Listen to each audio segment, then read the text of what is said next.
This series, The Shock of the New, is about an old subject, almost 100 years old, the art of our own century, modernism.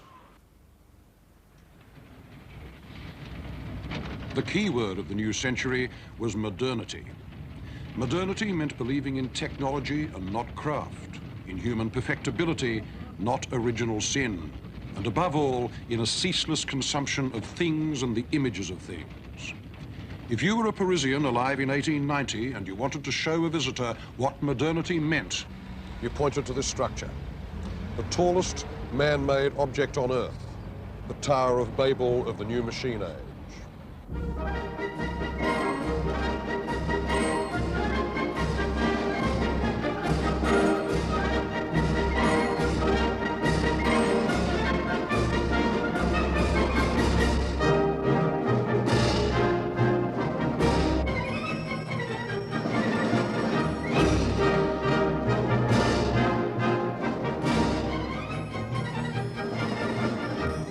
Since the Great Exhibition of 1851 in London, the big powers of Europe had taken to holding world's fairs to show off their industrial strength. Paris scheduled one for 1889, the 100th anniversary of the French Revolution.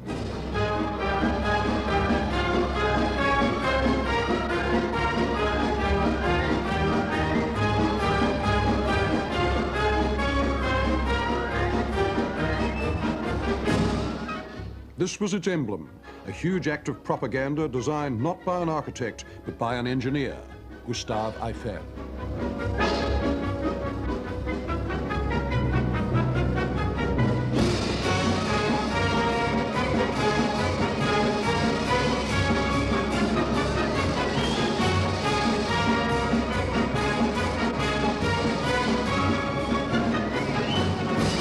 The tower was the static totem of the cult of dynamism, a colossus planted with spread legs in the middle of Paris. Its shape alluded to the human body and to the colossi of the past. It was the guardian of the future. It summed up what technological progress meant to the men who ran Europe at the end of the 19th century, the promise of unlimited control over the world and its wealth. The most visible sign of the future was the automobile, and this is the first public sculpture ever set up in its praise. It commemorates the great road race of 1895 from Paris to Bordeaux and back, which was won by an engineer named Émile Levasseur in the car that he designed and built himself, the Ponhar Levasseur 5.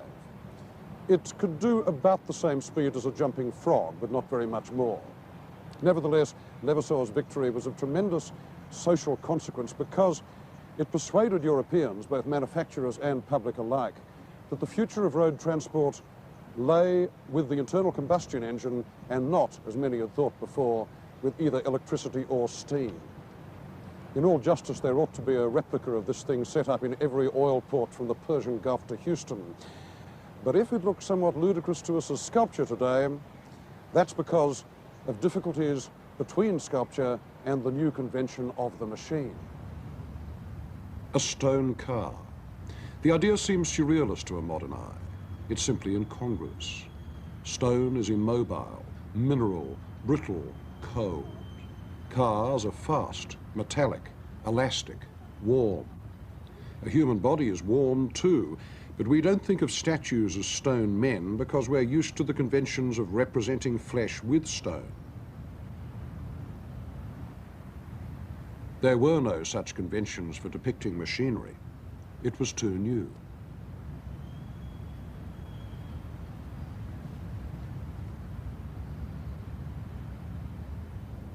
But the conditions of seeing were also starting to change, and the Eiffel Tower stood for that too. What counted was not so much the view of the tower from the ground. It was seeing the ground from the tower. Nobody except a few men in balloons had ever seen this before.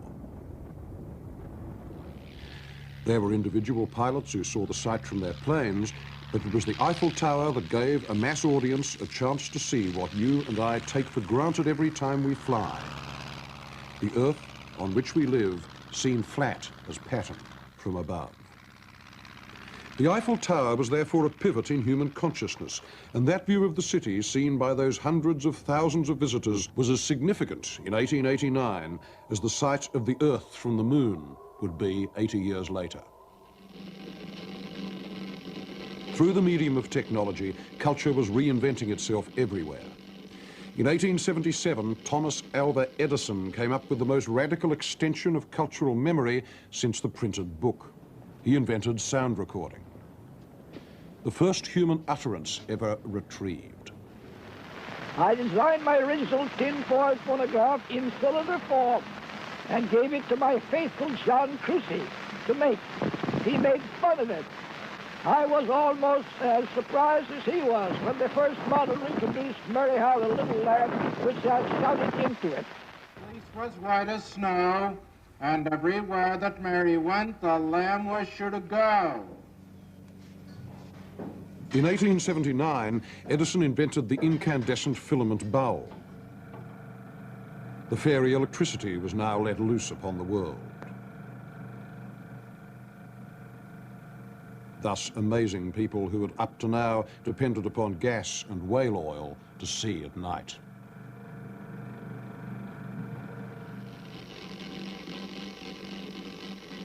In 1895, the Lumiere brothers made the images of a magic lantern move.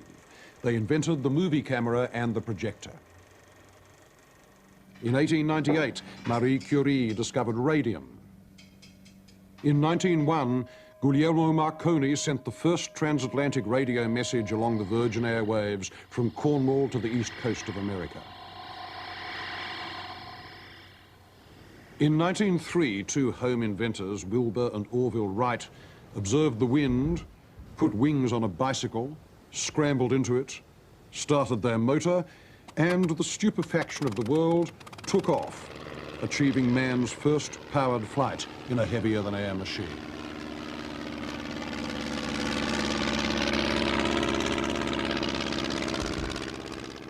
In 1905, an obscure physicist named Albert Einstein developed the special theory of relativity, the basis of the largest change in man's view of the universe since Isaac Newton. He ushered in the nuclear age with one formula. E is equal mc squared, in which energy is per equal to mass multiplied with the square of the velocity of light, showed that very small amount of mass may be converted into a very large amount of energy. Very few people understood it, and nobody could foresee its implications. By 1913, Henry Ford had so developed the idea of mass production that the car, running on Mr. Dunlop's pneumatic tyres, ceased to be a toy for the rich and became every man's chariot. The Wright brothers had only got a few yards off the ground, but within 6 years, a French aviator named Louis Blériot managed to pilot his buzzing wooden dragonfly from one country to another, from France to England, across the vast cultural divide of the English Channel.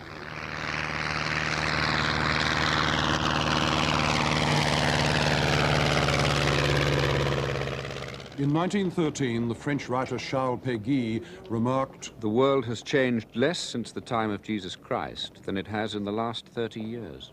He was right, and it was a widespread feeling. For the essence of the early modernist experience was not the specific inventions. Most people weren't affected by a prototype in a lab or an equation on a blackboard. Not yet.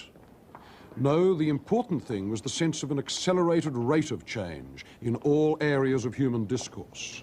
It provided the feeling of an approaching millennium, a new order of things, as the 19th century clicked over into the 20th, the end of one kind of history and the start of another.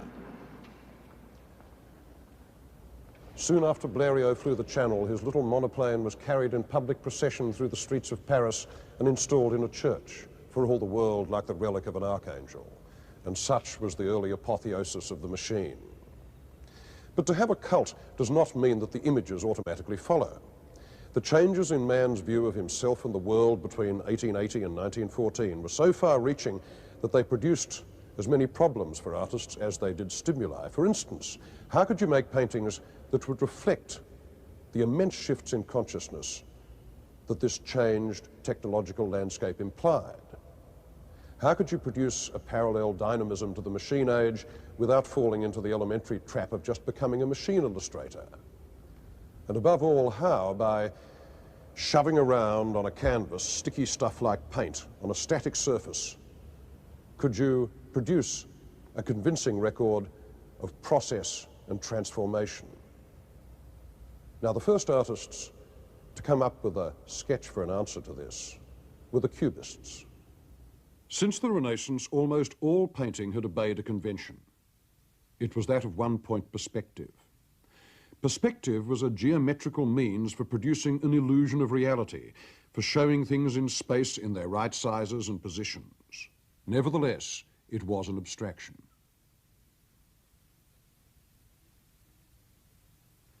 It was a view seen by a motionless, one-eyed person, clearly detached from what he sees. Perspective gathers the visual facts, and it stabilizes them. It makes a god of the spectator, who becomes the person on whom the whole world converges, the unmoved onlooker. Cubism argued that reality includes the painter's efforts to perceive it. Both the viewer and the view are part of the same field.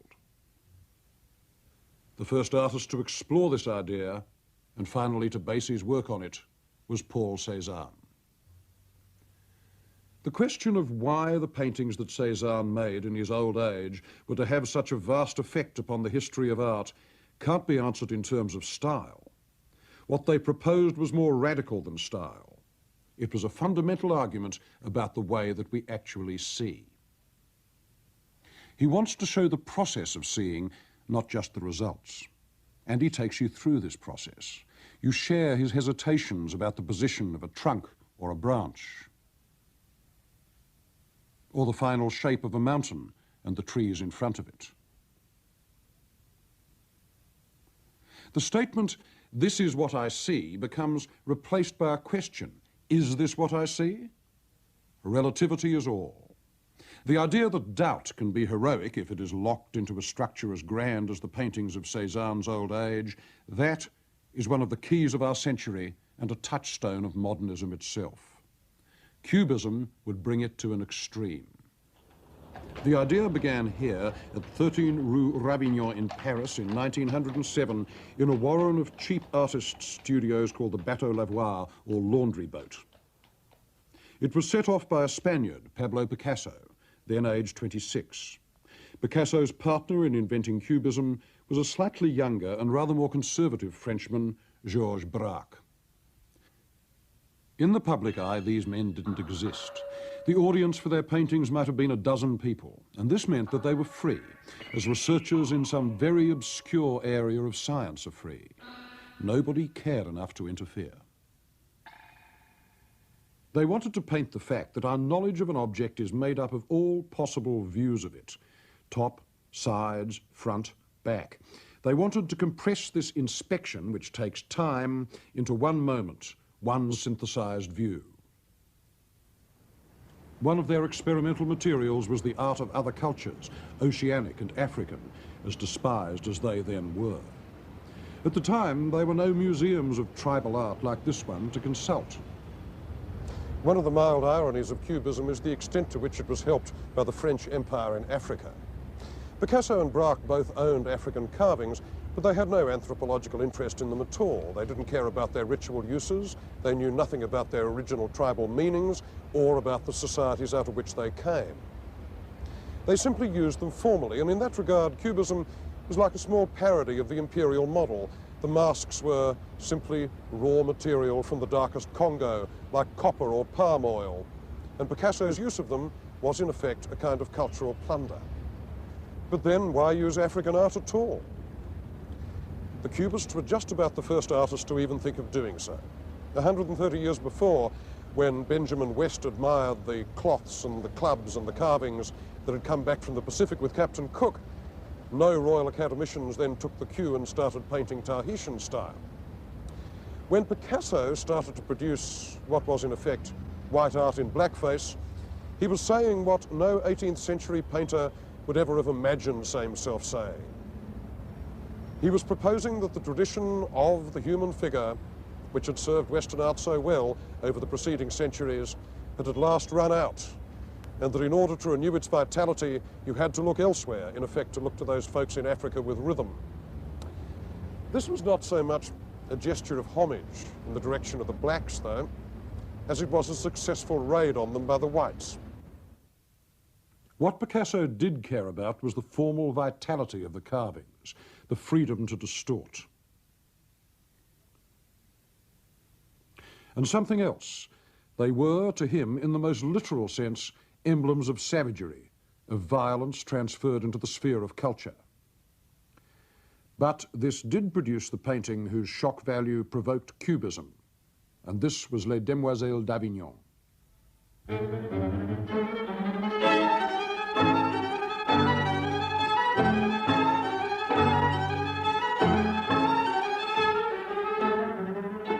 No painting ever looked more convulsive, and none signalled a faster change in the history of art. And yet it was anchored in the tradition of the nude. Picasso began it the year Cézanne died, and its nearest ancestor was Cézanne's bathers. It also descends from Picasso's Spanish heritage. Those unstable, twisting bodies are like El Greco, and so is the angular, harshly lit space.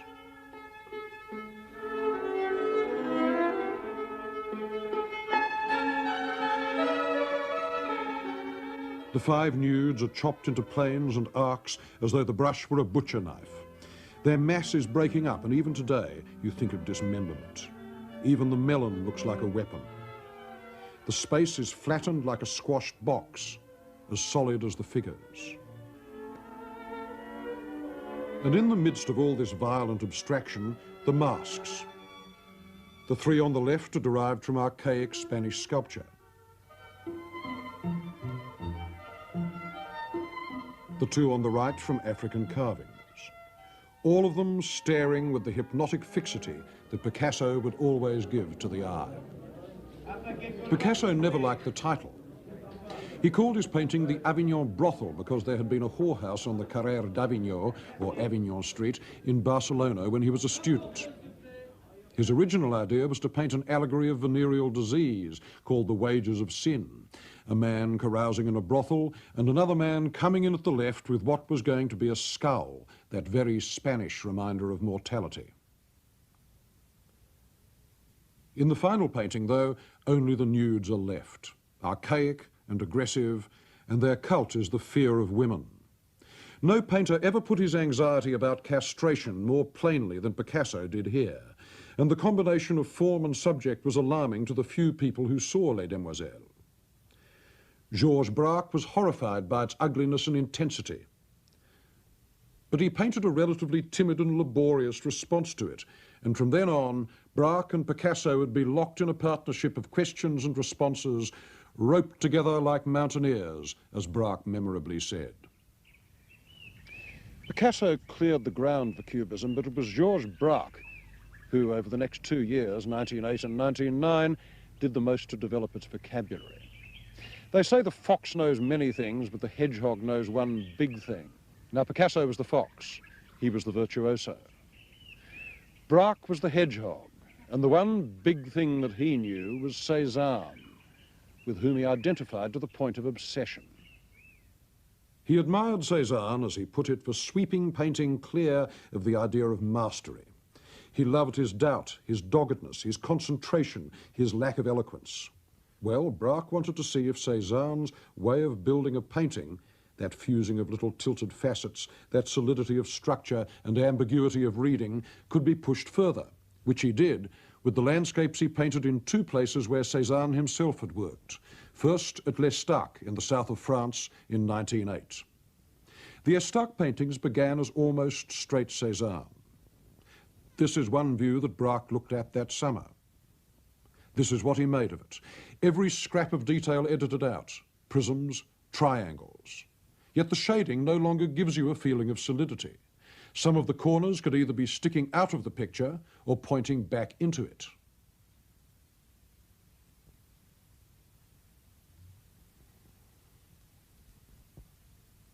In the summer of 1909, Braque went painting closer to Paris in a village in the Seine Valley called La Roche-Guyon.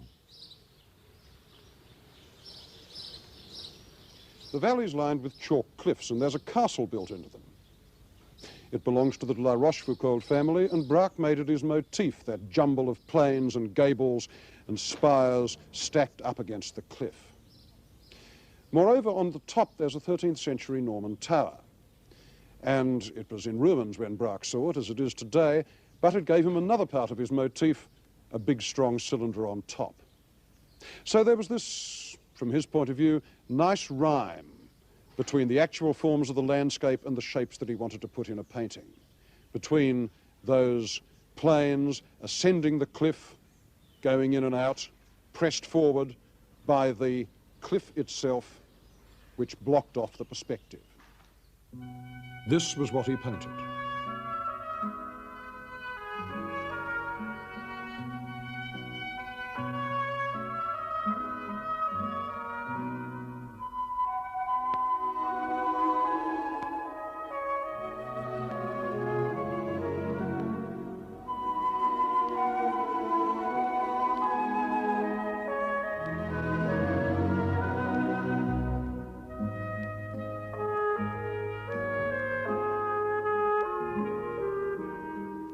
He then scrambled up the chalk bluff to the side and looked at the castle from an angle which gave him an even more complicated geometry of gables and turrets coming down into the town.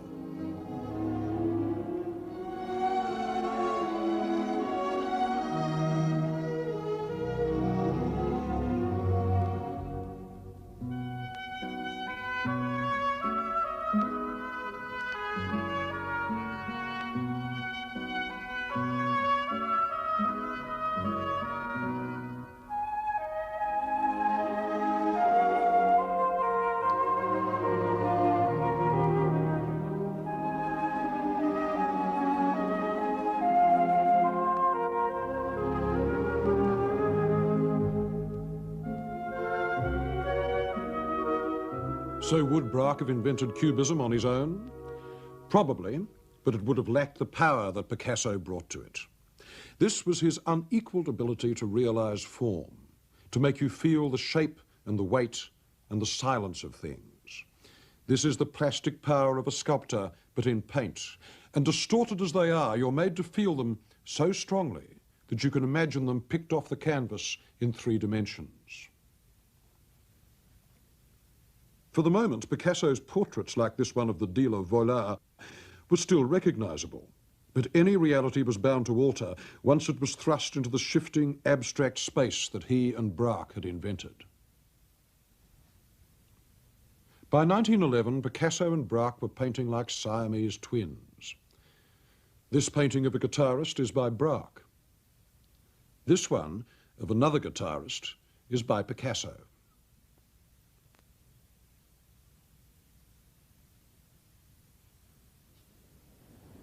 Their paintings of this period are virtually indistinguishable, except for fine differences of handwriting.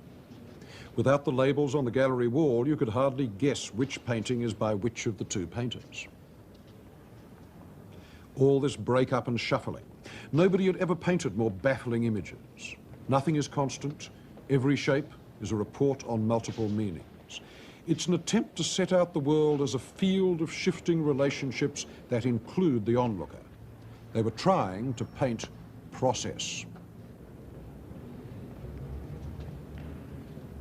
Braque and Picasso were not mathematicians, and certainly they weren't philosophers, but their art was part of the same great tide of modernist thought that included Einstein and the philosopher Alfred Whitehead.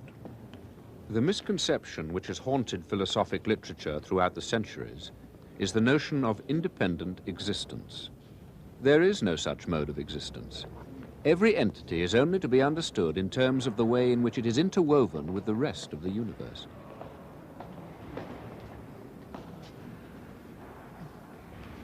As Gertrude Stein remembered it, the Cubist game of hide and seek with reality fed back into the world in odd ways.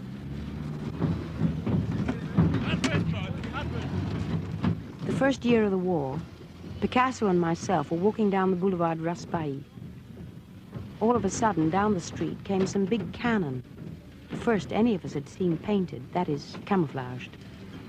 Pablo stopped. He was spellbound. "C'est nous qui avons fait ça," he said. "It is we that have created that." And he was right. He had. Camouflage was cubism at war. And ever since, the cubist's delight in ambiguity, what is seen and not seen, has had its ominously practical uses.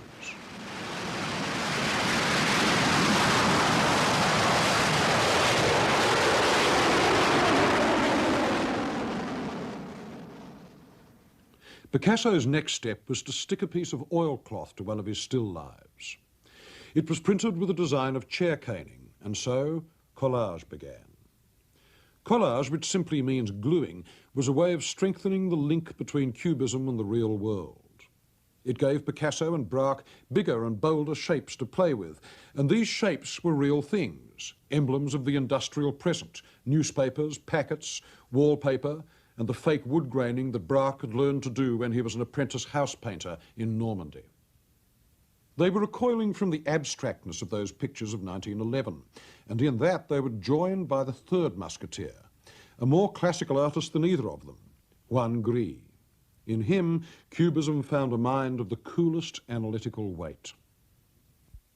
To Gris, the world of cheap mass production and reproduction was a sort of Arcadia, a pastoral landscape, as it was to Apollinaire. You read handbills, catalogues, posters that shout out loud. Here's this morning's poetry. And for prose, you've got the newspapers. Sixpenny detective novels full of cop stories. Biographies of big shots, 1,000 different titles. Lettering on billboards and walls. Door plates and posters squawk like parrots.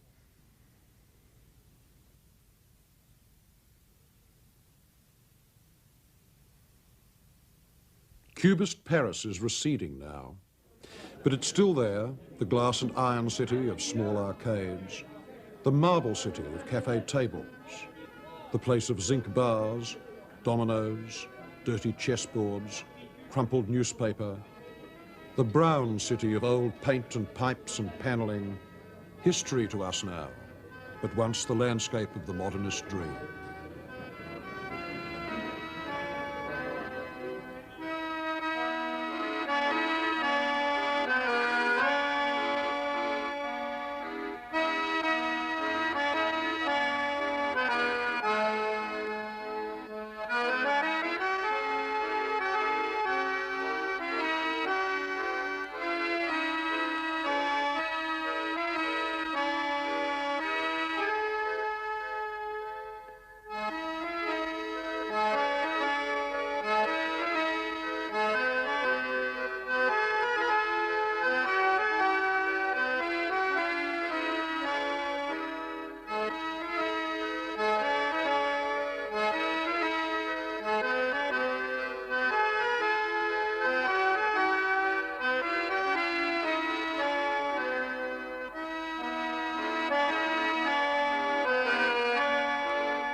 The fourth major cubist was Fernand Léger. He wanted to make a public style of cubism, a popular art, images of the machine age for the man in the street. He was the son of a Normandy farmer, an instinctive socialist who became a practicing one in the trenches of World War I. I found myself on a level with the whole of the French people. My new companions in the engineer corps were miners, navvies, workers in metal and wood. Among these, I discovered the French people. At the same time, I was dazzled by the breech of a 75mm gun which was standing uncovered in the sunlight. The magic of light on white metal. Metal or flesh, it made no difference. Léger painted the body as though it were made of interchangeable parts like machinery. The soldiers' insignia on these card-playing robots might as well be factory brands.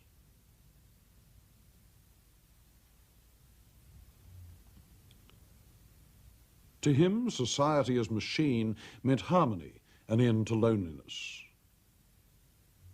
The Three Women, one of the paintings that best expresses this, is among the great didactic images of French classicism.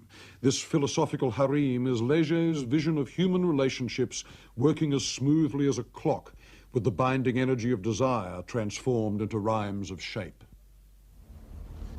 There were some artists to whom this mechanical age was much more than a context and very much more than a pretext. They wanted to explore its characteristic images of light, structure and dynamism as subjects in their work.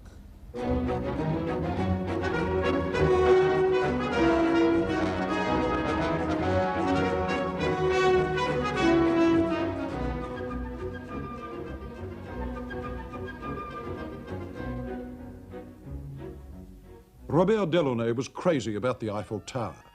He thought of it as a new Tower of Babel, emitting a clamour of tongues from the first radio system installed on it in 1909.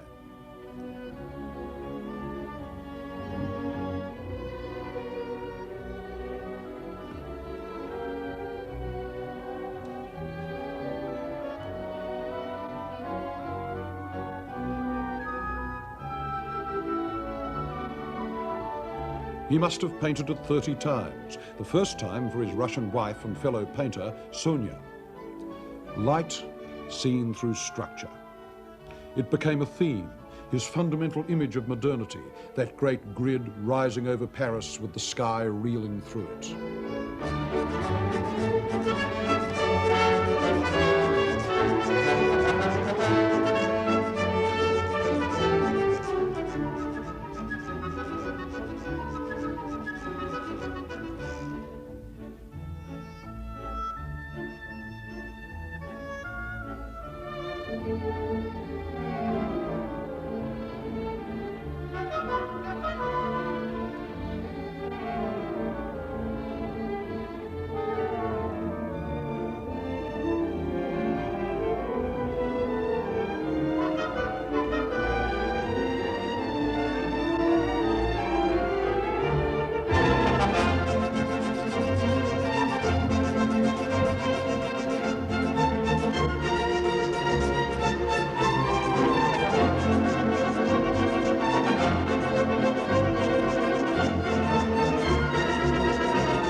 Delaunay also painted windows, landscapes of Paris seen as though through a prism, and Apollinaire illustrated them with words. Raise the blind and see how the window opens. If hands could weave light, this was done by spiders. Beauty, pallor, unfathomable indigos, from the red to the green, all the yellow dyes. Paris, Vancouver, Hyères, Maintenon, New York, and the West Indies. The window opens like an orange, the beautiful fruit of light.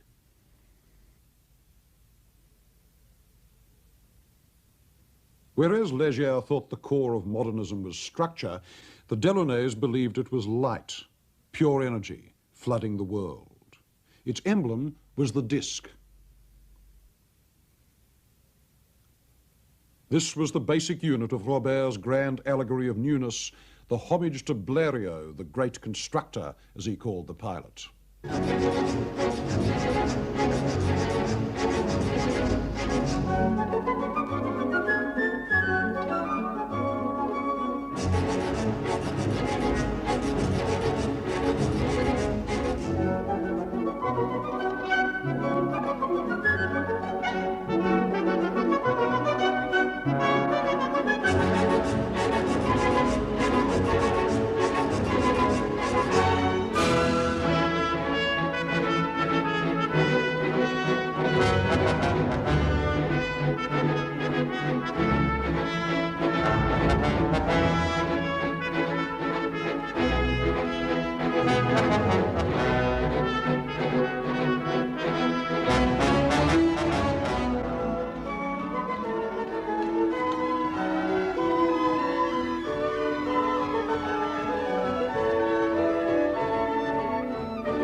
effects of today's museums, with their lovely white walls and their feeling of a perpetual present, is to make art seem newer than it actually is. You have to pinch yourself to remember that when the paint was fresh on those Cubist Picassos and Delaunays, people wore hobble skirts and they rode around in machines like this one, sitting up front of the driver. And that feeling of disjuncture, the sense of the oldness of modern art, becomes acute when you reflect upon the only art movement that came out of Italy in the 20th century. Futurism was the invention of Filippo Tommaso Marinetti, part lyrical genius, part organ grinder, and part fascist demagogue, and by his own account, the most modern man in his own country. When right-minded people between the wars thought of modern artists as subversive buffoons, their image was formed by Marinetti. He was a genius at publicity, and he used every trick to get it for himself and for the futurist painters. Posters, leaflets, demos, meetings. He even invented the happening, montage in real time, with poems and declamations, paintings and music, all on stage at once. He took his roadshow everywhere, even to Russia. Erster Akt.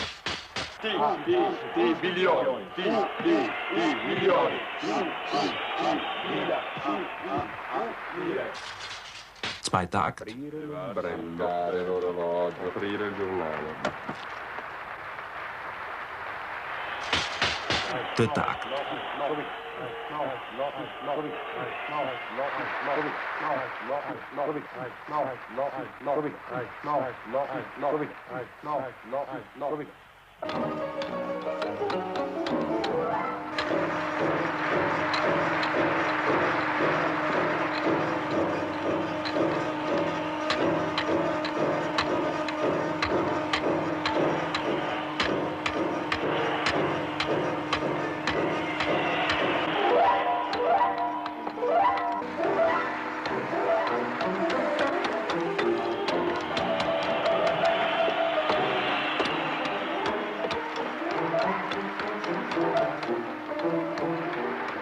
Marinetti called himself the caffeine of Europe. He was the first international agent provocateur that modern art had. The name Futurism was a brilliant choice, challenging but vague, but the central idea that Marinetti trumpeted forth in the first Futurist manifesto in 1909 was that the machine had created a new class of visionaries, himself and anyone who cared to join him.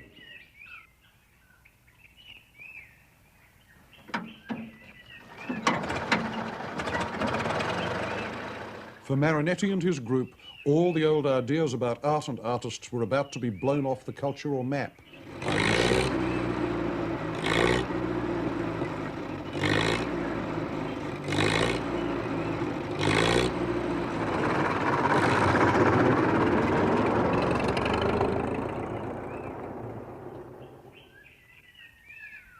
You needed to come from a technologically backward country to love the future as passionately as Marinetti did.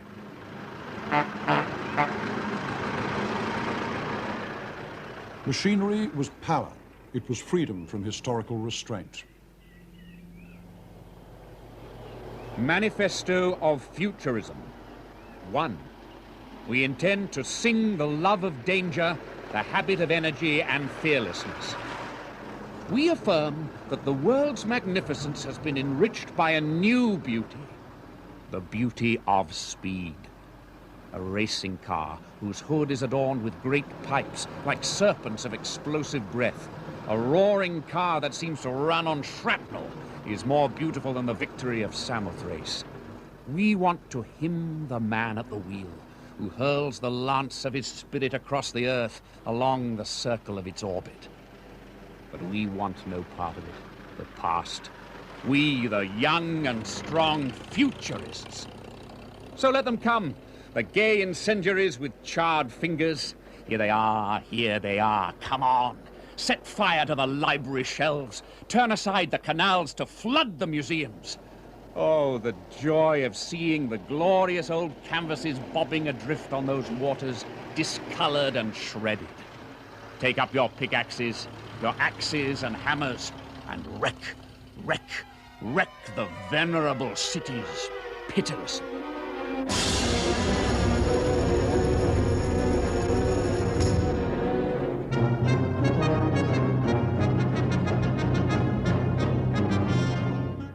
In their art, they set out to find an equivalent for the speed and the movement that they worshipped in their cars.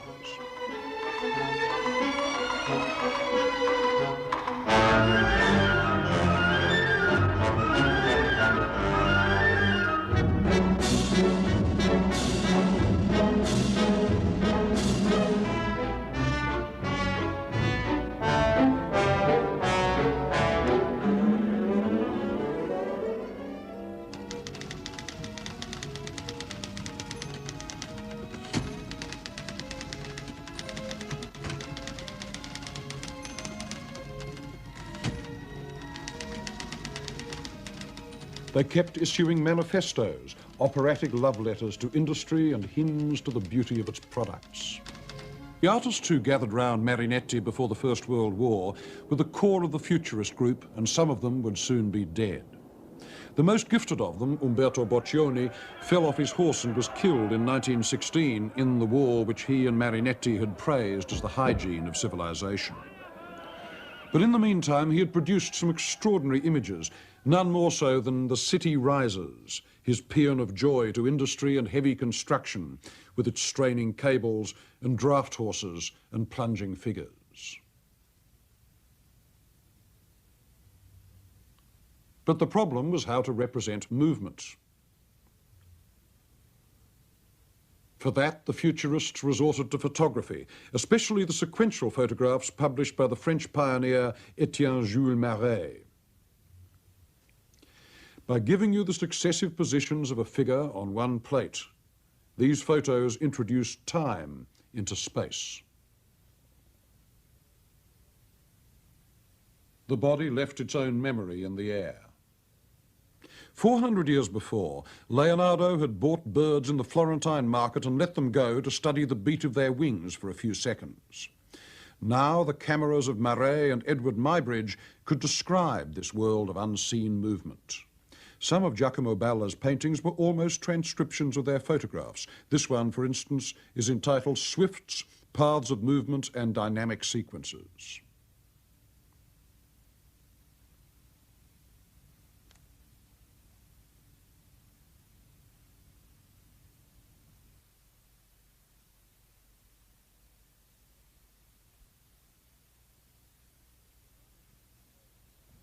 Dynamism of a Dog on a Leash was a glimpse of boulevard life with a fashionable lady, or at any rate her feet, trotting her dachshund, a low-slung modern animal, the sports car of the dog world, along the pavement.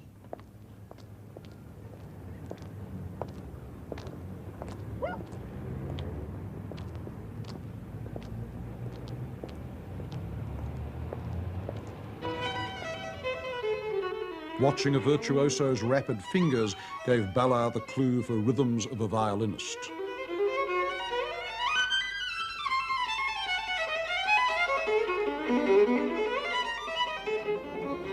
As well as movement, they wanted to paint noise. This painting of Boccioni's is called The Noise of the Street Penetrates the House. Futurism loved any noise that was dissonant, loud, or made by a machine.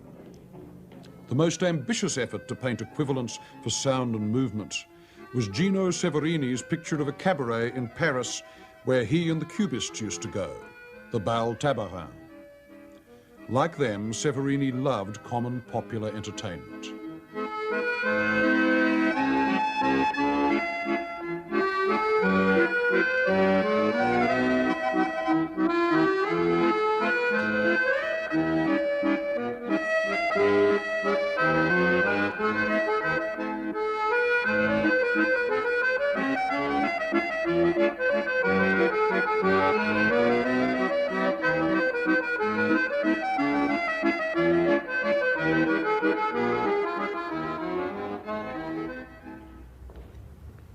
But not every artist had that kind of straightforward optimism about the machine. There were some that viewed it with more irony and detachment, more like voyeurs than participants, because they perceived that the thing was more than a tool, more than simply an extension of the manufacturing self. Having been made by man, it had become a perverse but substantially accurate self-portrait. Such was the implication of Francis Picabier's work and of Marcel Duchamp's.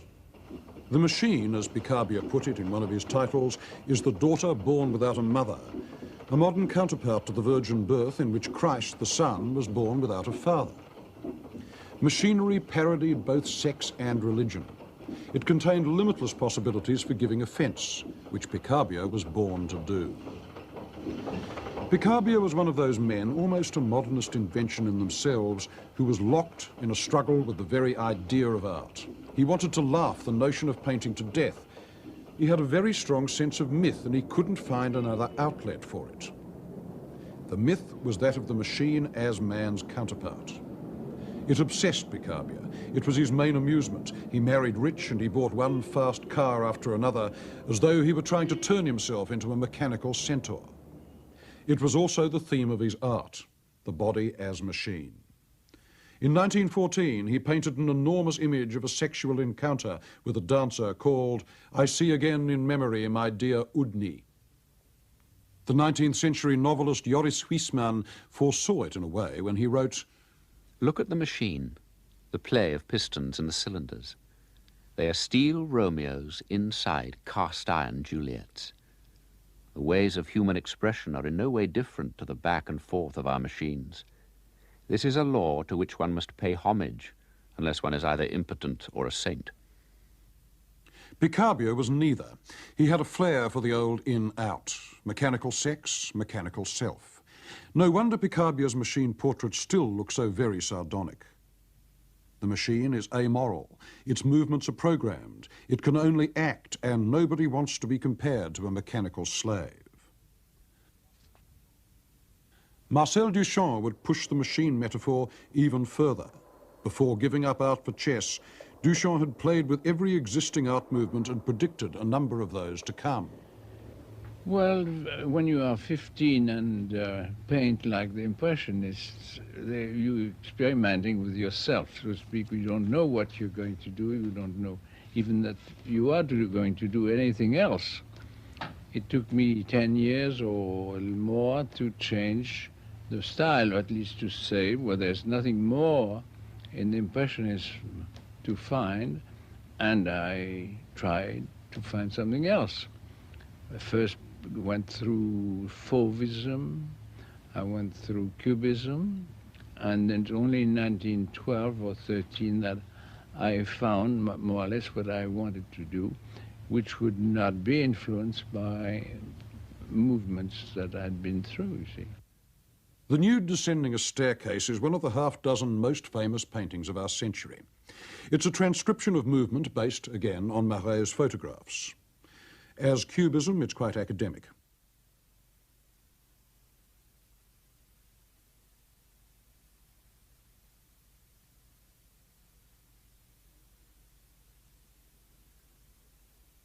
When the American press saw it, it was seized on as a supreme joke. But the Cubists themselves, back in Paris, were not amused. When I came with my new descending staircase, they didn't see that it applied to their theory. It was not an illustration of their theory. And in fact, it had more than Cubism had, that is the idea of movement, which the Futurists had at the same time. So they thought it was too much neither one, nor Futurist, nor Cubism, and they condemned it. But it did open up the way to Duchamp's most influential work, the large glass, which he left unfinished after 8 years. Like the nude, the glass treated the body as a mechanical object. Why on glass? Duchamp explained. Because mainly the transparency of the glass. I had always noticed that the trouble with an oil painting and easel painting is you never know how to do the background. You make a portrait or you make some scene or some still life, and then comes the background. What are you going to do in the background? You put something in the background and it's always false, or at least very seldom justified. It's just a filling up canvas. With the glass, you don't have to do that. The glass is transparent, and you put anything behind you wish, and you change it every day if you wish as well. And that was for me an element of novelty to convince me I could go on with it. There's also some kind of literary part to it. was intended to have every item on the glass, every design on the glass explained with language, with words. It was nothing spontaneous about it, which of course is a great objection on the part of aestheticians. They want the subconscious to speak by itself. I don't care. And it was the opposite in that way. So at the end of 8 years, even not finished, I decided to stop. So what is this thing? Well, it's a machine, but we'd be better off calling it a project for an unfinished contraption that could never be built because its use was never clear, because in turn it parodies the language and the forms of science without the slightest regard for scientific probability or cause or effect. Supposing that an engineer were to use this thing as a blueprint, he'd be in deep trouble, because the large glass is never explicit, and looked at from the point of view of technical systems, it's simply absurd. The notes that Duchamp left to go with it are the most scrambled instruction manual that you can imagine, but they're deliberately scrambled. For instance, he talked about the thing running on a mythical fuel of his own invention called love gasoline, which passed through filters into feeble cylinders which activated a desire motor, none of which would really have meant very much to Henry Ford. But this is a meta machine that takes us away from the real world of machinery into that of allegory, with the naked bride up there perpetually disrobing herself in the top half, and down below the poor little bachelors in their empty jackets endlessly grinding away, signaling their frustration to the girl above them. In fact, this thing is an allegory of profane love, which Marcel Duchamp would have us believe is the only sort that is left in the 20th century. Its real text was written by Sigmund Freud in The Interpretation of Dreams, published in 1900. The imposing mechanism of the male sexual apparatus, said Freud, lends itself to symbolization by every sort of indescribably complicated machinery. But the male mechanism of the large glass is not imposing at all. The bachelors are just uniforms, like marionettes.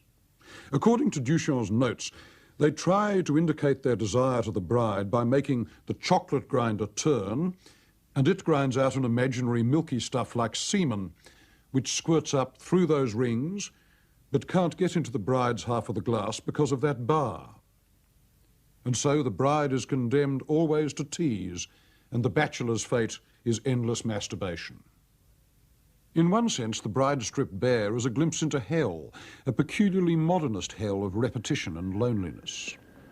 But you could also see it as a declaration of freedom, if you recall the crushing taboos against masturbation that were in force when Duchamp was young. It was the symbol of rebellion against one's parents, and to that extent, the large glass is a free machine, or at least a defiant machine. But it was also a sad machine, a testament to indifference, that emotion of which Duchamp was the master. When the large glass was broken in its crate while being shipped, how did he feel? Nothing, not much. I was, well, no, I was not, because I'm fatalist, maybe, enough to take anything as it comes along. And fortunately, a little later, when I look at the brakes, I loved the brakes. It happened to be that two panes, glass panes on top of one another, with paints on it, holding a bit. When they break on the vibration of being transported flat, you see, on a truck, the brakes take a similar direction in the two panes. So when you put them on top of one another, they seem to continue the same brakes as though I had it done it in purpose. Duchamp's finely tuned indifference is one of the divides between the late machine age and the time in which we live. The large glass was a long way from the optimism and the sense of possibility with which greater painters but less sophisticated men than Duchamp greeted the machine in those long lost days before World War I. For machinery was now turned on its inventors and their children. After 40 years of continuous peace in Europe, The worst war in history cancelled the faith in good technology. The myth of the future went into shock, and European art moved into its years of irony, disgust, and protest.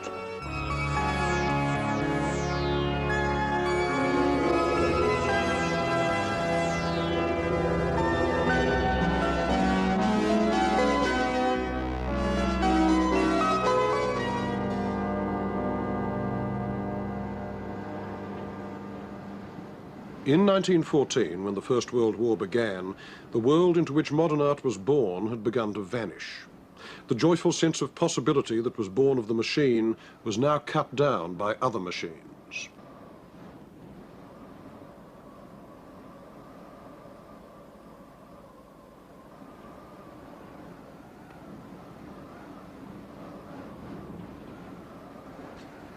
This hill is called the Butte de Valancourt, and during the Battle of the Somme, tens of thousands of men died for it. The place became a symbol of obsession, first held by German machine gunners, then captured by British and Australian troops, then taken again by the Germans, and finally stormed again by the Allies. And this went on from the autumn of 1916 for 2 years. By the end of World War I, every yard of ground here had been dug up by high explosive, mixed with human flesh and bone, and pulverized, and buried again down to a depth of 6 feet. In such places as this, our grandfathers tasted the first terrors of the 20th century. And the life of words and images in art was changed radically and forever, because our culture had now entered the age of mass-produced, industrialized death. And at first, there were no words to describe it.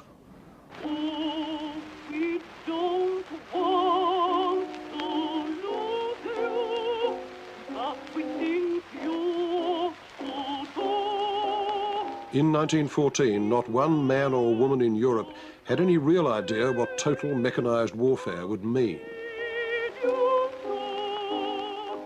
Europe had been at peace for 44 years, and nobody of draft age remembered a war. Their authorities sold the war to them in a language of rhetorical cliches that descended from chivalry, the language of the public school and the officers' mess.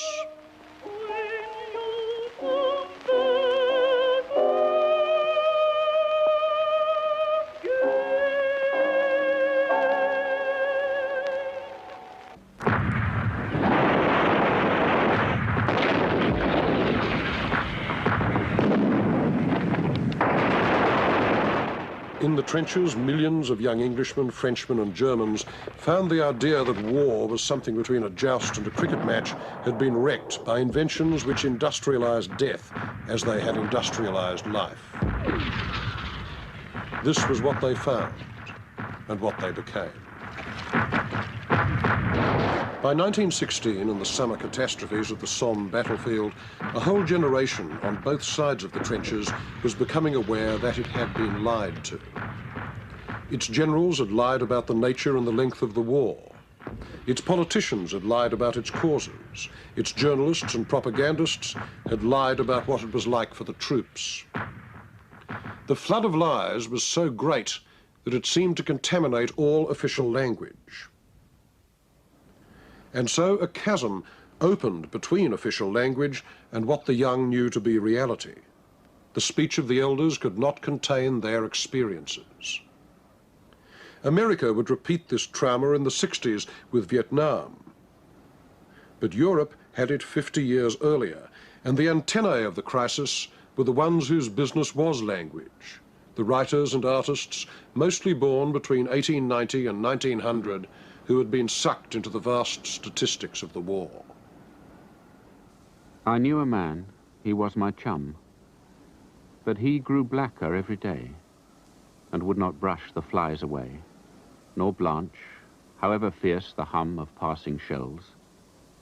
I used to read, to rouse him, random things from Donne, but you could tell he was far gone, for he lay gaping, mackerel-eyed and stiff and senseless as a post, even when that old poet cried, "I long to talk with some old lover's ghost."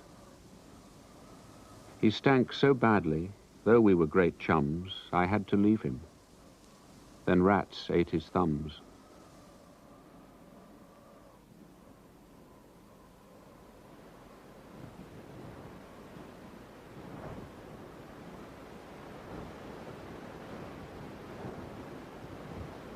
World War I destroyed an entire generation. We don't know, and we can't even guess what might have been painted or written if the war had never happened. Its imagery of waste, repetition, irony, loss and pain is so built into our whole idea of modernity that we simply take it for granted. We can't see its alternative. As for the waste of minds, we know the names of some who were killed too soon. Among the painters, Umberto Boccioni and Franz Marc, the sculptor, Gaudier Breschka, the architect, St. Elia, the poets, Isaac Rosenberg and Wilfred Owen. But for every one of those whose name survives, there must have been scores and possibly hundreds of those who never simply got a chance to develop. And so, if you were to ask, where is the Picasso of England or the Ezra Pound of France, the probable answer is that they're here.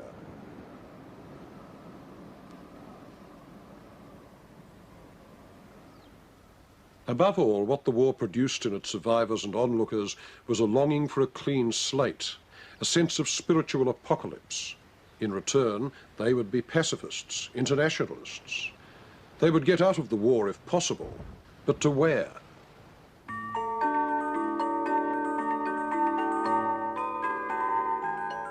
The closest neutral country was Switzerland.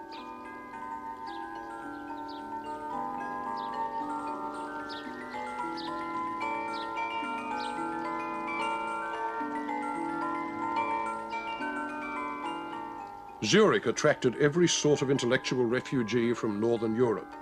Great ones like Lenin and James Joyce, but a host of others. They had fled their natural homelands, but they had a cultural one, the cafe.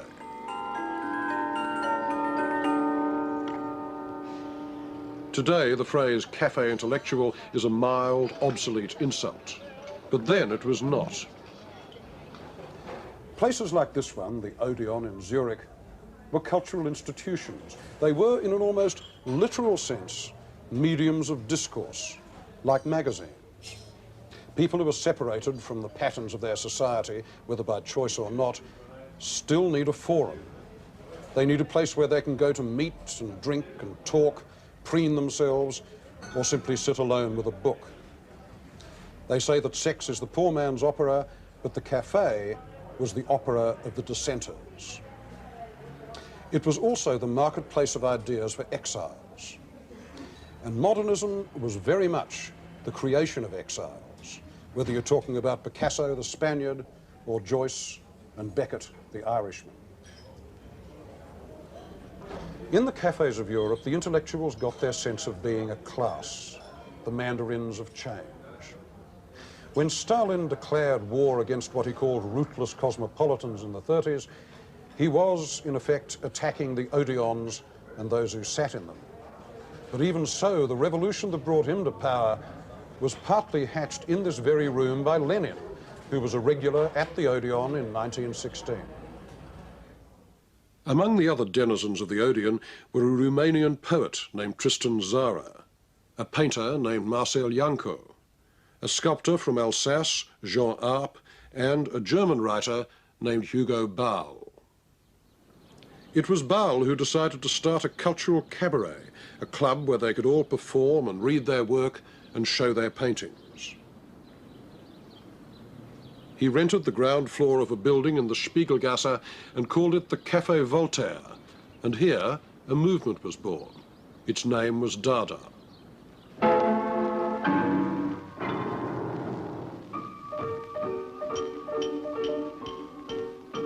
A nonsense name. Dada meant yes, yes in Russian. It meant a rocking horse in Romanian. In any language, it was one of the child's first utterances.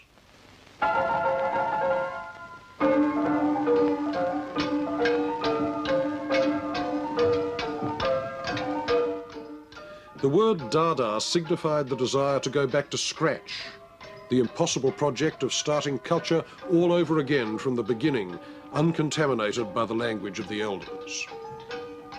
Marcel Janco made theatre masks for the evenings at the Café Voltaire. Gaudy, primitive things run up with cardboard and poster paint.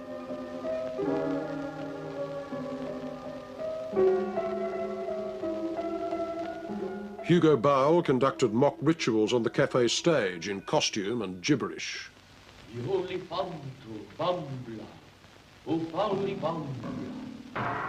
The strongest influence on the Dadaists in Zurich was Futurism.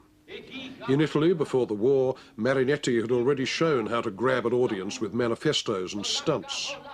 His idea of a gratuitous art at the end of history, whose full stop had been written by the machine and the Great War, was what Dada adopted along with the full range of publicity tricks.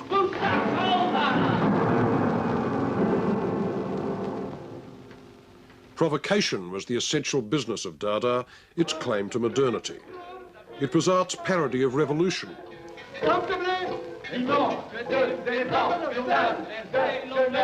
But Futurism wanted to abolish the past in the name of the machine, whereas the Dadaists wanted to produce an innocence whose metaphor was childhood. We searched for an elementary art that would, we thought, save mankind from the furious madness of these times. We wanted an anonymous and collective art.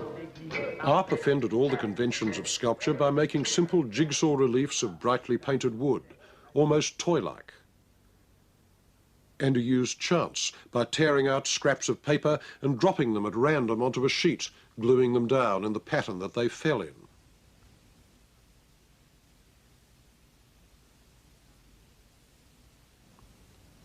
These simple experiments gave the lingering impression that the Dadas were against art itself. Now, it's true that in the years before 1920, not only in Zurich, but also in Paris and New York, there were some very pointed jabs at the cult of art and its priests, the dealers and critics. Especially they came from Marcel Duchamp, and the best known of them was his moustache on the Mona Lisa, not only a jab at the middlebrow worship of the artist as divine creator, but also a pun on Leonardo's own homosexuality. Gioconda was another thing that I made here in Paris in 1919 before going back to America. And, well, it was one of these gestures because I added a little moustache and a little goatee and also wrote underneath something very risky. The letters, pronounced as the French pronounce them, mean she's got a hot ass. Then there was Duchamp's urinal, which he exhibited as a fountain and signed R. Mutt. When I sent that urinal to be shown, is one incident. The jury, there was no jury, but the people who were organizing it decided it couldn't be shown, that urinal. So instead of, they didn't know it was I was concerned with it because I didn't sign my name, as you know, the Mutt name instead. So they just took the thing and threw it away above the partition. Like his bottle rack and bicycle wheel and other ready-mades, it said, in effect, that the world was so full of interesting objects that the artist need not add to them. Instead, he could just pick one, and this ironic act of choice was equivalent to creation.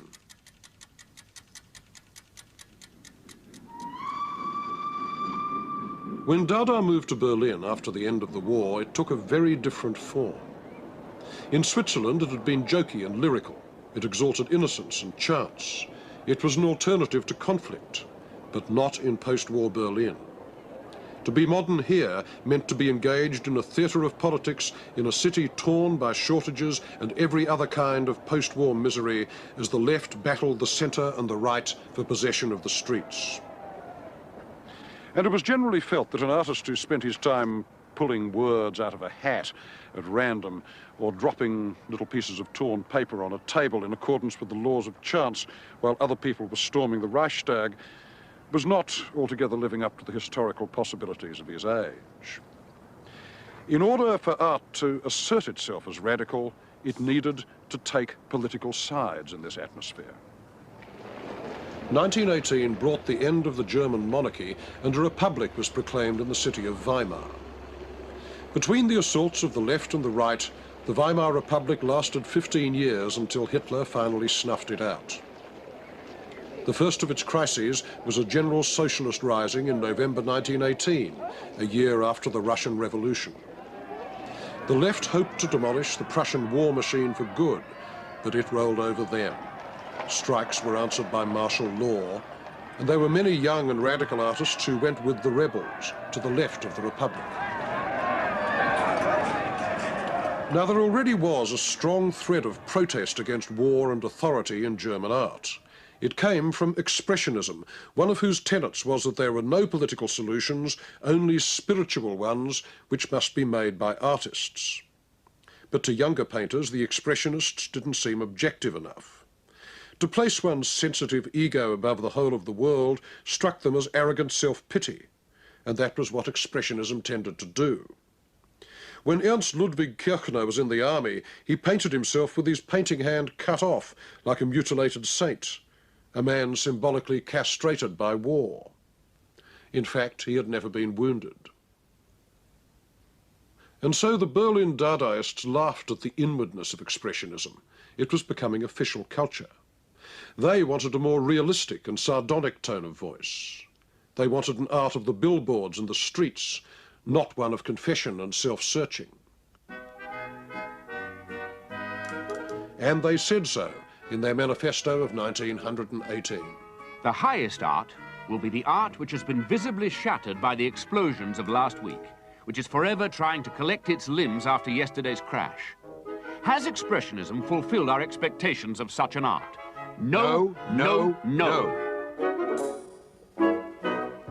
Under the guise of turning inward, the Expressionists have banded together into a generation which is already looking forward to honourable mention in the histories of literature and art. Hatred of the press, hatred of advertising, hatred of sensations are typical of people who prefer their armchair to the noise of the street. The signatories of this manifesto have, under the battle cry, Dada, Dada, gathered together to put forward a new art. What then is Dadaism?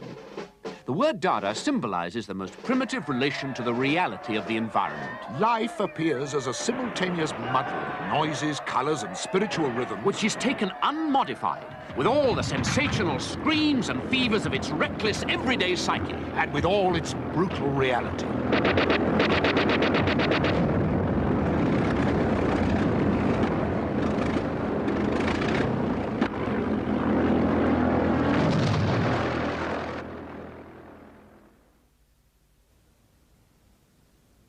The man who made this collage had been in the trenches. His name was Max Ernst. The image is called the murdering aeroplane, half machine, half angel, half aggression, and half, what would you say those arms suggest? Coquetry? Modesty? I don't know of another work of art that speaks so powerfully to me of the strangeness of the machine, its alien character.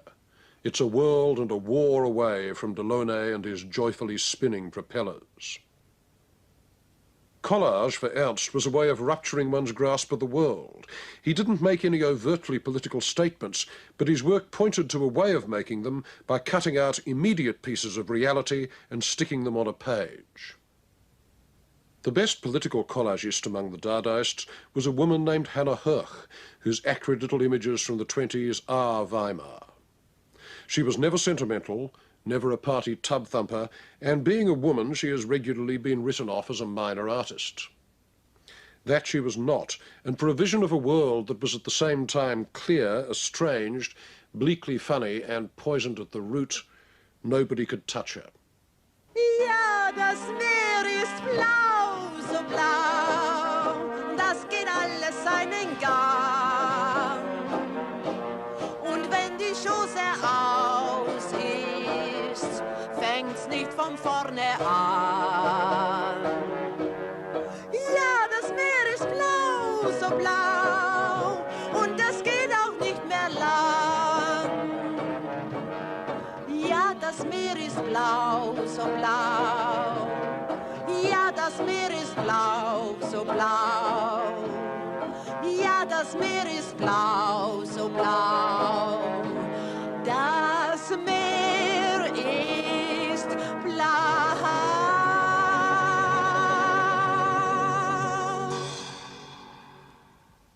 Certain images haunted German Dadaism and were its obsessive emblems. One was the war cripples who were on every street corner. This was the body reformed by politics, half human, half machine, Prosthetic Man, painted here by Otto Dix, who had been through the trenches and never forgot it. This to him was the very essence of the Weimar Republic.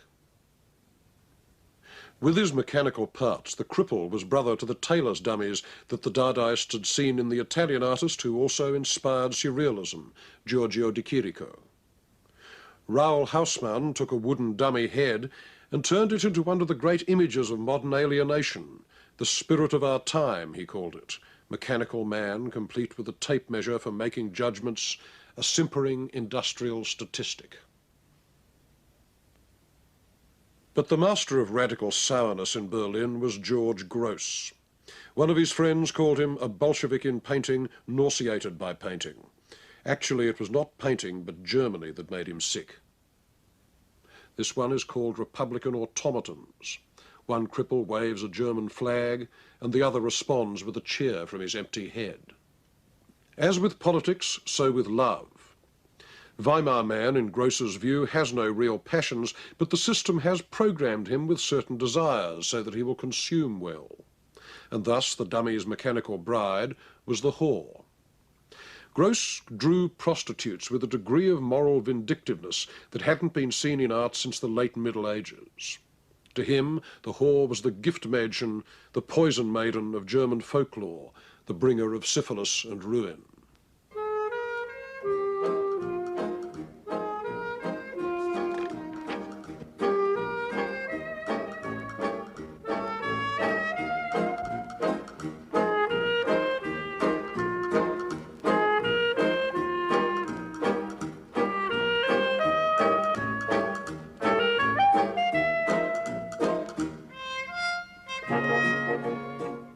His theatre of capitalism was as clear and memorable as an old morality play. In it, everybody and everything is for sale. All human transactions, except the solidarity of workers as a class, are poisoned. The world is owned by 4 breeds of pig: the capitalist, the officer, the priest, and the hooker, whose other form is the society wife, since in the end Gross didn't see much difference between the two. It's no use objecting that there were some kindly officers, cultivated bankers, and decent women in Berlin, as pointless as telling Daumier that there were honest lawyers in France. The rage and the pain of the images simply ignores that.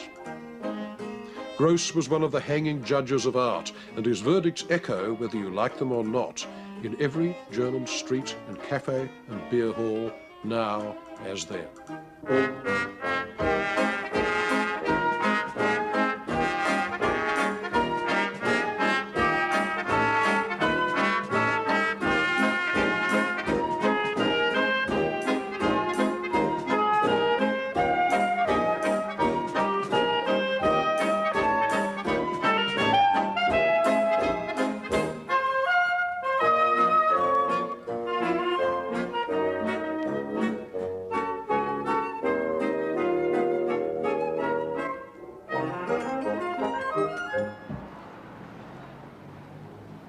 Even though the 20s have gone, and with them the shared idea that the art of opposition could have a real influence upon political events, German Dada still remains one of the moral examples of our century.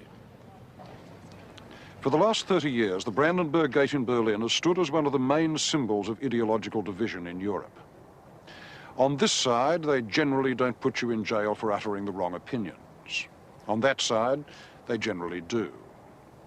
Over there, for the last 50 years, not one artist has been able to claim the minimum freedom which the Dadaists and the Expressionists took for granted, which is the freedom to interpose one's art between the official message and its audience. Over there, Stalin is still rolling in his sleep.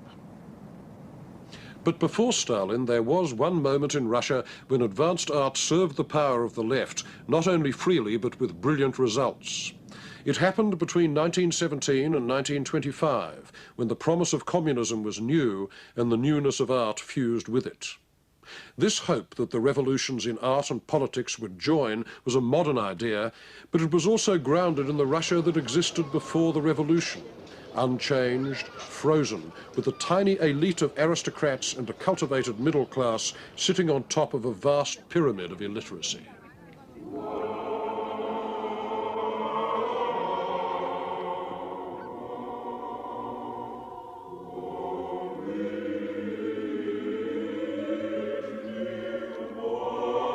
One of the few ways of reaching the mass of the Russian people was through visual images.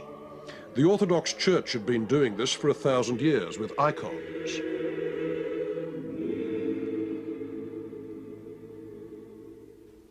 Without the European avant-garde, Fauvism, Cubism, Futurism, there could have been no modern art in Russia. But before the revolution, both Moscow and St. Petersburg were truly cosmopolitan. And some of the greatest collectors in modern history, like Shukin with his Gauguins and Matisses, lived in Russia. When Russian artists reacted to Marinetti and to the futurist gospel of absolute modernity, they were not responding as provincials. But the Russian economy was mainly rural, the life of its masses primitive, and machine production was so new there that the futurist myth seemed doubly wonderful to Russian painters and to poets like Alexander Shevchenko in 1913. The world has been transformed into a single, monstrous, fantastic, perpetually moving machine. And the sense of rhythm and mechanical harmony reflected in the whole of our life cannot but be echoed in our thought and in our spiritual life, in art. But it was the revolution that gave the Russian avant-garde its real vision of dynamism. Here was process and transformation, the literal renewal of history, sweeping everything before it.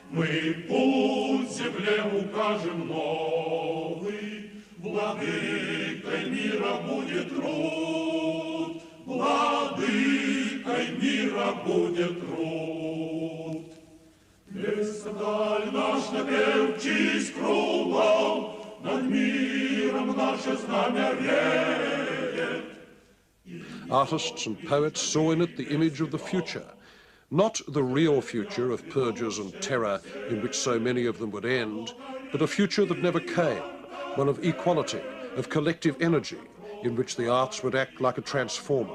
And this hope reached artists everywhere, including some Russians who were working in Paris. One of them was the sculptor, Naum Garbo. Like all the rest of the population, from the very beginning of this century, we all were convinced that only a thorough revolution can change the situation in which we lived during the absolute monarchy of the Tsar. The revolution had swept away the middle class, and from now on the only patron would be the state. The new state artists were encouraged to see themselves as social engineers. They believed that art could act as directly on politics as icons had on religion. Material was short, but at least they got ration cards and were employed on propaganda jobs. They did street theatre with parades and masks. They made propaganda trucks. They even devised an agitprop train that could travel the country, distributing leaflets, screening films, and bringing posters and drawings to the proletariat. There was a man, Lunacharsky, who was at that time the People's Commissar for People's Education and Enlightenment. And he said, you must all know that what we need really, what the government need and think ought to be, is an art of 5 kopecks. What he meant by that, not that the art should be cheap, but he means the art which every man and workman and peasant could have bought. Of all the tendencies in Russian art, constructivism seemed closest, at least as a metaphor, to the ideals of the October Revolution. Naum Garbo explained it. It is made of nothing, and then the structure was built up. So it is a construction. But it has also an additional sense in the word, a philosophic sense, We also demand that we should not make images which would increase the destructive spirit in man. It should give the man a sense of reason to live. It should be mentally constructive, not destructive. Vladimir Tatlin was one of the constructivists. The collagist Raoul Haussmann made a sort of icon of the man called Tatlin at home, with his head filled with thoughts of machinery and emblems of travel and industrial design. He wanted, he said, to combine materials like iron and glass the materials of modern classicism, comparable in their severity with the marble of antiquity. In 1919, 2 years after the Revolution, the People's Commissariat for Education asked him to design a monument to the Third International. It was going to be 1,300 feet high, about 300 feet taller than the Eiffel Tower. And unlike the one in Paris, this would actually move. Inside it, 3 huge mobile units. The lowest, a cylinder, was the hall for the Soviet Legislative Council. It turned round once a year. Above it, a pyramid, the executive block, turning once a month. And next, another chamber, an information block which spun once a day. And finally, a half-dome. All encased in the great spiral, an ancient Middle Eastern form, but in steel, on its heroic diagonal, the symbol of dynamism, of conversion of energy and of evolution from lower states to higher, dialectics in 3 dimensions. It couldn't be built. There wasn't enough steel in all Russia for that. So it remains one of the great hypotheses of modernism, and Tatlin was the Leonardo of the Russian Revolution. In his quest for a perfect wedding of art and technology, he repeated some of Leonardo's own projects from 400 years earlier, like the design for a flying machine, a glider, a sort of cheap airborne bicycle that every proletarian could have, which he named the Letatlin from the Russian word letat, to fly. I have selected the flying machine as an object for artistic composition, since it is the most complicated dynamic form that can become an everyday object for the Soviet masses, an ordinary item of use. Which it wasn't and could not have been. Without a highly abstract way of thinking creatively about matter, there is no technology. Likewise, there can be no science. If this power to abstract was the common denominator of a coming society whose modernity would depend on scientific progress, then its proper art must be abstract too. Abstraction, for the Russians, was reality. The whole century, the 20th century, and the end of the last century, even the science has taken and become abstract. Abstraction in science is the main foundation of contemporary thinking, of scientific thinking. And yet, in science, it has never been a separation from life. And that is what art must always remember, that our abstraction, just as in science, is natural and belonging to the development of the spirit of human being. This is our spirit. It is abstract. But it does not mean it should totally alienate it, separate itself from life. On the contrary, it must go deeper in life and regard the laws of life and the laws of nature. Garbo took part in the Constructivist International. It extended from Holland to Moscow, and as one of its members, the Hungarian Laszlo Moholy-Nagy, remarked, "Constructivism is pure substance. It is the socialism of vision."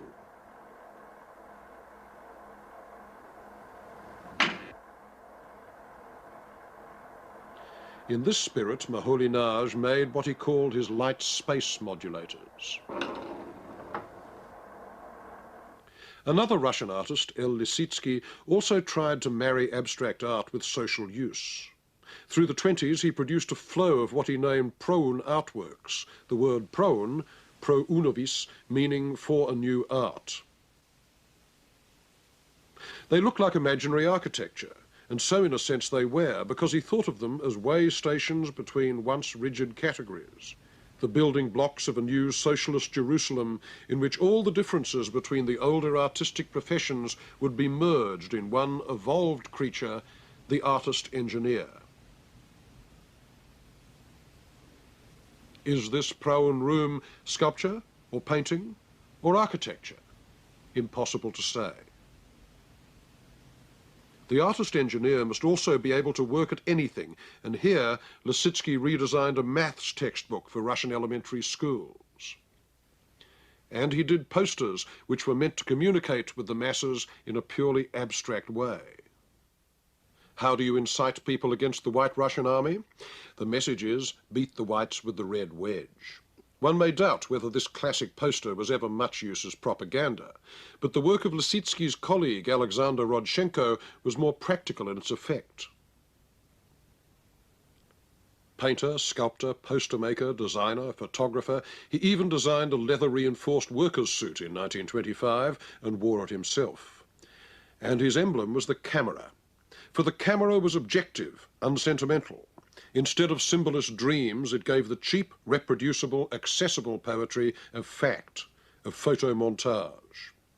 In his posters and book covers, Rodchenko combined that with a brilliant, punchy sense of design.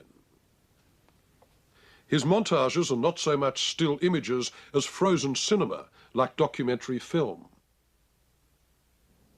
Constructivism demanded that every work should speak plainly and not mystify anyone. This was true of architecture too, the building as declaration.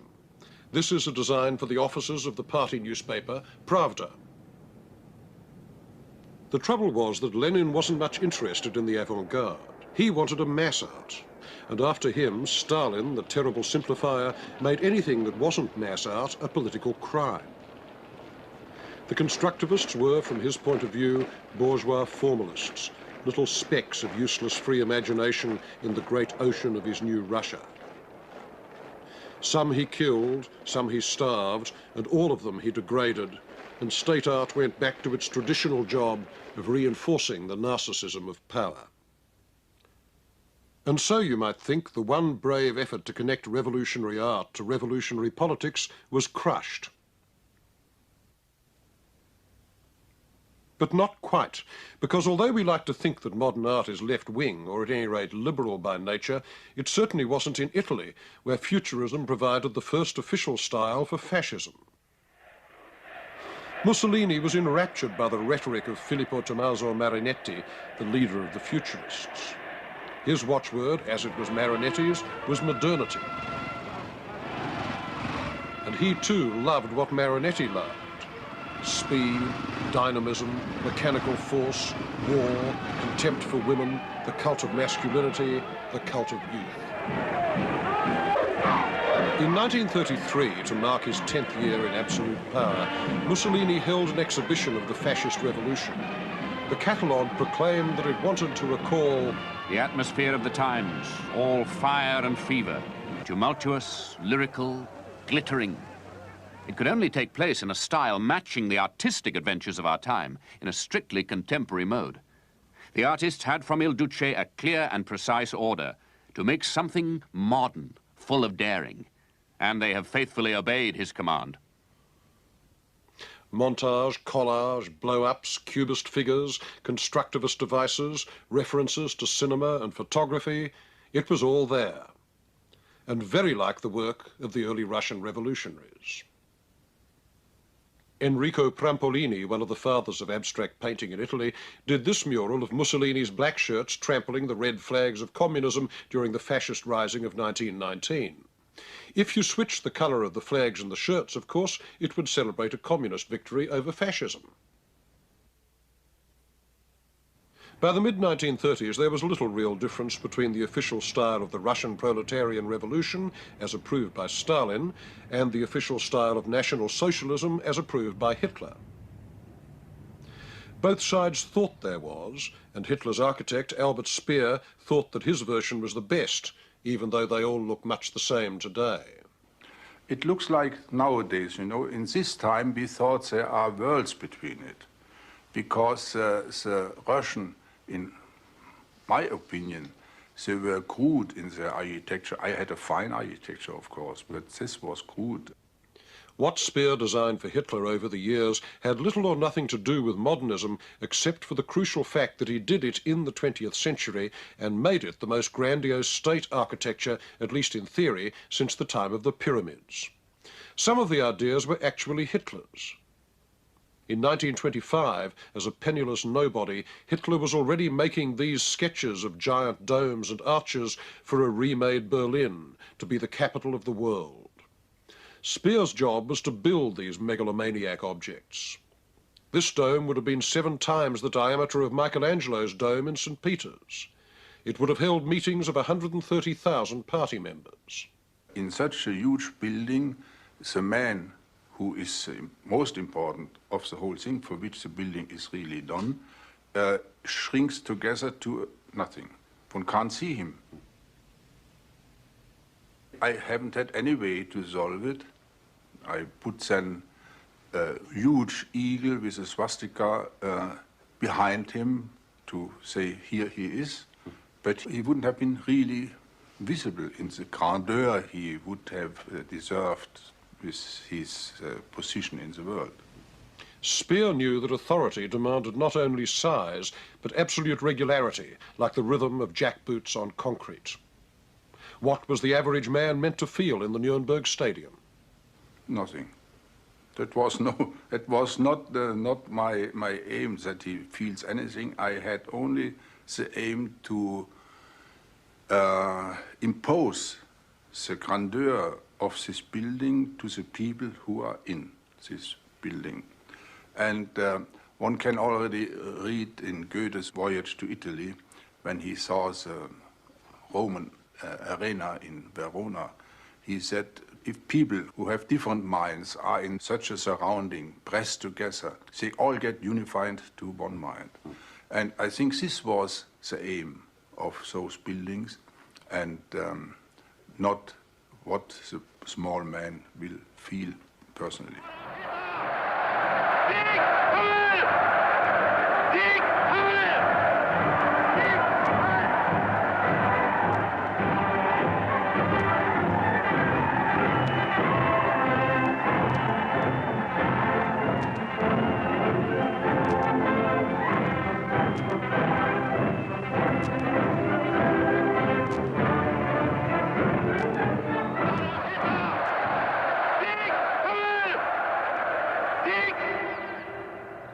Of all the projects that he designed for Hitler, the domes and the arches, the palaces, the stadiums and the tombs, only one is left, and this is it. This was Hitler's reviewing stand at the Zeppelin field in Nuremberg. Speer made a drawing of it to show what it would look like as a ruin in the year 3000. Bigger than the Colosseum, twice as long as the baths of Caracalla in Rome, the stone witness to the beginnings of the Third Reich and to the end of history. And so it is, but not quite as they intended it.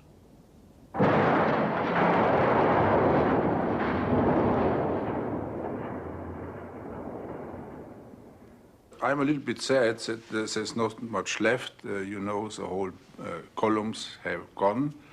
And to my astonishment, the stone we used, it was of a bad quality, so I only can say, thank goodness that I am no more together with Hitler. He would have been very mad with me about this bad stone quality.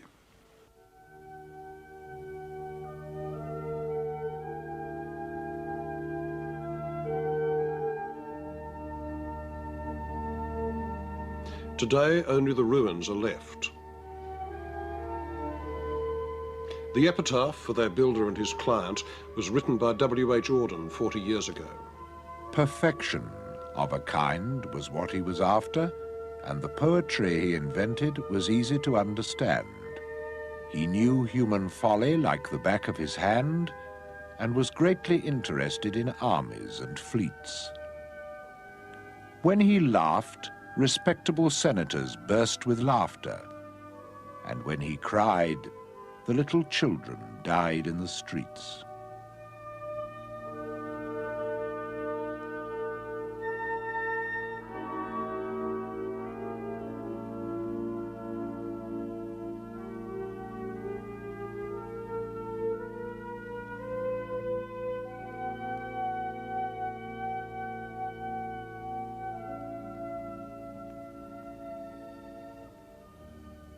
Under Speer's influence, Mussolini too switched away from modernism to a classical style of state architecture.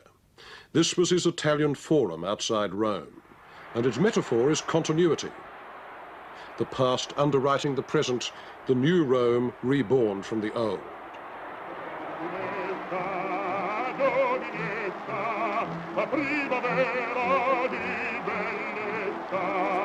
Della vita nella freccia, il tuo canto squilla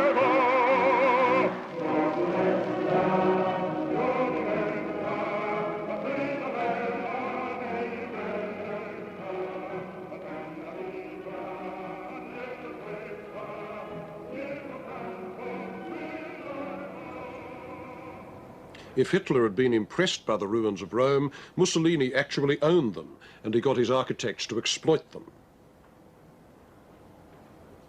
He wanted to build La Terza Roma, a third Rome. There had been the Rome of the Caesars and the Rome of the popes, and now there would be the Rome of fascism, halfway between St. Peter's and the sea. Its head architect was called Piacentini. It was going to be finished in 1942. It wasn't, but a good deal of it is still there. This is the only piece of fascist town planning that still works. They didn't need to tear it down after the war because it was far enough outside Rome not to become a troublesome symbol. The result is a set of buildings that are the architectural equivalent of Mussolini's famous feat of getting the Italian trains to run on time. They're efficient, they're easy to clean, you just run a damp rag over them, but unfortunately, they're quite dead.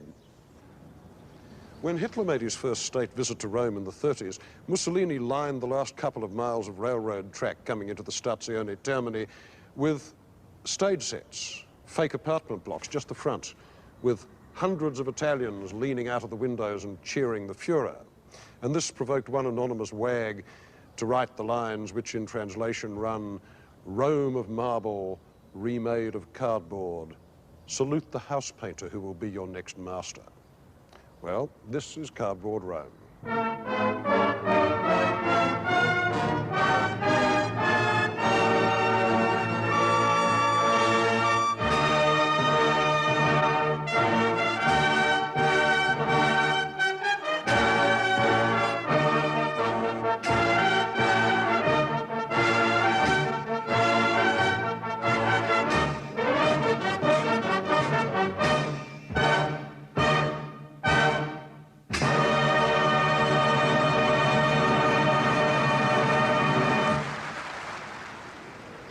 Classicism with a pastry cutter. 25 years later, a lot of Southern Californian universities were going to look just like this. Mussolini didn't like the style just because he was a bully and a braggart. He liked it because he had a jackboot in either camp, one in the myth of ancient Rome and the other one in the vision of a technocratic future. So this kind of architecture seemed just right to him, as it did to many an American corporate president and university regent after the war, like the Lincoln Center in New York. All the ingredients of an architecture of state power, as imagined by the totalitarian planners of our century, are also present in what used in the 50s to be called the architecture of democracy. What grandeur came down to was history without the trim. Not direct revival, certainly not ironic parody, but solemn parody. High-minded kitsch, the architectural equivalent of the world's 100 greatest books bound in hand-tooled naugahyde. 1950s television set renaissance. Or like the Kennedy Center for the Performing Arts in Washington. This was the international power style of the 50s and 60s, as Art Deco had been to the 30s, scaleless, opaque, and its metaphors running slightly out of control.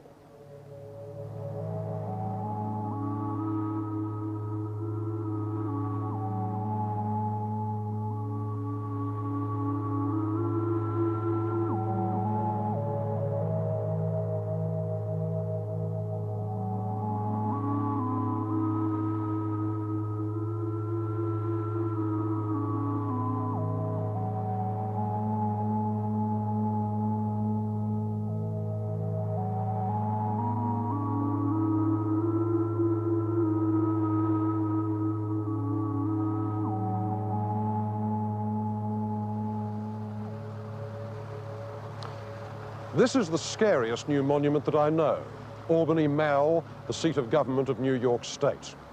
It was designed for one purpose and it does it very well. It expresses the centralization of power.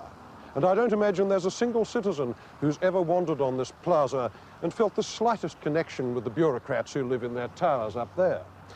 The place would make Albert Speer seem delicate. Utter simplicity of meaning, no ambiguities. And what comes out is not the difference between America and Russia, but the similarities between the corporate and the bureaucratic states of mind. Any one of those buildings there you can imagine with an eagle on top, or a swastika, or a hammer and sickle. It makes very little difference to the buildings. If you forget about the projects and the manifestos and think about what it actually built, there's no doubt that our culture has its language of political power. It's not linked to any particular ideology. It's value-free. It can mean anything. In the area of public building, our century has not yet managed to come up with an architecture of free will. But on the other hand, what is left of the art of dissent? Not a great deal. Only one humane political work of art in the last 100 years has achieved something like permanent fame and wide effect. It was Guernica, painted by Pablo Picasso in 1937. Its imagery was set off by an act of war, the German bombing of a Basque town during the Spanish Civil War. I say set off because although Guernica has certainly been taken as the most powerful invective against violence in modern art, it was not entirely inspired by the war. These motifs of the weeping woman, the horse and the bull had been running through Picasso's work for years before Guernica brought them together. Nor can you call this a very specific statement about politics. It's more a general meditation on suffering, and its symbols are deliberately archaic, not historical. The horse, the bull, the fallen warrior, the sword.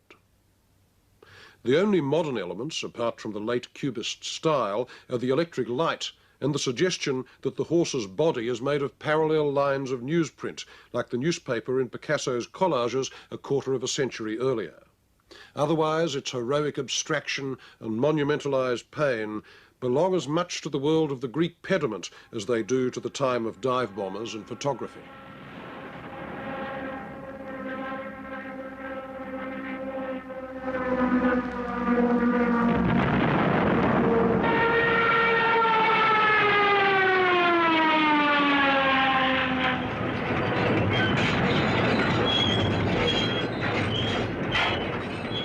Since then, full-dress revivals of the old Dada spirit of flat-out opposition to the world as it is have been the exception rather than the rule. Or to be exact, ones that work convincingly as art have been the exceptions. Some have been produced by a Swiss artist, Jean Tinguely, who makes sculptures that wildly parody the rationalism of technology, of machines and the interests they serve. I'm involved with our civilization, in our technical civilization, and the problem of machine is the problem of an all new world. It is first of all a sculpture, and I have tried to give him new dimension, to give him the quality of a classical sculpture and to let him in the same time to becoming a fantastic machine. And this has also the quality of a spectacle, of a show in the same time. It has to have some different phases. The noises and the sounds are very important and belongs to it. In art, perhaps the machine had nowhere to turn but on itself. One cold spring evening in New York in 1960, in the courtyard of the Museum of Modern Art, a small invited audience of trustees, collectors, critics and artists assembled to experience what Tinguely called his homage to New York, a machine which, with a little help from its friends, succeeded in its intention of assassinating itself, a self-destroying work of art for an audience composed mainly of millionaires.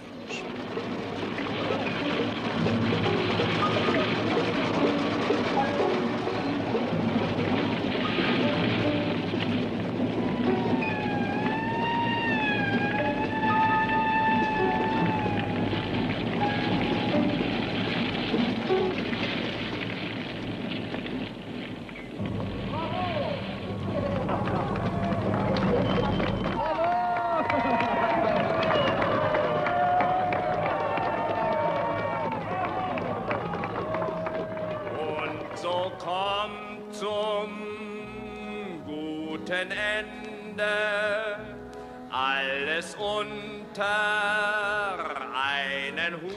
This was a long way from the original spirit of Berlin Dada in the 20s, with its hope of changing society, and to hell with amusing it. It was as far as the Berlin railway station of the 20s, when it was one of the hubs of a shuttling, changing European avant-garde, was from its form today.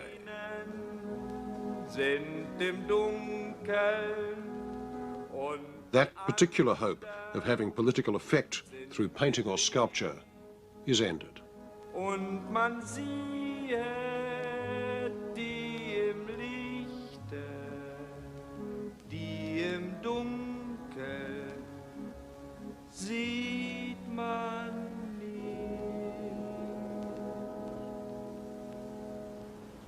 As far as today's politics is concerned, art aspires to the condition of muzak. It provides the background hum for power. If the Third Reich had lasted until today, the young bloods in the party wouldn't be interested in old fogies like Albert Speer or Arno Breker. They'd be queuing up to have their portraits done by Andy Warhol.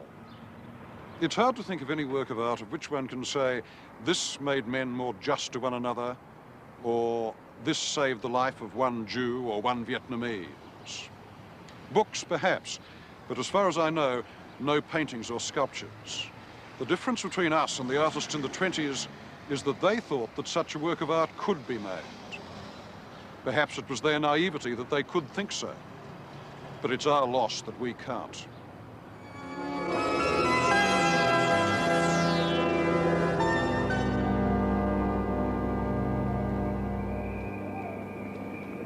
One of the great projects of art is to reconcile us with the world. Now, of course, not all art wants to do that or tries to, but from time to time, some artists do give you a glimpse of a universe which is neither hostile nor indifferent, nor indeed in much need of change. And in such a place you can move without strain, because in some way it completes your nature. Now, for Picasso and Matisse and for the Fauves, the Mediterranean was such a place.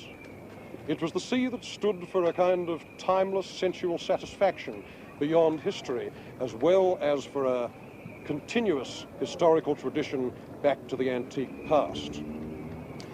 This is what happened to it within 60 years of the paintings they made on the coast. Endless kitsch, infinitely prolonged, a terrible parody of pleasure. No wonder their work looks like a lost paradise now.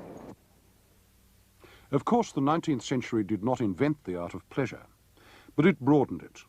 There was some truth to Talleyrand's remark that those who were not alive before the Revolution, meaning the French Revolution, did not know the sweetness of life. For the rich, it was absolutely true, and in fact the pleasure principle in 18th century art belonged to one class, the aristocracy. The great image of civilized pleasure in painting was the fête champêtre, a gathering of people enjoying themselves in the open air. Culture preening itself in the presence of its opposite, nature. These picnics begin with Titian and Giorgione in the 16th century. Antoine Watteau painted them in France in the early 18th century, and they became a staple of court art. Thomas Gainsborough married the fête champêtre to the formal portrait, Mr. and Mrs. Andrews contemplating nature as condensed in their own property.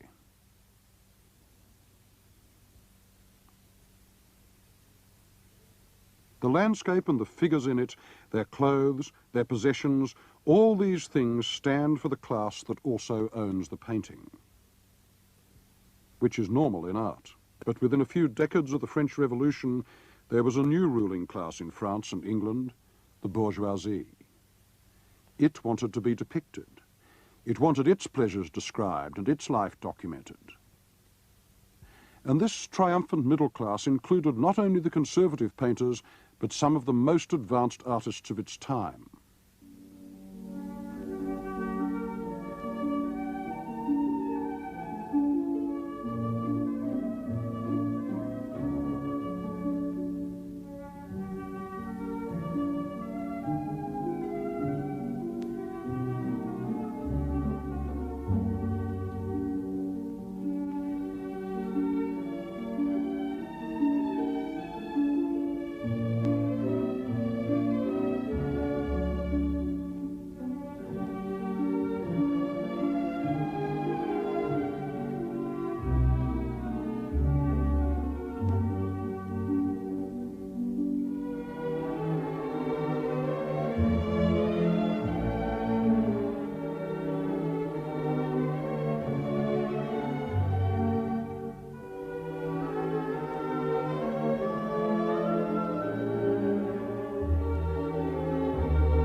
most of the last 100 years, Impressionism has been the most popular of all art movements. The appetite for Impressionist paintings never seems to wear off, and at the same time, Impressionism seems to us to represent a lost world. A pre-modern world whose icons have very little to do with the realities of our own time and culture. And both these things are true for the same reason. Around 1870, the field of paintable pleasure dramatically widened. Impressionism found its subjects in pleasures which nearly everybody above street level could have, including the life of the painters themselves and of their friends. One thing they all had in common was the feeling that the life of the city and the village and the cafes and the parks, the salons, the bedrooms, the seaside and the banks of the Seine could become a vision of Eden. A world of ripeness and bloom with an untroubled sense of wholeness.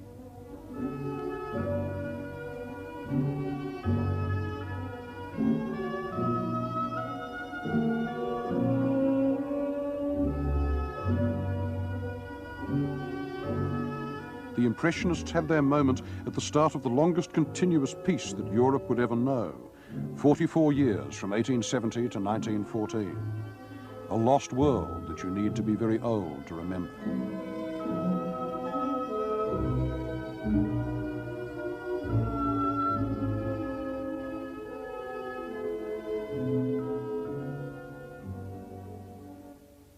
By the middle 80s, the Impressionist love of spontaneity was being challenged by younger artists. They saw it as the dictatorship of the eye over the mind.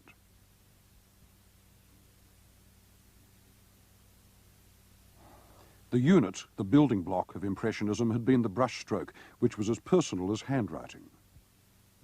The greatest of the younger artists was Georges Seurat, who replaced the stroke with the dot. Hundreds of them, thousands. The dot was impersonal. It grew in colonies like coral. It stiffened the shapes and gave them the archaic Egyptian stillness that Seurat contrived as the antidote to the Impressionist love of the moment. Above all, the dot meant control of colour, step by step. Seurat's eye for colour was one of the subtlest in all art history, and he wanted each touch to have the analytic clearness of scientific thought. His subject matter was that of Impressionism, but his aims were not. He wanted to give his images the density and permanence of classical art, order, system, dignity. He didn't want snapshots. He wanted to reveal the processional aspect of modern life, something formal and rigorous and akin to the heroic dandyism that Baudelaire had seen in Paris 30 years before. I want to show the moderns moving about on friezes, stripped to their essentials. To place them in paintings arranged in harmonies of colours, in harmonies of lines, line and colour fitted to each other. He did this in an enormous painting of Parisians strolling on a Sunday afternoon on a grassy island in the Seine called La Grande Jatte. Here, the middle class at play got the ceremonious nobility of treatment that art once reserved for gods and kings. Here, pleasure takes on the gravity of history painting. Seurat built his space like a Renaissance fresco with the most exacting precision. It's held together by complicated rhymes and chords of shape, some of which you hardly notice at first. The woman fishing there is the twin of that tiny figure in the extreme distance. The monkey's tail emulates the hook of the dandy's cane. The decorum of posture and gesture, the distances people allow themselves on that green lawn, is turned into the decorum of classical art itself. He's a bit ironic about his middle-class moderns. They glide about on the grass like tin toys on wheels. But the irony is part of the modernity. Just because it is a distanced painting, it makes you aware of its semantics. And the spectacle of art as a language fascinated Seurat. He had grasped that there is something atomized, divided about modernist awareness. To build a unified meaning, the subject had to be broken down into molecules and fragments, and then reassembled under the eye of formal order. Hence the dots. You could make reality permanent by displaying it as a web of tiny stillnesses. That is what La Grande Jatte was really about. Infinite division, infinite relationships. Claude Monet had come to the same place by a different route. If Monet had died in the same year as Seurat, 1891, we'd honour him as the essential impressionist and sooner or later pass on by.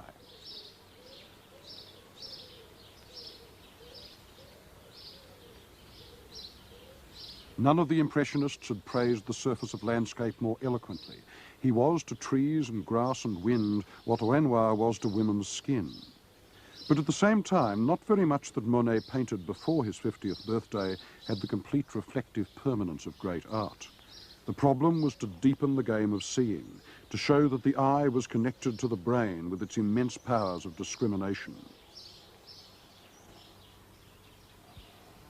But to do that, one must possess the subject. This kind of meditation needs pleasure and not pain. It has to come from the centre of the self and not from its disturbed edges. The novelist Gustave Flaubert once remarked that art is a luxury. It requires calm, white hands.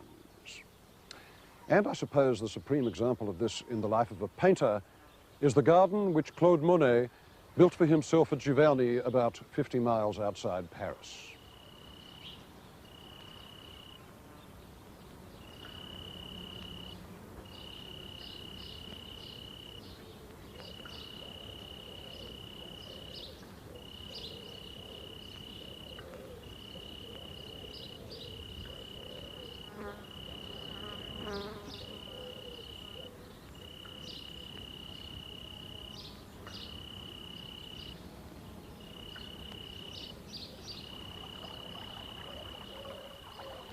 Ten years later, in 1893, Monet was past 50 when he started work on the second half, which was a water garden across the road. Now, this project obsessed him for 30 years. At first, the authorities didn't want him to do it at all because he wanted to divert a little stream nearby and they were afraid it was going to cause a water shortage. Well, it didn't, but what it did do was supply him with the motifs for his greatest paintings for the last half of his life. His water garden was a work of art, and it released a stream of others. Pottering around in it, he was in complete control. He had made the subject as well as the paintings. It was, as one art historian rather elegantly put it, his harem of nature. And so all of late Monet is right here, that endless inspection and contemplation of a drowned, reflected world, the sky and the water, the lily pads, the willows, and this Japanese bridge.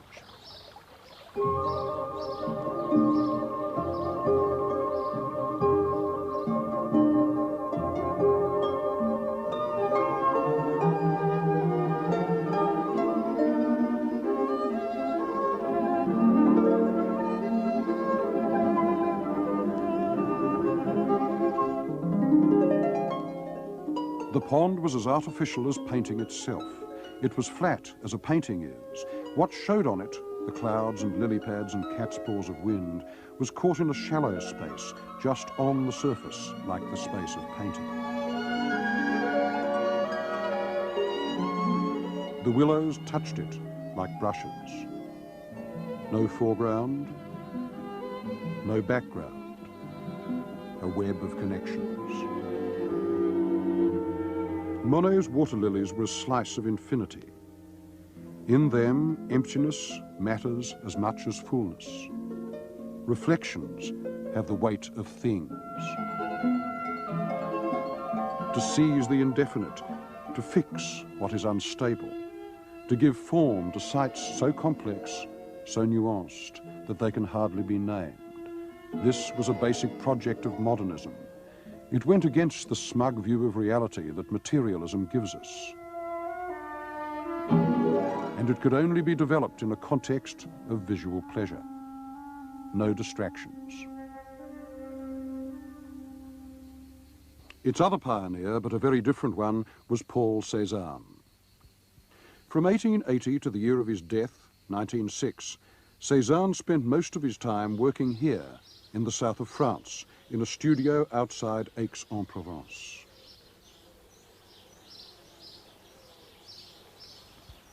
This studio is one of the sacred places of the modern mind, a kind of reliquary. But the irritable diabetic ghost who haunts it still baffles us, partly because he spent those 25 years secluded in a small town, and we don't know much about what he really thought, and partly, too, because so much later painting claimed Cézanne as its ancestor. In an earlier program, I mentioned Cézanne's effect on Cubism as a painter looking for structures in a welter of uncertainties, a genius of doubt, which he was. But he never imagined Cubism, and he would have loathed the very idea of abstract painting. The one great desire of his work was to return you to the world, to the look and feel of things, to prove the coherence of what he saw when he looked, for example, at some onions on a table.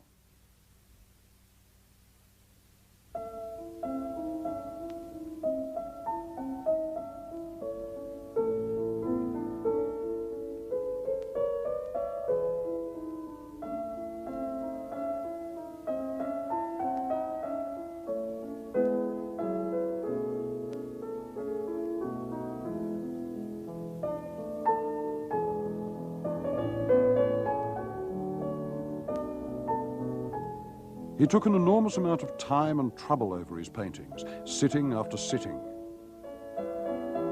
By the time a still life was finished, the onions were sprouting, the apples withered.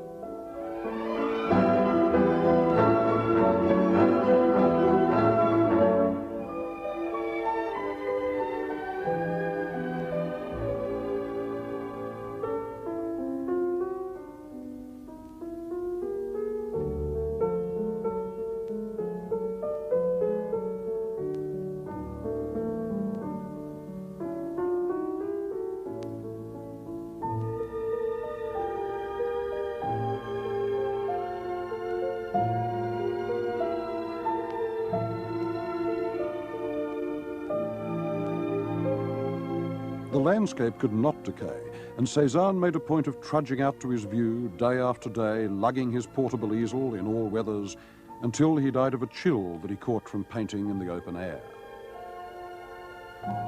He was a Provençal, and his art proclaims that before it says anything else. This landscape was in his blood, clear, bony, archaic, and as recognizable on an instinctive level as the taste of olives or cold water. And what did he paint? Approximations. The art schools used to teach that Cézanne wanted to reduce nature to spheres and cubes and cylinders. This is nonsense. He was a most ungeometrical painter.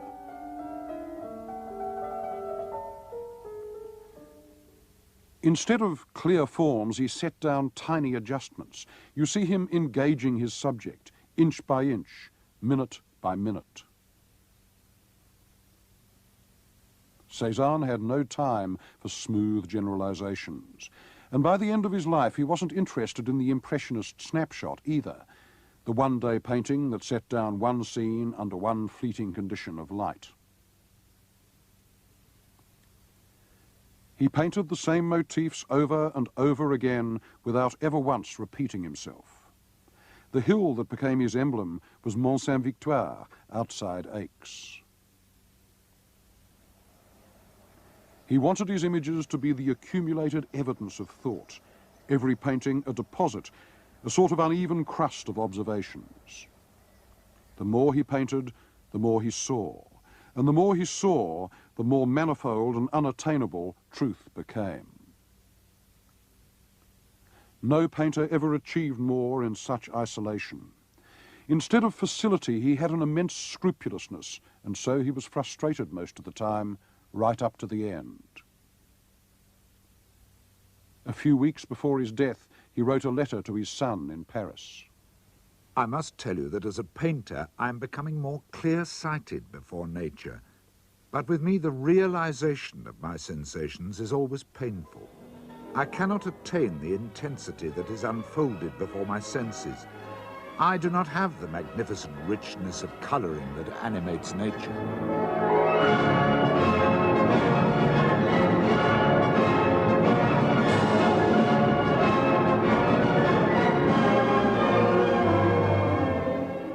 But the idea that nature is endless suggests that it is also paradise, and other painters than Cézanne believed so too.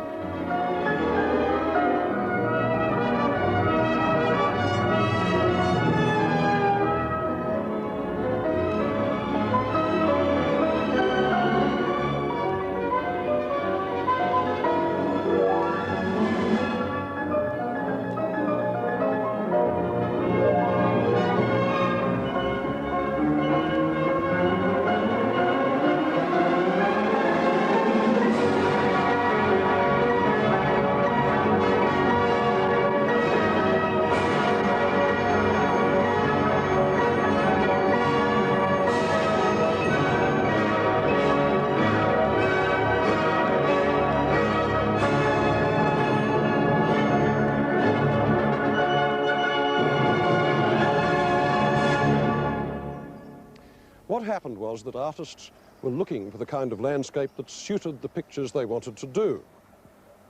Van Gogh's disappearance to Arles was part of that, and so were the trips that Derain and Matisse made to Collioure in the early 1900s.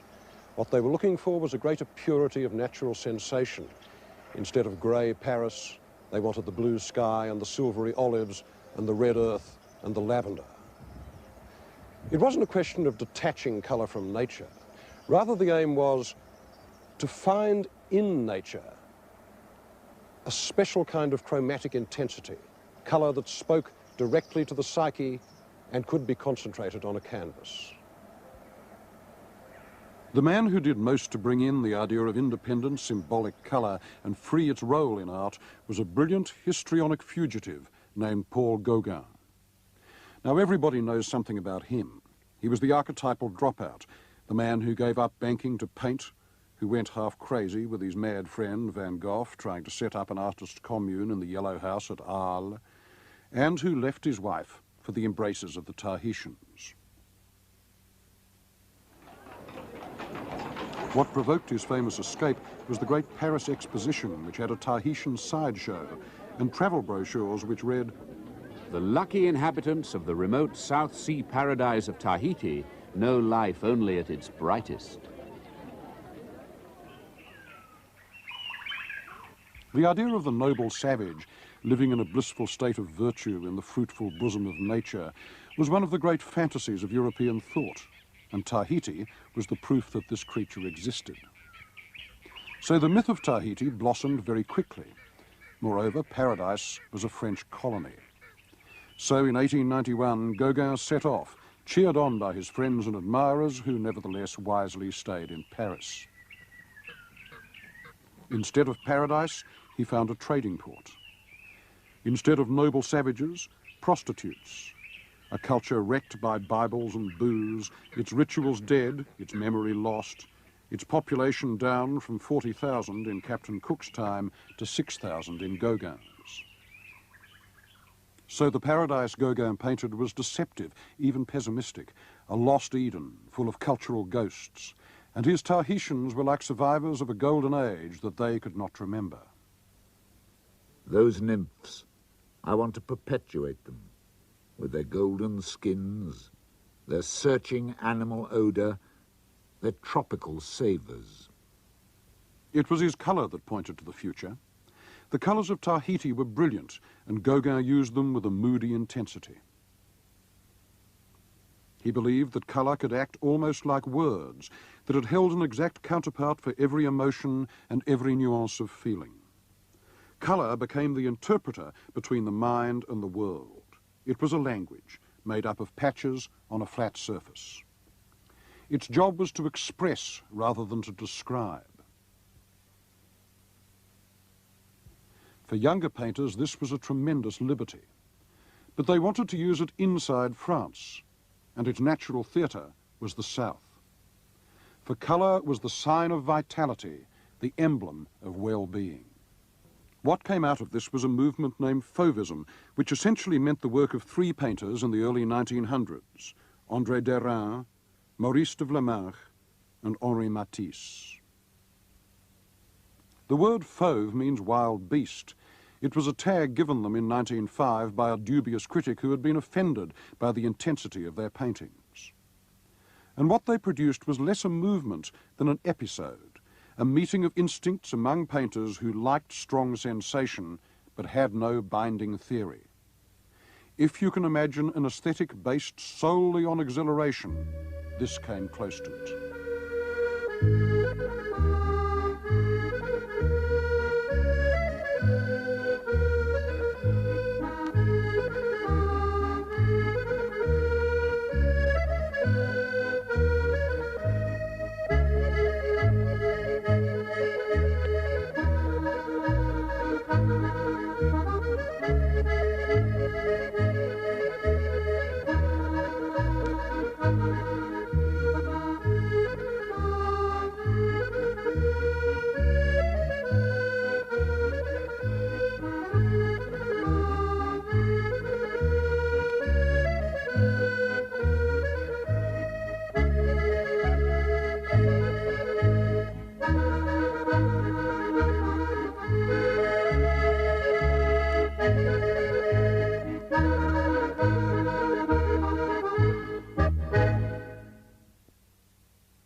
The master of reflection within pleasure was Henri Matisse.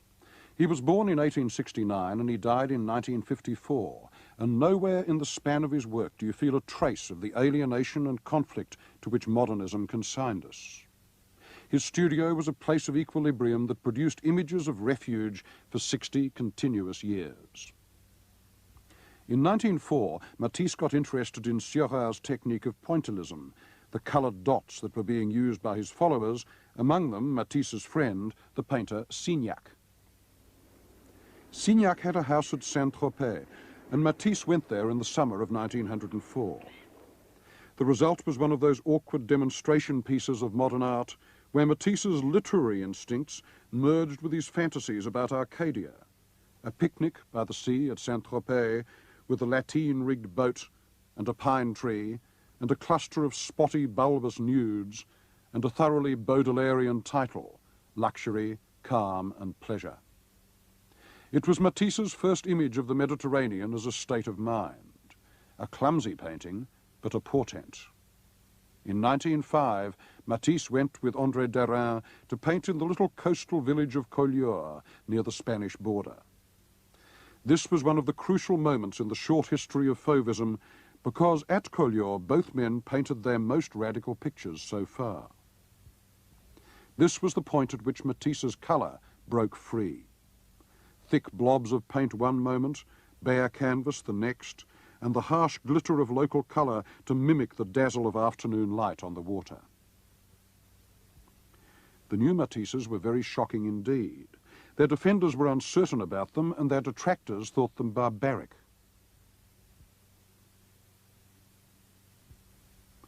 Particularly offensive was Matisse's use of this new colour system, discordant and ragged, in the familiar matrix of the salon portrait, even though the victim was his wife.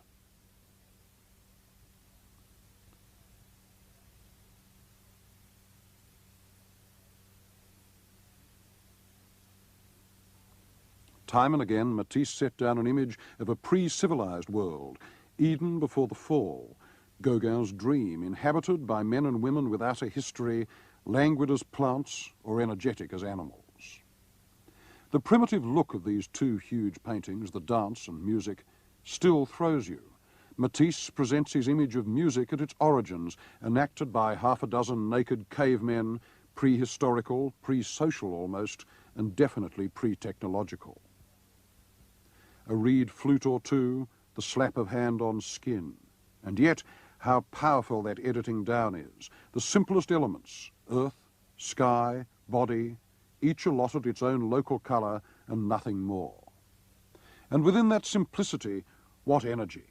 The dance is one of the few entirely convincing images of ecstasy made in the 20th century.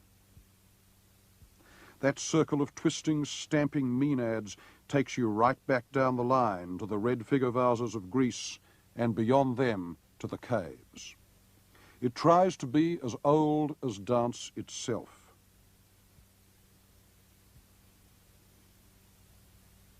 Matisse got the idea in the summer of 1905 at Collioure while watching some fishermen and peasants in a circular dance.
The other side of this coin was an intense interest in civilized craft, Islamic pottery, Persian miniatures.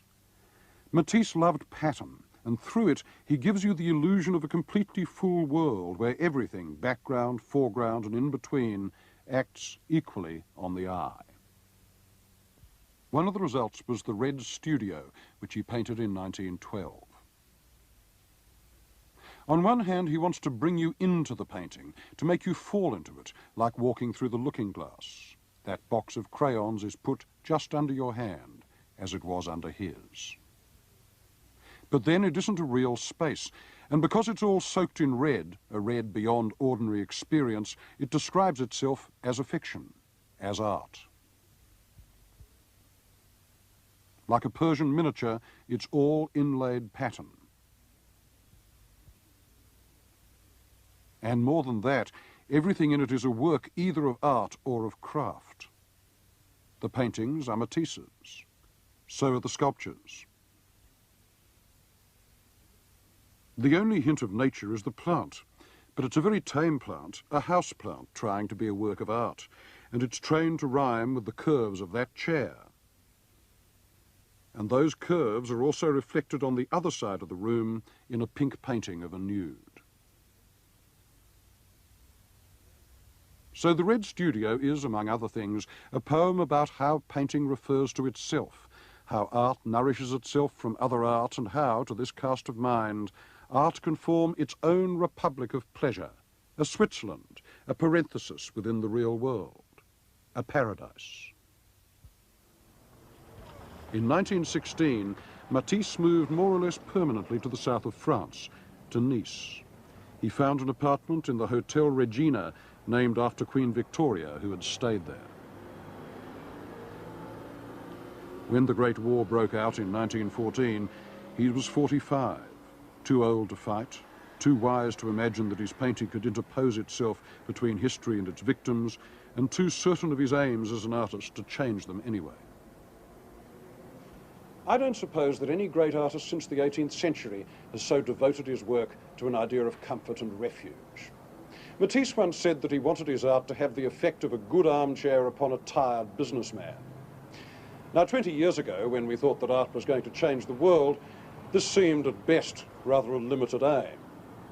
But now that I'm sure that it can't and it won't, I can only admire Matisse's common sense. He thought that an educated bourgeoisie is the one audience that an advanced art can claim. And it seems that history has shown he was right. Anyway, this is where he lived and what he painted, the great indoors. And how fitting it is that so many of Matisse's best paintings should have been done in apartments and hotels. The room is a metaphor of their nature. A private place, always fresh, signifying luxury, the playpen of the adult mind, a womb with a view. And the common theme of Matisse's Mediterranean interiors is that of looking out on benevolent nature from a position of absolute security. The filter between those two worlds is the shutters.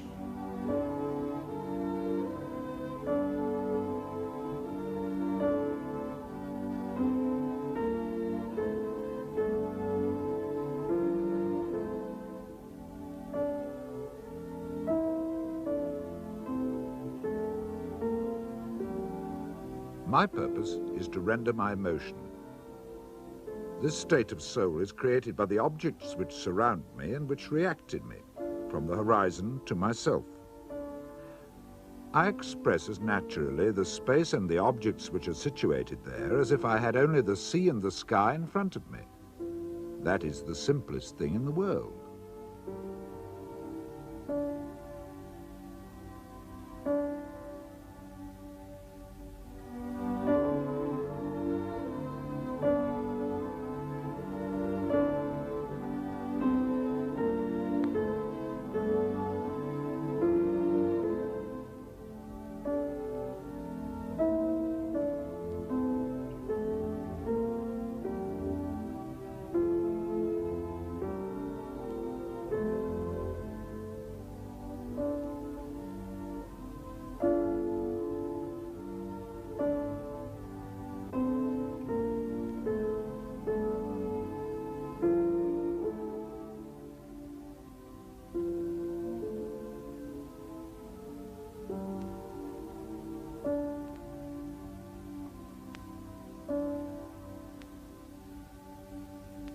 in order to paint my pictures, I need to remain for several days in the same state of mind.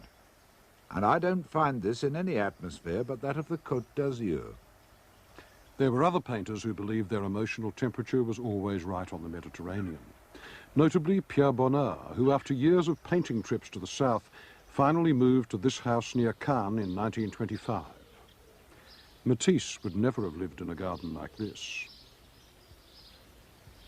In some ways, Bonnard was his opposite, the little bourgeois against the grand one, a poet of unpruned domestic intimacy rather than of the grand apartment.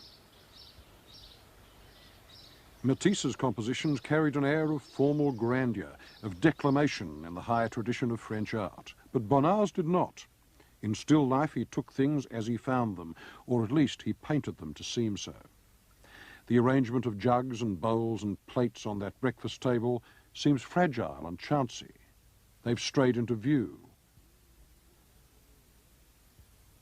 And even when the still life is more arranged, like this one, he vaporizes it with colour and with loose brushwork, so that it seems soft, half-formed, ready to disappear, as moments do. Everything in Bonnard is seen with the private eye, not the public one. The food about the house, the flowers around the house, and the woman.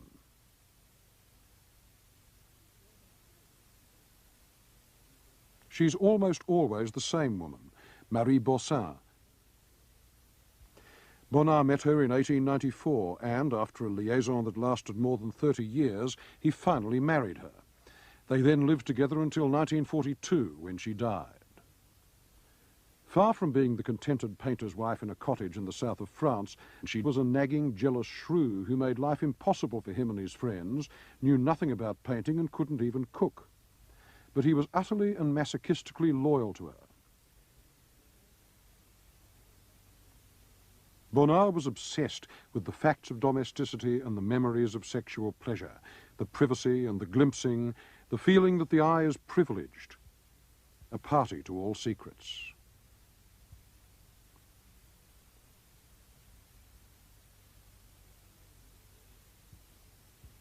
The sexuality of early Bonnard is still amazing. At a certain point around 1920, she stops getting older. When she was 60, Bonnard was still painting her 30-year-old body.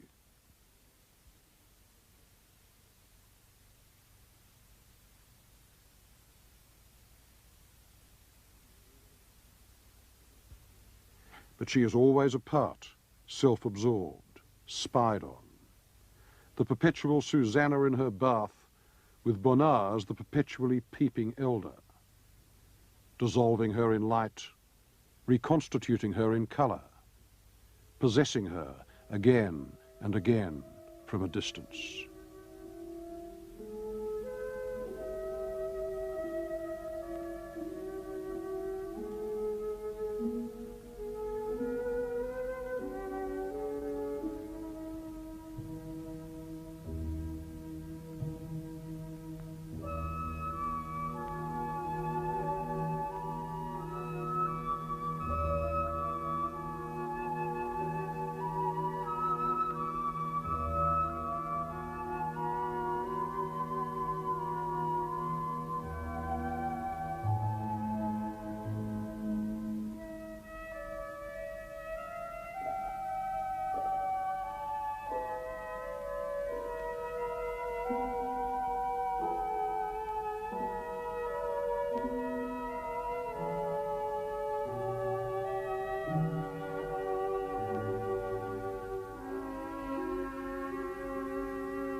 The greatest painter of disciplined pleasure between the wars was Georges Braque. In 1915, a fracture opened in Braque's career. He joined the army and he was shot in the head. There was no brain damage, but he couldn't paint for some years. When he got back to the easel, he had decided once and for all that he could push no further towards abstraction. There is in nature, he remarked, a tactile, I almost mean manual space. And this is what he explored in the still lives of the 20s and 30s. If ever a group of paintings made concrete the desire for measure, sublimation, attention, and calm, it was these. The objects are ordinary: a guitar, newspapers, bottles, the routine subjects of Cubism. But each is given its exact visual weight. He wanted to distribute one's attention across the painting as evenly as possible. What all this meant was an ambition different from Cubism, to pick up and reassemble the pieces of the French tradition of still life painting that Braque, as a Cubist, had helped to shatter. The result is solider than Cubism, less hypothetical.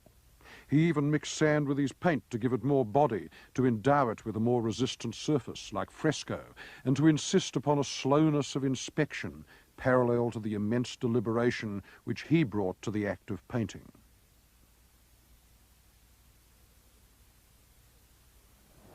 There wasn't very much in Picasso's output over the same 25 years that could really equal that kind of frozen music. But then, Picasso had no talent for serenity. His whole idea of pleasure was much more prehensile than Braque's. He wanted to seize and touch and absorb and enter the objects of the Mediterranean. He liked strong, specific sensations.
The strongest node of feeling was sex.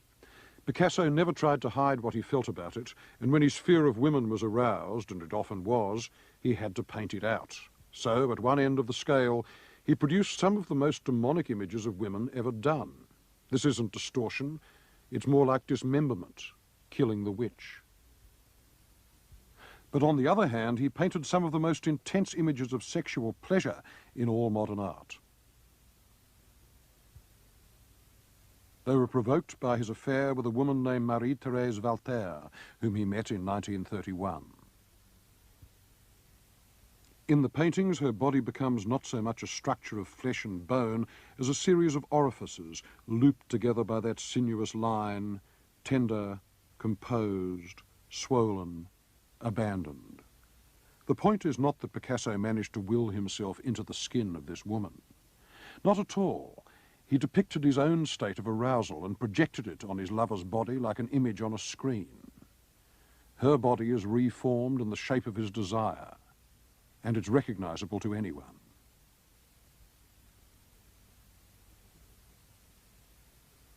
It was about this time that Picasso began to mythologize himself as the Mediterranean artist with a series of etchings called the Vollard Suite. One part of this marvelous cycle is autobiographical, or at any rate, in a loose way, self-descriptive. The sculptor and his model, she the passive and obliging nymph, and he the genius of the place, a sort of river god in costume. These prints were Picasso's invocation of the past. They enabled him to place himself in Arcadia. The Volar suite was one of the most convincing parts of a general revival of antiquity, seen in terms of the cult of the sun, of pleasure and the healthy body, that went on in the 1920s and spilled over into the 1930s. It goes without saying that there was a much more complicated and doubt-ridden Picasso behind these antique simplicities. Picasso's image as the old man of the sea was to some extent a role, just as Hemingway's famous cojones were a mask worn on the groin. Nevertheless, the Volar suite remains the last major work of art to be directly inspired by the classical Mediterranean. It's the end of an immense tradition that lasted for more than 2,500 years and then perished amid the historical disjuncture, the suffering, the physical ruin, and the irony of the 20th century. Within 40 years of the completion of the Volar suite, officials in Athens were debating whether to remove the caryatids from the Acropolis and replace them with fiberglass copies, and the whole Côte d'Azur was one mass of pinball machines and pizza parlors from end to end. Of course, the more the tradition receded, the more famous Picasso became. He turned into a kind of living fetish object. He was famous as no other artist ever had been. But none of his later Arcadian images were going to carry quite the same conviction as the Volar suite, because World War II had killed the classical Mediterranean just as surely as World War I killed the Belle Époque. One of the first tremors of modernism is in a poem by Mallarmé called The Afternoon of a Faun. And its very first line runs, "I would perpetuate these nymphs." Picasso's motto too. But those nymphs couldn't survive except as a sort of dumb decor after Auschwitz and Hiroshima, or even after Guernica. And Picasso's efforts to maintain an Arcadian art in his old age began to look less and less convincing. This didn't happen with the aging Matisse, whose art in the early 1940s was suddenly clarified by a brush with death. There was long surgery and then a long convalescence. My terrible operation has completely rejuvenated and made a philosopher of me. I had so completely prepared for my exit from life that it seems to me that I am in a second life. He expressed this rebirth not with a brush, but with scissors and coloured paper. He cut out shapes and pinned them on a wall or a sheet of paper, and cutting straight into colour, he said, reminded him of the direct carving of a sculptor. It linked drawing and colour in one sweep of the hand.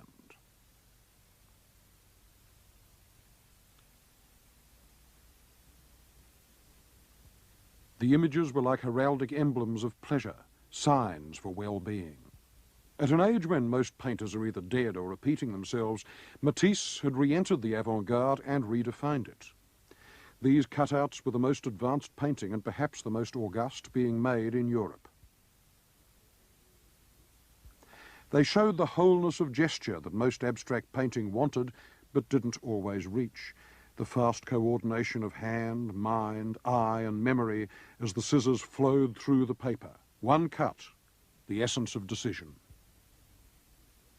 And then the pleasurable digestion, moving the shapes around, pinning them here and there until the harmony was reached.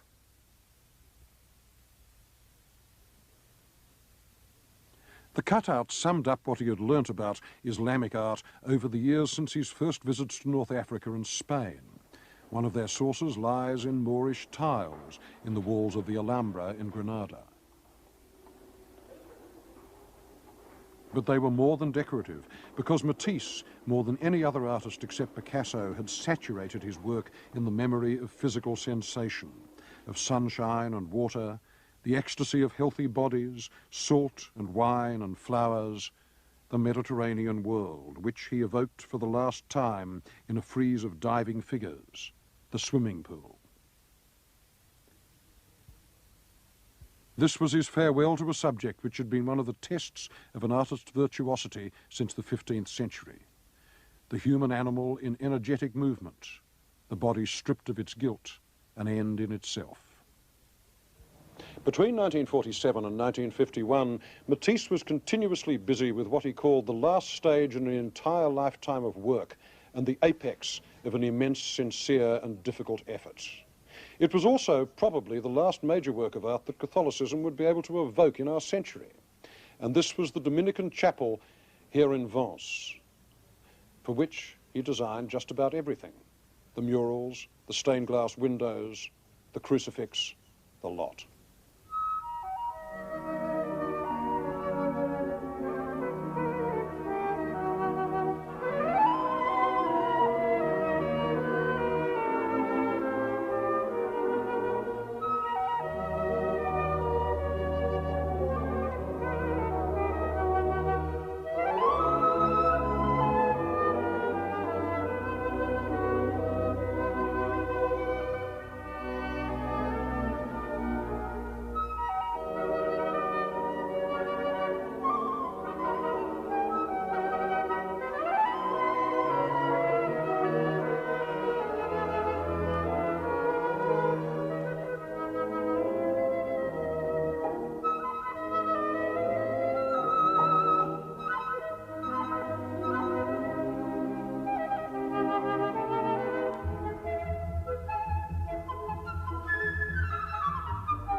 It was a hard act to follow.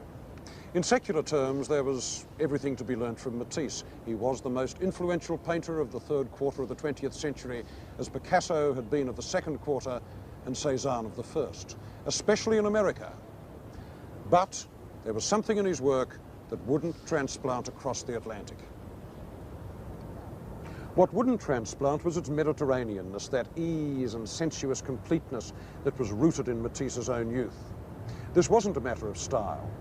It was a matter of a complete attitude towards life and how to live it and how to sustain human relationships, which came out of the 19th century and for thousands of people was wrecked by the last World War.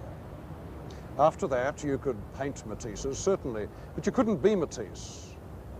That particular paradise was closed, especially if you happen to live in a highly utilitarian society fueled by pragmatism and guilt, like post-Freudian America.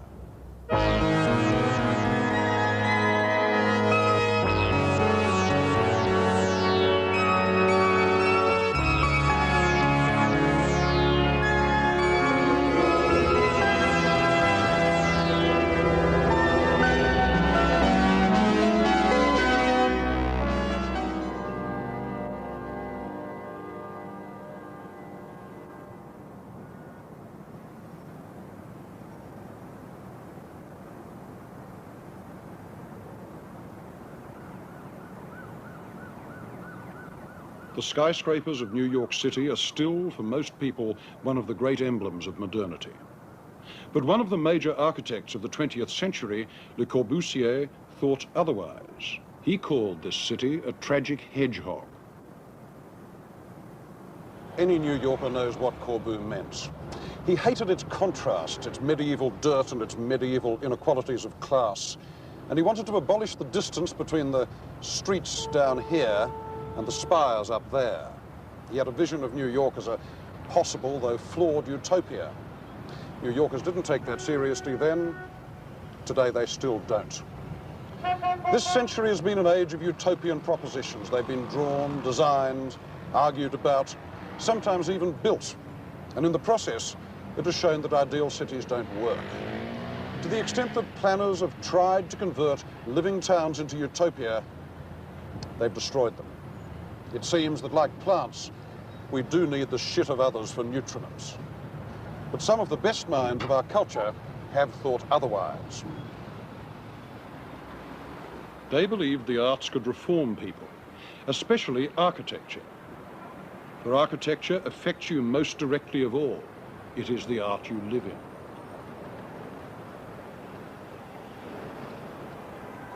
Rational design would make rational societies. The optimistic feeling of the time is recalled by the architect Philip Johnson. It was one of those illusions of the 20s, that great movement which I had the privilege of taking part, the modern movement, the international style we named it. That was the architecture of the 20s, which was thoroughly of the opinion that if you had good architecture, the lives of people would be improved, and that architecture improved people, and people would improve architecture until perfectibility would descend on us like the Holy Ghost, and we'd be happy forever after. But the architects of the modern movement weren't the first to feel this visionary urge. Utopia had been around on paper since the 15th century, when Alberti and Leonardo speculated about how to build the ideal town, and Antonio Filarete planned a city named Sforzinda, designed to abolish the muddle and filth of the medieval warren. A place for every job and rank of society, and every rank and job in its place. The dream of a didactic architecture, secular buildings that morally improved you, came to a climax around 1800 with the designs of a Frenchman, Etienne Louis Boulet. He was a son of the French Revolution, and his designs were obsessed by death, authority, and the grandeur of the new state.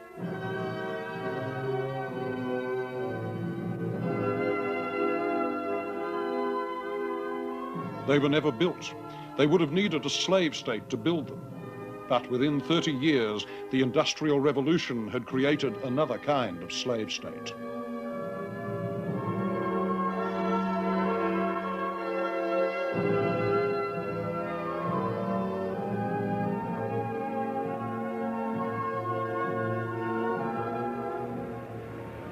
Throughout the 19th century, architecture had nothing to do with this misery and nothing to say about it. Architects built palaces for the rich, villas for the upper bourgeoisie, and ceremonial structures for the state. Some of them were of such splendor that in our century they became ritual targets for all right-minded modernists. And the main one was the Paris Opera, designed by Charles Garnier, a great whale of marble and bronze of such splendor that there would be no possible way of building it today. But although the civic pride of the 19th century expressed itself in structures like this one, the poor, the invisible ones, had no architecture. What they had was slums.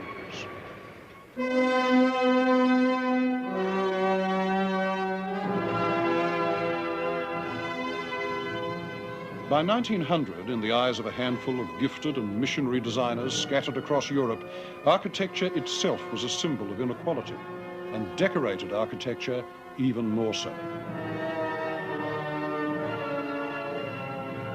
The distrust of decoration in early modernism was not simply an aesthetic matter. It became a moral issue in the 1890s at about the same moment as the birth of its direct opposite, the European luxury style, Art Nouveau. Art Nouveau was the final exquisite protest of craft sensibility before the hand and its work were swamped by the machine product. It was the snobbish style, consciously elitist. In Art Nouveau, culture parodies nature, and the pre-industrial world makes its last stand among the twining shoots, the wavy lines, and the languid stained glass lilies.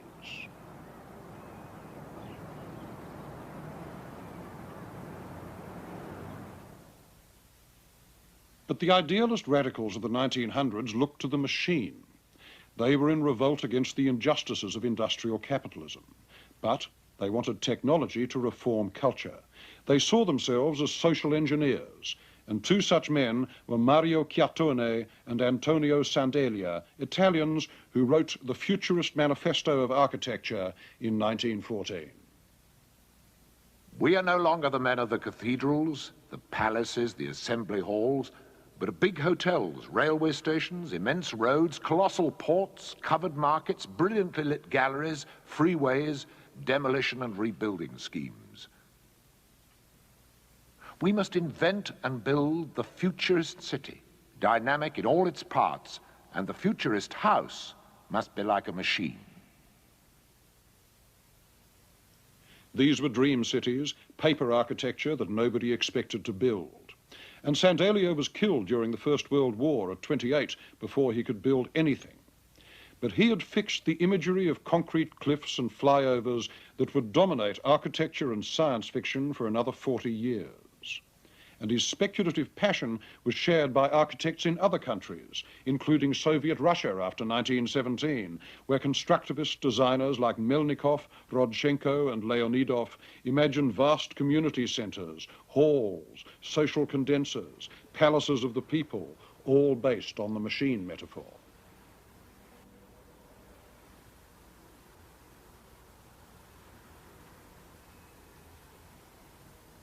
But where in the real world could a European architect find the practical shapes of the future? One place was America, with its industrial forms of warehouse, dock, and grain elevator. The essence of American modernism was concentrated in Chicago. The city had been wiped out by a fire in the 1870s, and so the architects of Chicago got what their European colleagues could only dream of, a clean slate. There was no city planning. The nature of American business took care of that. Grab the block, screw the neighbors. But a new principle of building emerged from the chaotic growth of Chicago.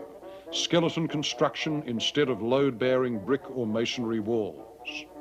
The steel frame took the load and the walls became light panels or opened out into glass. Because they weighed less, buildings could go higher.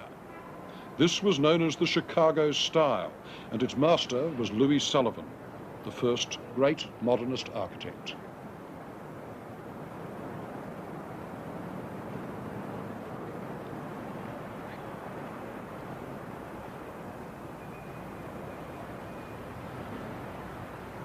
Sullivan was a true American idealist. With me, he said, architecture is not an art but a religion, and that religion but a part of democracy. What this entailed for Sullivan and his colleagues in the 1880s and 90s was a desire to fulfill both the abstract side of building, its ability to soar, to display geometry, to embody systems, and its natural side, the poetic rhythms, organic grace notes, and ornament. The verticals of aspiration, the horizontals of the Midwest prairie.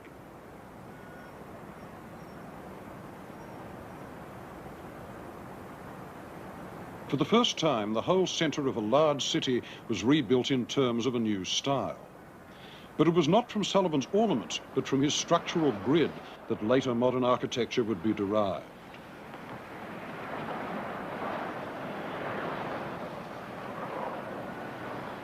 Sullivan's auditorium building was finished in 1899, and in the same year he began the Carson Peary Scott store, the last major project that he would have a chance to do.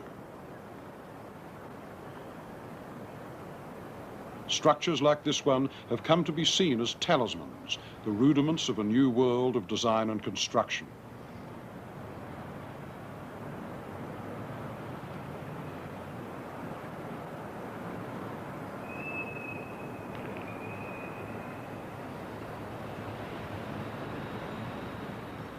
And although official European architects distrusted the grid, the idea behind it had already been tried out in Europe several decades before, and it grew straight out of the Industrial Revolution.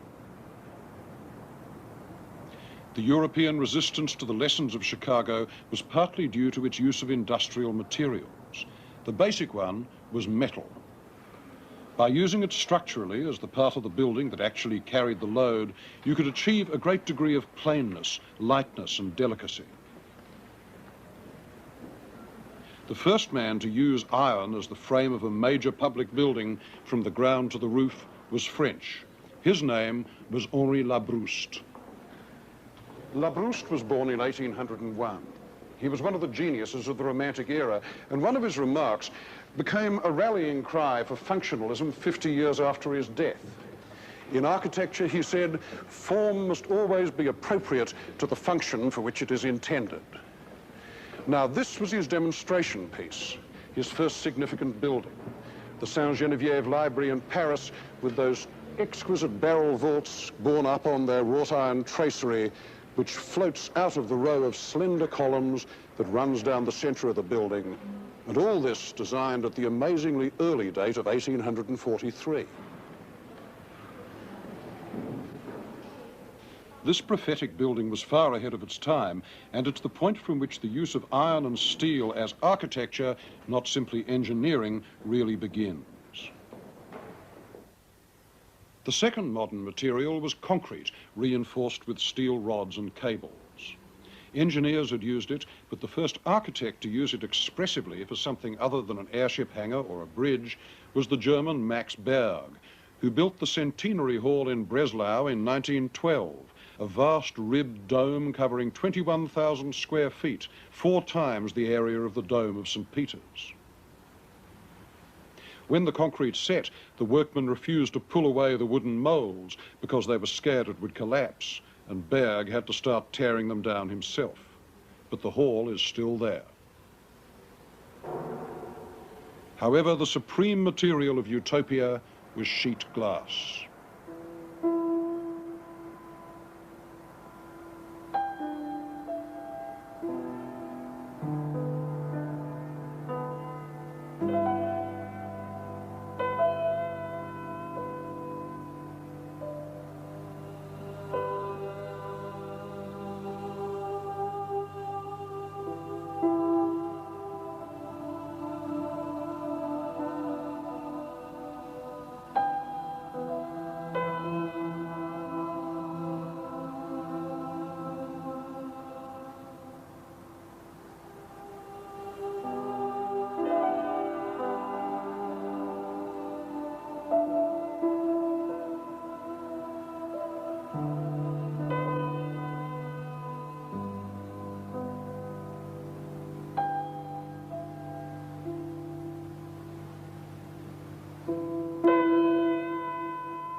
Glass was the opposite of stone and brick. It meant lightness, transparency, structural daring. Glass was the essence of the skyscraper, and the skyscraper has become the essence of the modern city. A thin film hung on a steel skeleton. No more load-bearing walls. 60 years later, this is the face of every corporation, the glass box, the all-over grid of spandrels and mullions, the curtain wall.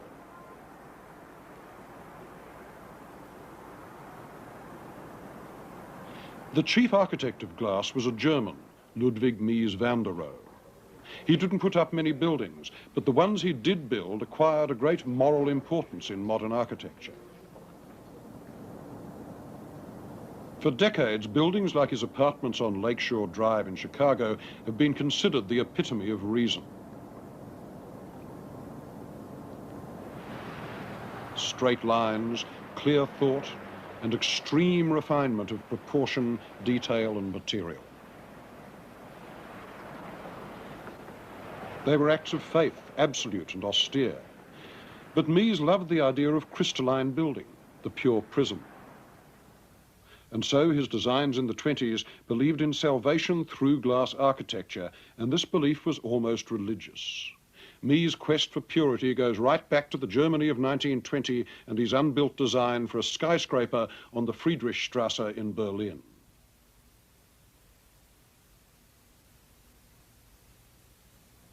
Though other architects were interested in towers, Mies invented the glass skyscraper as we know it today.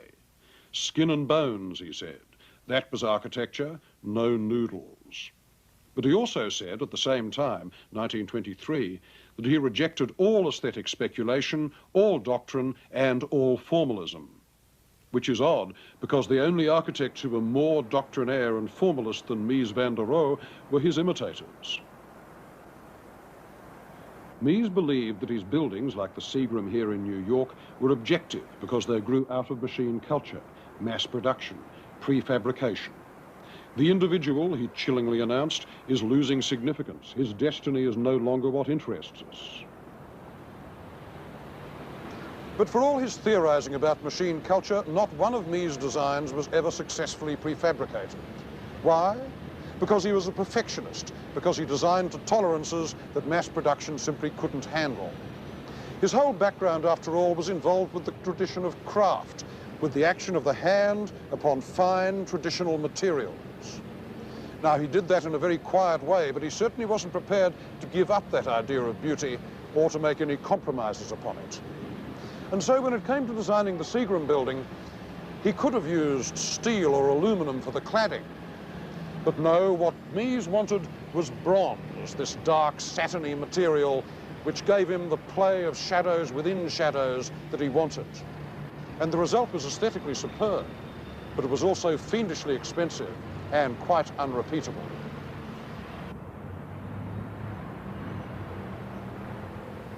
But the Seagram is all balance as well, and generosity. Useful and ceremonious, one of the great buildings of our time.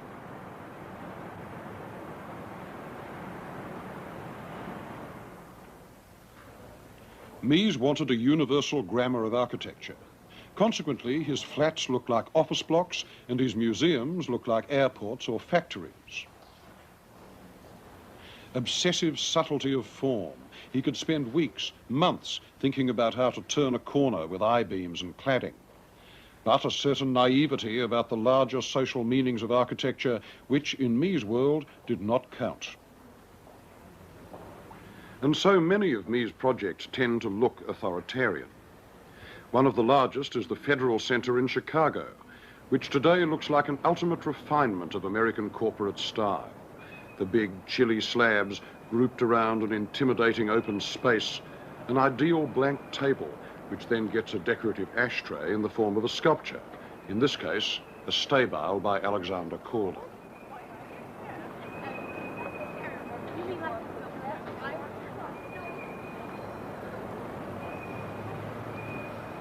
Philip Johnson, who collaborated with Mies on the design of the Seagram, remembers the dogmatism of his master's voice. He believed in the ultimate truth of architecture, and especially of his architecture, that his architecture was closer to the truth, capital T, than anyone else's, because it was simpler and could be learned. He felt that his architecture could be learned and could be adapted for on into the centuries. But in a way, his influence was bad, because it made everybody realize, well, I'm doing Mies. That means it was cheaper. And every cheap architect could therefore copy Mies and go to the clients and say, I can do a building cheaper than I did for you last year because now I've got religion. I can do it like Mies. And we have a flat roof, and we have glass walls, and we have simple factory-made curtain walls, the outsides of the building. So it was a justification for cheapness that took over entirely our cityscapes today, and it's what you see in New York.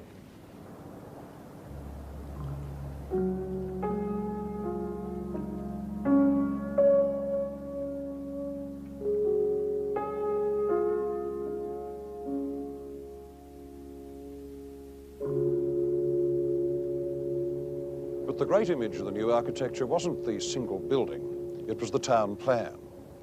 And the planners saw their paper cities with the kind of detachment that's built into the view from a building like this one. Very high up, very abstract, rather like looking down on a drawing board, in fact, and somewhat nearer to God. What their projects had in common was an alarming obsession with social hygiene. In future, the human animal, instead of lurking in streets and squares, would live in tower blocks and commute by monorail and biplane and scurry about in allotted green spaces and in general be made to do one thing at one time in one specific place. And thus the millennium would dawn, and the old cities of Europe, which had escaped the ravages of World War I, would now be flattened by idealist architects.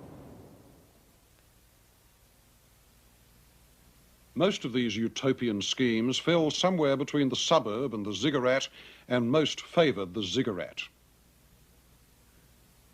One motif recurs over and over: the tower blocks on a rectangular grid separated by patches of green space and joined by superhighways.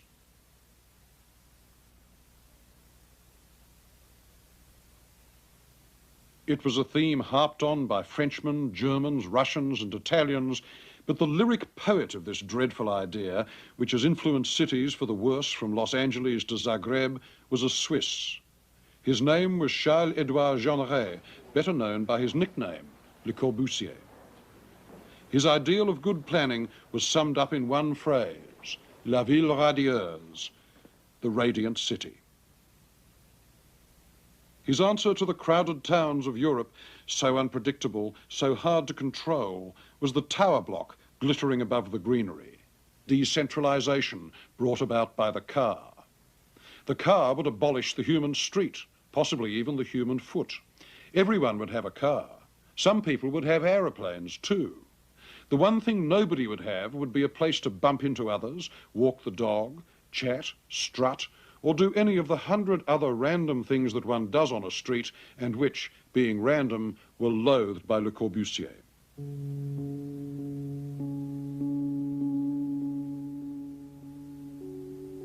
La ville radieuse was a nightmare. Not only would its inhabitants surrender their freedom of movement to the omnipotent architect, they would also have to give up their memory insofar as it was recorded in stone and brick.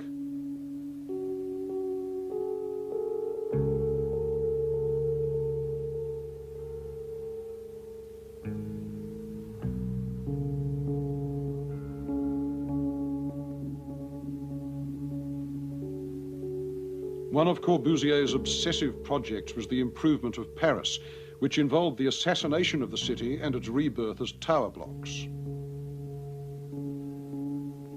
Endless repetition of one crushing unit. People would be nothing more than cells in a mass transit system. His logic was Cartesian. He was French, after all, and the Platonic Cartesian absolutes were in his heart, and besides they made wonderful perspectives and marvelous models, how you just wipe out the city of Paris. It was a delicious intellectual exercise. How serious he was about it, I don't believe for a minute. The people that were serious were the Germans. They were the bad ones, because they not only believed it, they built them.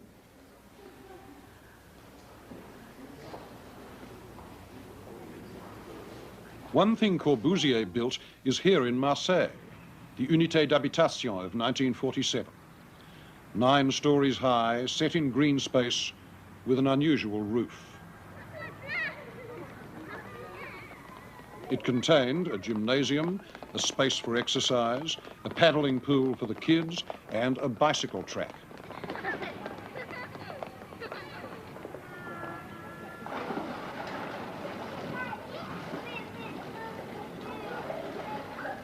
Even today, this is one of the great roofs of the world. The place is a metaphor of Corbusier's social aims, the concrete garden of ideal form, giving health to those who live in it. To me, the roof of the Unité has a sadness approaching that of a Greek temple. Corbusier finished it after the Second World War, and almost 30 years after his celebrated descants on the Acropolis in his book Towards an Architecture. The Greeks on the Acropolis, he then wrote, set up buildings which are animated by a single thought, drawing the desolate landscape around them and gathering it into one composition. And thus, at every point on the horizon, the thought is singular. And the only place that he ever found which approached that bare singularity of the Acropolis was the roof of this building. He was so ill-informed about the habits and traditions of the society that he thought people would go on the roof if he made it beautiful enough. That wasn't the real point. The real point was he was free on the roof. And it's a sculptural joy to wander around the roofs of Marseille. The troubles begin below the roof. The Unité was meant as a social experiment, a prototype for mass housing. There is still a rough nobility to this concrete, even though it is grimy and can never mellow like stone.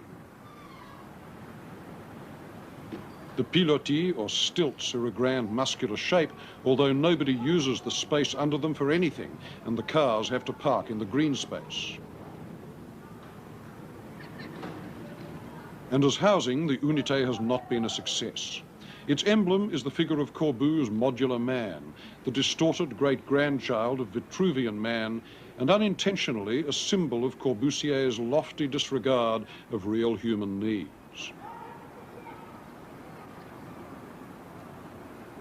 Privacy in the flats hardly exists. Many of the rooms are little more than cupboards.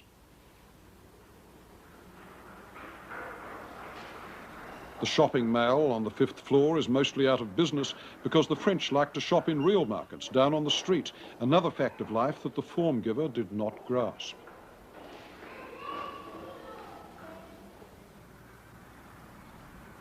Finally, nobody wanted those plain, morally elevating interiors with their paper lamps and craft rugs and slung chairs and cubist tapestries, and they are now crammed, like this one, with exactly the sort of gaudy, fake period furniture that Corbusier struggled against all his life.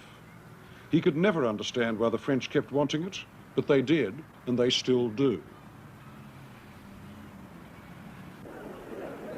Corbusier only got one chance to build an ideal city. It was Chandigarh, the new capital of the Punjab, which Nehru asked him to design in 1950.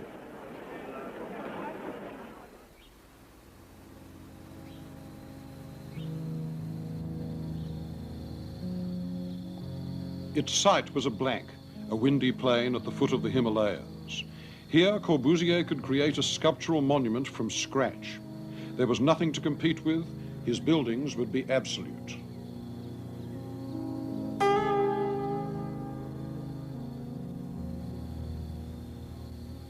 And so they were, except that they never came to life as a city. They have the passionate dignity and the uninhabitability of sculpture. But after 30 years, nobody wants to live there. And so Chandigarh, like most capitals that have been invented overnight by governments, is socially lifeless, elevating as an idea and depressing after the first 24 hours. Yet though he failed as a sociological architect, Corbusier was a great inventor of shapes, the Picasso of architecture. And his language was based on two systems of form which seemed utterly opposed, but were, in his eyes, similar. Classical Greek architecture in all its lucidity, and the clear analytic forms of machinery. He wanted to celebrate what he called the white world, the world of clarity and precision, of exact stucco and glass, of culture standing alone against the real world of muddle and clutter and compromise.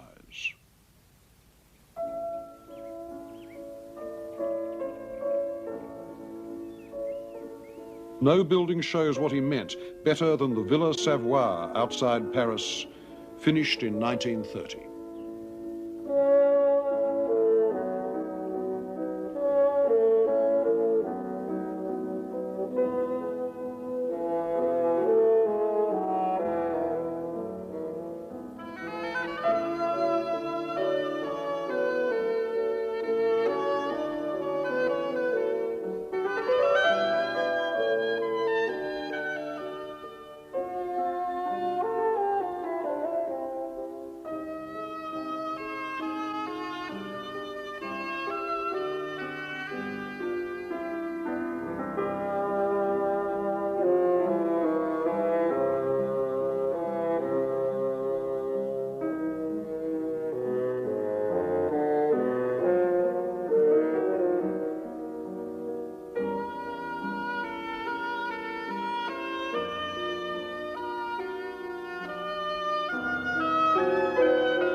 The Villa Savoye was one of the classics of what came to be known as the international style.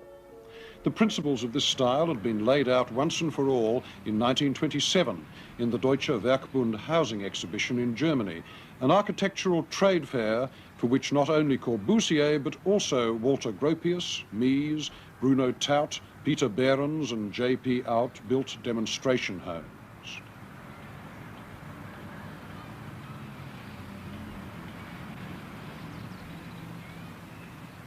The name international style was coined in 1931 by two Americans, the historian Henry Russell Hitchcock and Philip Johnson. The first principle of the international style was that it was a style of volume, not of mass. That is, it wasn't built up from bricks like this. It was a taut skin stretched across a frame, and everything that meant. For instance, lifting buildings on pilotis, we even now use the Corbusier word. That particular point came from Corbusier, of course, lifting everything up, because, of course, the prisme pure had a sixth side, see, the underside. And you can't see the underside unless you have a volumetric look at everything. How could you have a ribbon window if it was mass? You can't have ribbon windows because it would fall down if it was a brick mass building. Nobody would use that word brick because that meant mass. See? Stucco was the one weightless material that everyone could get, and so every building of the international style in its purest form was stucco.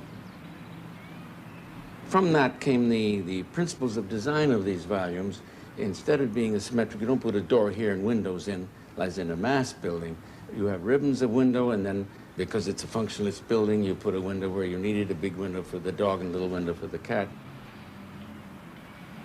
The third principle was a non-principle typical of our mixed-up age. It was the avoidance of ornament. Now, ornament had disappeared up to that time anyhow because it was too expensive, and there were no more craftsmen. That's still true. Now, of course, we use pastiche ornament. We imitate or make moldings of old ornaments. That's the way it's come back in a strange way. But that principle of avoidance of ornament was the easiest to do. So if you then believe in volume, not mass, you can't put tops on buildings. Of course, any angle like that was taboo. Had to have a flat roof. But you see, I came in 28, and by that time it was pretty well codified, the international style that we had had Weissnova Siedlung, which is the epitome. That was the high point of the international style, when everybody had to do a flat roof, everybody had to be white, everybody had to use stucco, and they all did. They saluted and did whatever Mies said. He was a kid at the time, and kid being architecture being 40. And it was an amazing thing for a kid to do, to get all the great architects together and make them all do the same building.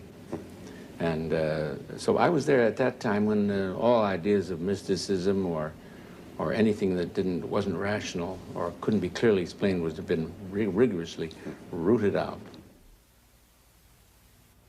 The main place from which this style emanated was the Bauhaus, started in Weimar and then established in Dessau and closed by the Nazis in the 30s on the grounds that it was a Bolshevist conspiracy against the family and the German race. The Bauhaus program meant the rethinking of every manufactured object and not just buildings. And during its short life, 15 years, it utterly transformed the idea of advanced design in Europe. It was the center of a network of men and women who wanted to remake culture in terms of industrial process. The man who formed the school, wrote its program, and ran it for the first 10 years of its life was the architect, Walter Gropius. Gropius' ambition had set early in his career. In his early 20s, in 1907, he had worked for the leading industrial designer in Germany, Peter Behrens. Today, we're used to companies getting one designer to furnish their whole visual style. 70 years ago, that was extremely rare.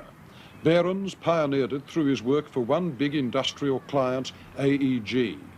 He designed their factories, their catalogues, even their stationery.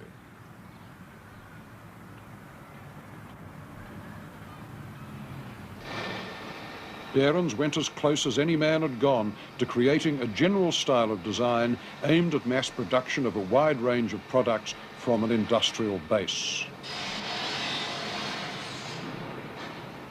Now, this point was not lost on Gropius. His major works before the Bauhaus were all industrial. In his Fargus factory of 1911, probably the most advanced building anyone had made before the First World War, the wall is daringly reduced to a glass skin stretched between columns and making a transparent corner.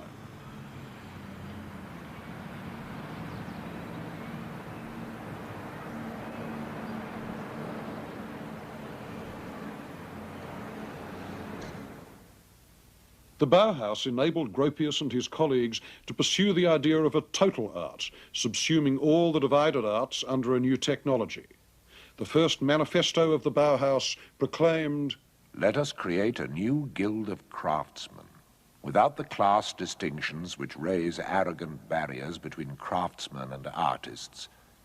Together, let us conceive and build the new structure of the future, which will embrace architecture and painting and sculpture in one unity and will rise one day towards heaven like the crystal symbol of a new faith." The Bauhaus view was that it was far harder to design a first-rate teapot than paint a second-rate painting. Later in his life, Walter Gropius explained the basic ideas of Bauhaus teaching. Everyone had to go through one of the craft workshops before he came into architecture. And some of them did not go into architecture. They stayed where they were in the painting workshop or whatever else it was. But any architect should have this basis, and I think we should have it today too. It is much too theoretical still.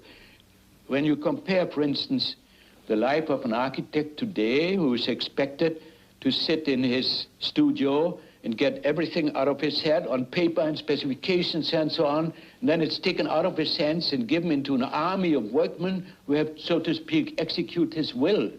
And he is not permitted anymore to make any changes, and the workman is not permitted to add anything of himself. And you compare that now how it was in the Middle Ages when they built a cathedral, for instance. It was a group of people devoting themselves to that building, living on the site, doing everything in flesh and materials directly there. It was very little designing. And the extraordinary thing was that the journeyman and the apprentice, he had to follow, of course, a certain direction by the master who gave him some geometrical proportions he had to take in his work. But otherwise, he gave his work individually, independently. It was not an execution only of some design of the master. So they worked really in a true team together there. And if something was not well done, they took it down again and built it again, because for God's sake, it had to be very good. Each teapot, watch, glass, or radio cabinet was designed as an industrial prototype. It had to be mass-produced. But few of them actually were. The demand was too small to justify mass production, hence the rarity of Bauhaus objects today. They were too pure to be popular. This was especially true of the furniture. Almost all the radical new designs of chair, table, or sofa were done by architects. Marcel Breuer inside the Bauhaus, Corbusier and Mies outside it.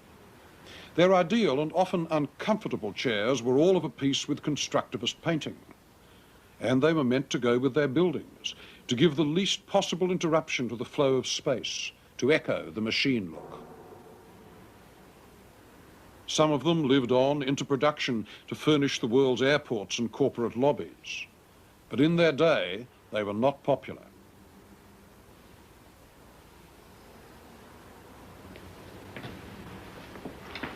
The most severe rebuke to the pleasure-seeking body was made a bit earlier in 1918 by a Dutch designer called Gerrit Rietveld. And this chair of his is rightly considered a classic because it goes far beyond the ordinary kind of functionalist discomfort. The human body for which it was putatively made simply doesn't exist. And insofar as it ever was designed to accommodate a human bottom, that bottom is one of those platonic solids existing somewhere out in the ether in a world of ideal form, but never made flesh. The fact about these designs of Rietveld's is that, august as they are not really furniture. They're sculpture. They're a three-dimensional development of two-dimensional pattern, the kind of pattern of grid and primary colours that formed the paintings of Mondrian, van Doesburg and the De Stijl group. De Stijl was Dutch for the style. Its leader was a painter and critic, Theo van Doesburg. As a group, it didn't last long, just a few years during and after the end of World War I. Nevertheless, the half-dozen artists and architects in the movement were very clear about their aims. After the slaughter of the Great War, they wanted to be international men, and art could supply the model for this frame of mind. Down with frontiers, up with the grid. A new world of lucidity would rise from the wreckage. No curved lines, Masonic rectitude. De Stijl was against the individual and for the collective and the universal.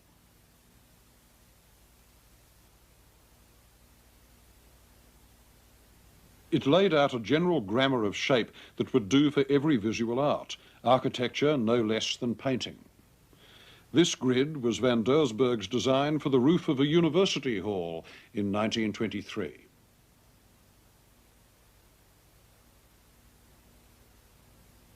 The programme of De Stijl had no practical chance, since art cannot cure nationalism and manufacturers were not idealists.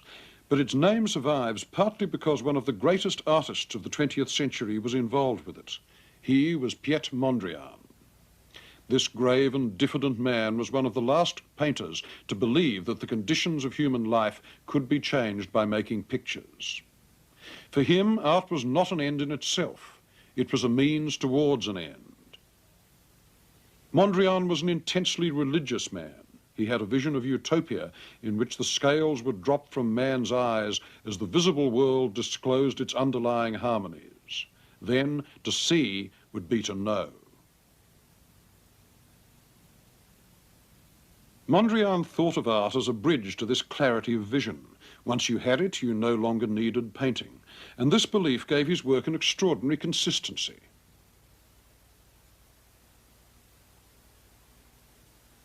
We're apt to think of Mondrian as a purely abstract painter, the grid and nothing but the grid.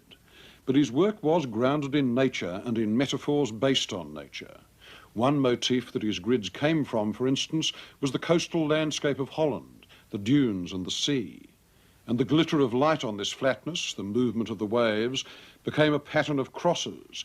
And this crisscrossing field with its points and twinkles of energy became one of Mondrian's signs for all substance. It was the basis of his universal grammar. So it was appropriate that Mondrian should have come to New York, Grid City. He got there as a refugee from the Second World War in 1940, and his studio is remembered as one of the shrines of modernism in America.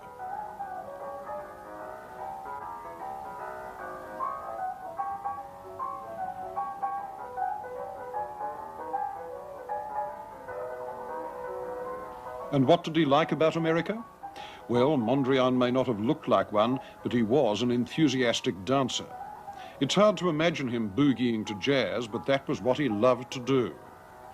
Out of that music and the New York grid, Mondrian distilled his late paintings, New York City, Broadway Boogie Woogie, and Victory Boogie Woogie.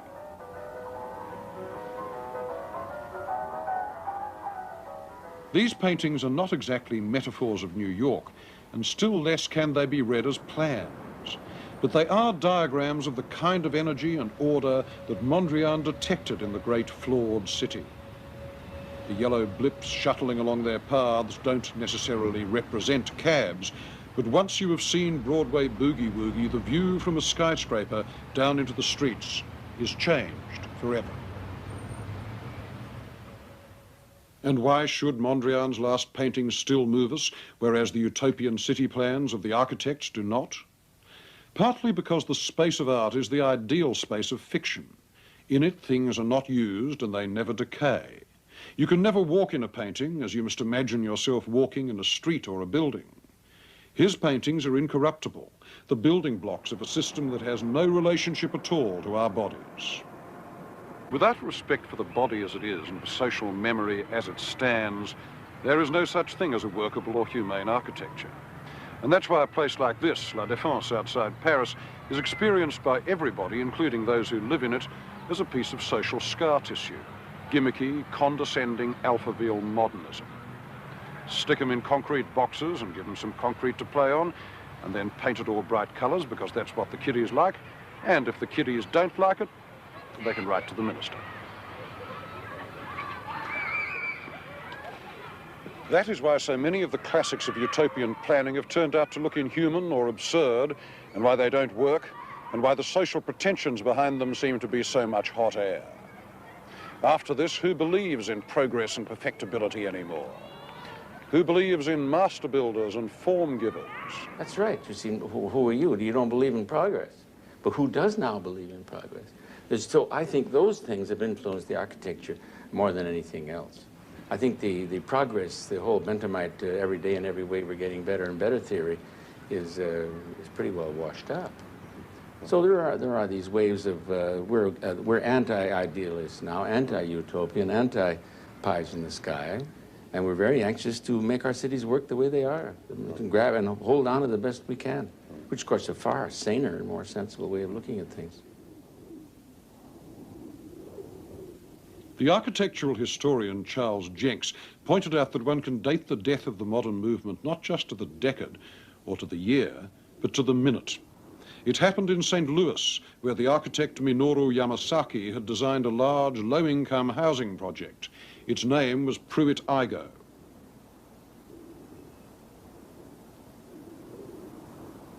Tower blocks, parks, recreational streets inside the buildings, every sort of Corbusian amenity. Most improving. The architectural magazines made a fuss over it. It won awards. That was in 1951. Within a few years, the place had been ripped apart by its unimproved tenants. Old and middle-aged people were scared to live there, and the young were in the corridors with flick knives. Pruitt-Igoe got so bad that in 1972, major structural alterations were called for.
Apart from Chandigarh, the only city in the world that has ever been built from scratch along the Corbusian lines of rational town planning is here.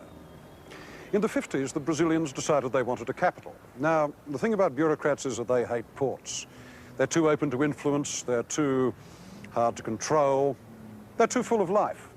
And so, although they already had one very lively port in Rio, the Brazilians decided to put their capital 1,200 kilometers away in the center of the country on a red dirt plateau where nobody had ever lived or indeed ever wanted to. Two of Corbusier's most brilliant South American disciples were called upon to design it.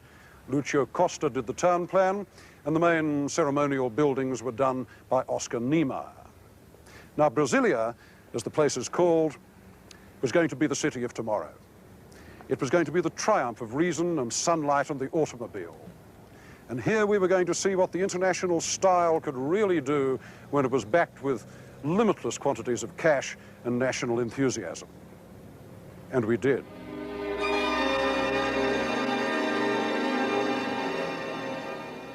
This was La Ville Radieuse all over again.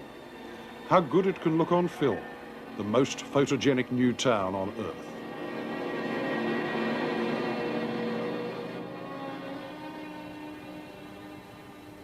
It's the reconciliation of modernist democracy with the ceremonial grandeur of the state that the Beaux-Arts had wanted to symbolize 100 years before.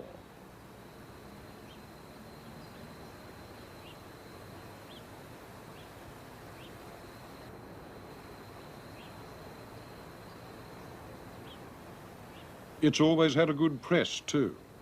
Brazilian architectural critics did not dare say anything against it, and it's so far away that most other critics have never actually seen it.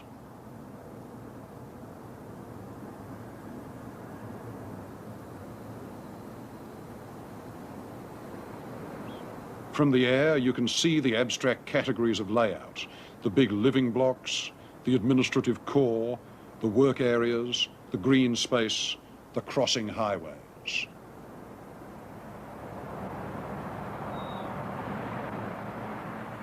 Here, the Corbusian dream has come true.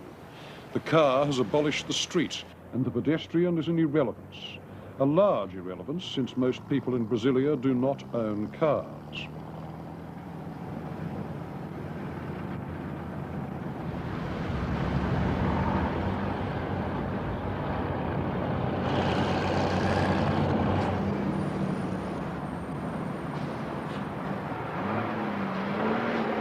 The reality is worse than anything that has been said about the place.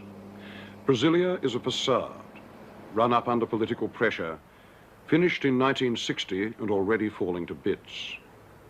Cracking stonework, flaking concrete, rusting metal, a ceremonial slum.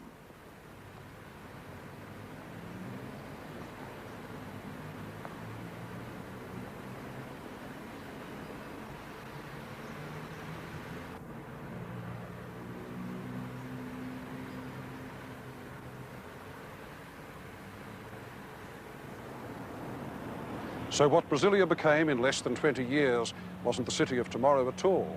It was yesterday's science fiction. Nothing dates faster than people's fantasies about the future. This is what you get when perfectly decent, intelligent, and talented men start thinking in terms of space rather than place, and about single rather than multiple meanings.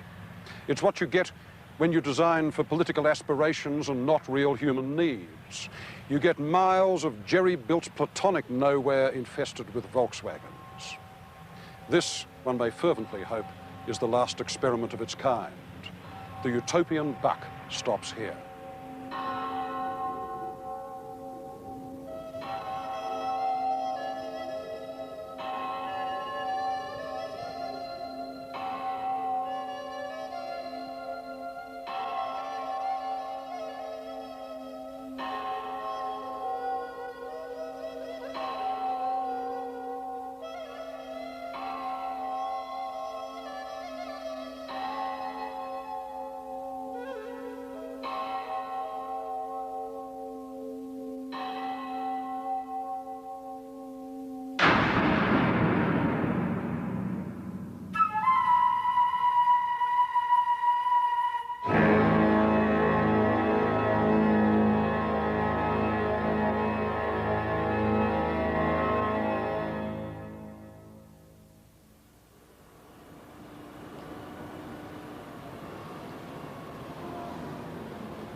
I think Brasilia is emblematic.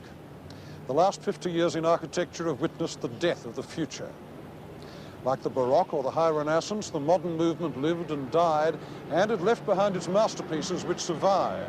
But the doctrines don't inspire us so much anymore. Now, I think that people are always going to be moved and delighted by buildings like the Villa Savoye or the Seagram building here, just as they are today by, say, the Pazzi Chapel or by the Paris Opera. But what has gone, and I think gone for good, is the idea that architecture artists can lay the rudiments of paradise here on Earth and construct working utopias. Cities are more complex than that, and perhaps you can't purify human needs without taking away human freedom. In any case, you have to work with the real world and its inherited content, and memory is reality. It took us the best part of 50 years to find that out, but perhaps it was worth the trouble.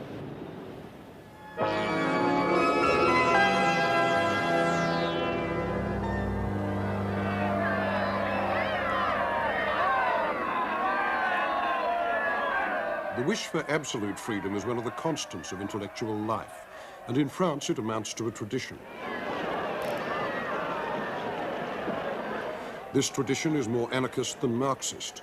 It wants to reform reality in the shape of desire, and by uniting people with their desires, it wants to change all life. It is ironic and scarcely ideological at all. It boasts of its absolute modernity, but its roots lie in the 18th century. It seeks spontaneity, but it's doomed to failure when it runs up against the real world. Its enemies are priest, cop, bureaucrat, boss, and censor. But it's too highbrow to have a broad base. It breathes the air of privilege and is self-indulgent. Generally, workers don't like it, and socialists reject it as impractical, which it is. It is the product of young middle-class people fed up with their own assigned social role.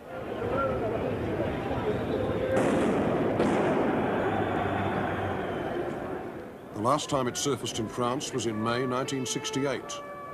But the time before that, it took a more complicated and aesthetic form and called itself Surrealism.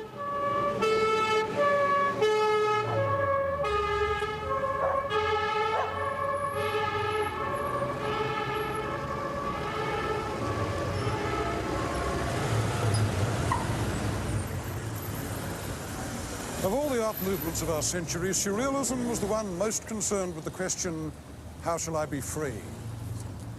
Now, many works of art are metaphors of freedom. They show us the free play of the mind and the senses, and they're models of choice. But Surrealism aspired to be the instrument of liberty. It wanted to set people free, to save them, in the way that revolutionaries and evangelists promise salvation through an act of faith. Consequently, there was a good deal more to Surrealism than simply a solemn parody of revolutionary threats. It had something in common with a religion. It had dogmas and rituals. It had martyrs and holy saints. It had a circle of faithful, and it had a pope. He was a young medical student turned poet. His name was André Breton, and in the 20s he developed into one of the great fascinators of modern art. He inspired, as one of his disciples put it, a dog-like devotion, largely because he was very inventive, very perceptive, and very moral, not a combination one gets very often in French or any other cultural circles. So this evangelist believed that both art and life could renew themselves by contacting forbidden areas of the mind, the unconscious. That, in turn, would refresh our sense of the world by disclosing a whole network of hidden relationships, chance, memory, desire, coincidence, a new reality, a surreality, in the word that he borrowed from Apollinaire. The dream was the instrument for this. In dreams, the id spoke. The dreaming mind was unlegislated truth. And so was neurosis, the permanent, involuntary form of dreams. In this, Breton and his circle were part of the great movement of thought whose motto was the work of Sigmund Freud. But they were not really Freudians, and there is no evidence that Freud took them seriously, any more than Stalin would have taken notice of the Surrealists' masochistic efforts to put themselves at the service of communism in the 1930s. Breton was a natural clan leader, and he soon acquired the devotion of a group, gently caricatured here by Max Ernst in 1922. In these early years, Surrealism was mainly a literary group. But the presiding spirit of Surrealist painting is over there.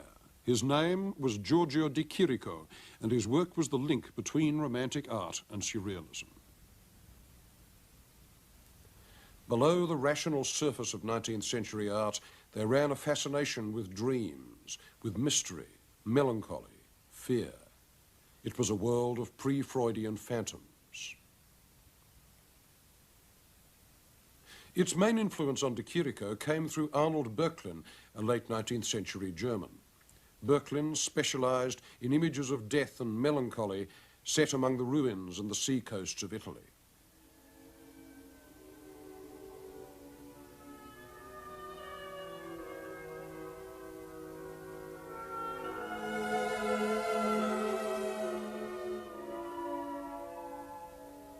One thing that he extracted from Italy was the idea of historical places as condensers of memory. And this fascinated de Chirico too.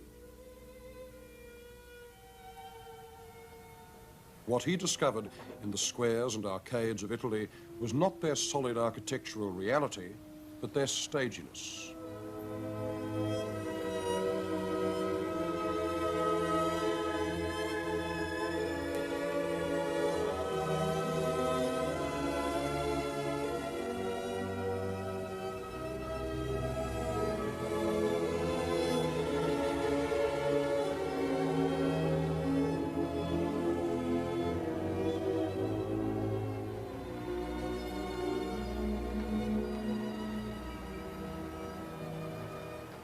De Chirico was 23 and on his way from Florence to Paris in 1911 when he stopped off for a few days here in Turin, the city that afforded him more images than any other, with its bronze paternal monuments and its vast melancholy 19th century squares, grandiose and provincial, and to him, extraordinarily new. Later he remarked that this novelty is a strange and profound poetry, which is based upon the atmosphere of an autumn afternoon when the sky is clear and the shadows are longer than in midsummer. And there is no Italian city, he said, in which this extraordinary phenomenon more displays itself than in Turin. So there it was, the verbal blueprint for the paintings with which de Chirico was going to have such an enormous influence upon Surrealism.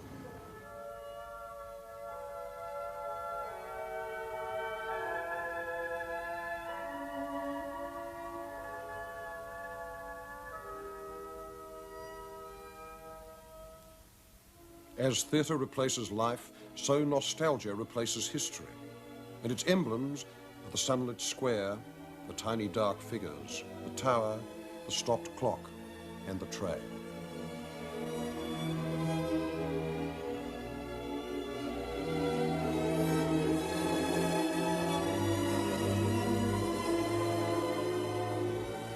De Chirico was still in his early 20s when he was captivated by what he called the metaphysics of these scenes. The special quality about the city of Turin which Nietzsche talks about revealed a spiritual phenomenon to me which I didn't know about before. I understood, in fact, that what he saw in Turin, especially in its arcades, was something deeply poetic. I realized the value of this discovery of Nietzsche's.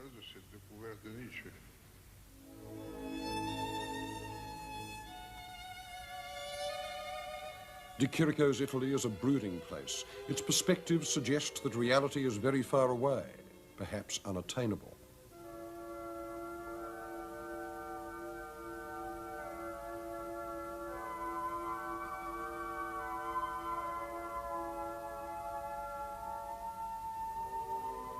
Human society has ceased to exist. The main figures in his squares are statues. And in the most disturbing of all his paintings, called The Mystery and Melancholy of a Street, the statue does not appear at all. It just announces itself with the tip of its long shadow, drawing the girl towards it.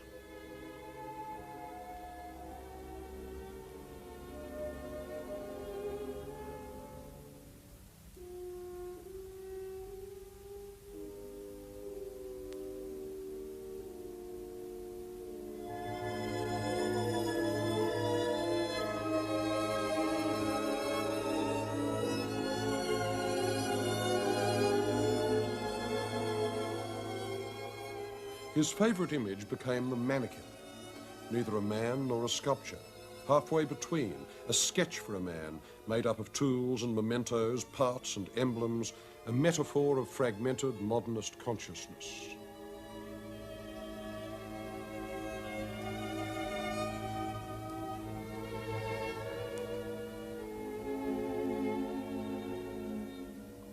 That tilted space came more from Cubism than from real Italian squares. But it wasn't the Cubist scaffolding that Surrealism admired. It was the strange encounters between objects, and the clarity which later Surrealist painters would imitate because it made the dream look real. De Chirico's space became the norm for Surrealist art, a neutral place, an ideal plane on which odd things met in full light.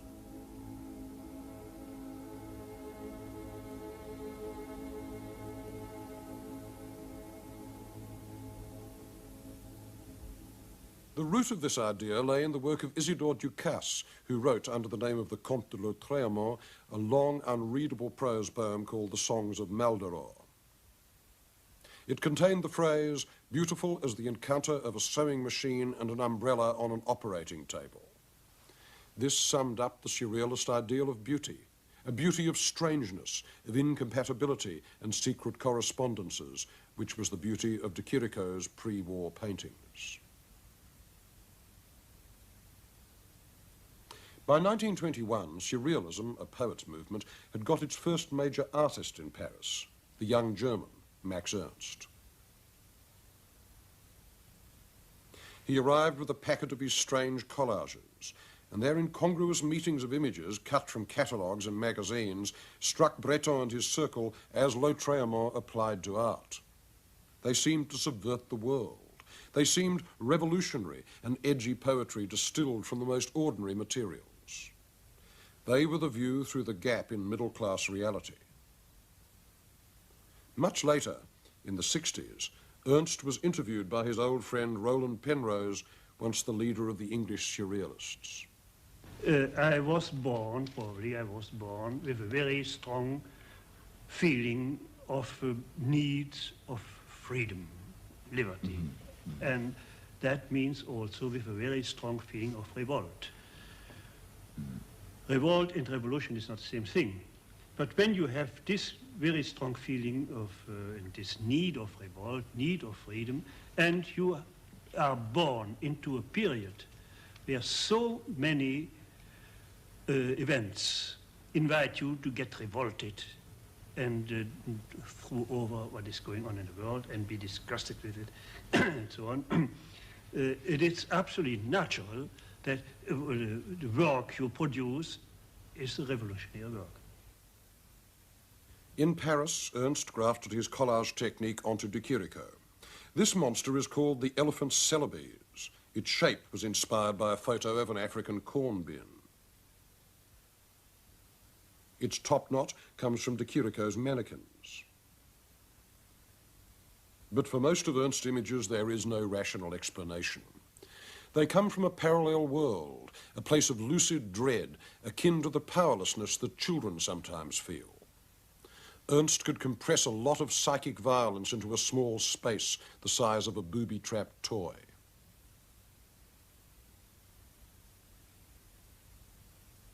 One of the Surrealists' favourite ways of evoking what they called the marvellous was by chance association, like seeing faces in the fire. Our minds prefer order to chaos, and so we read coherent images into random sights. The fact that these images are not willed but spontaneous was what interested Ernst and his friends. How could one set up meetings with the unexpected?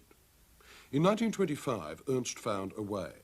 He made crayon rubbings from wood grain or stone, and then he altered them to isolate the images they suggested, and he called these drawings his natural history.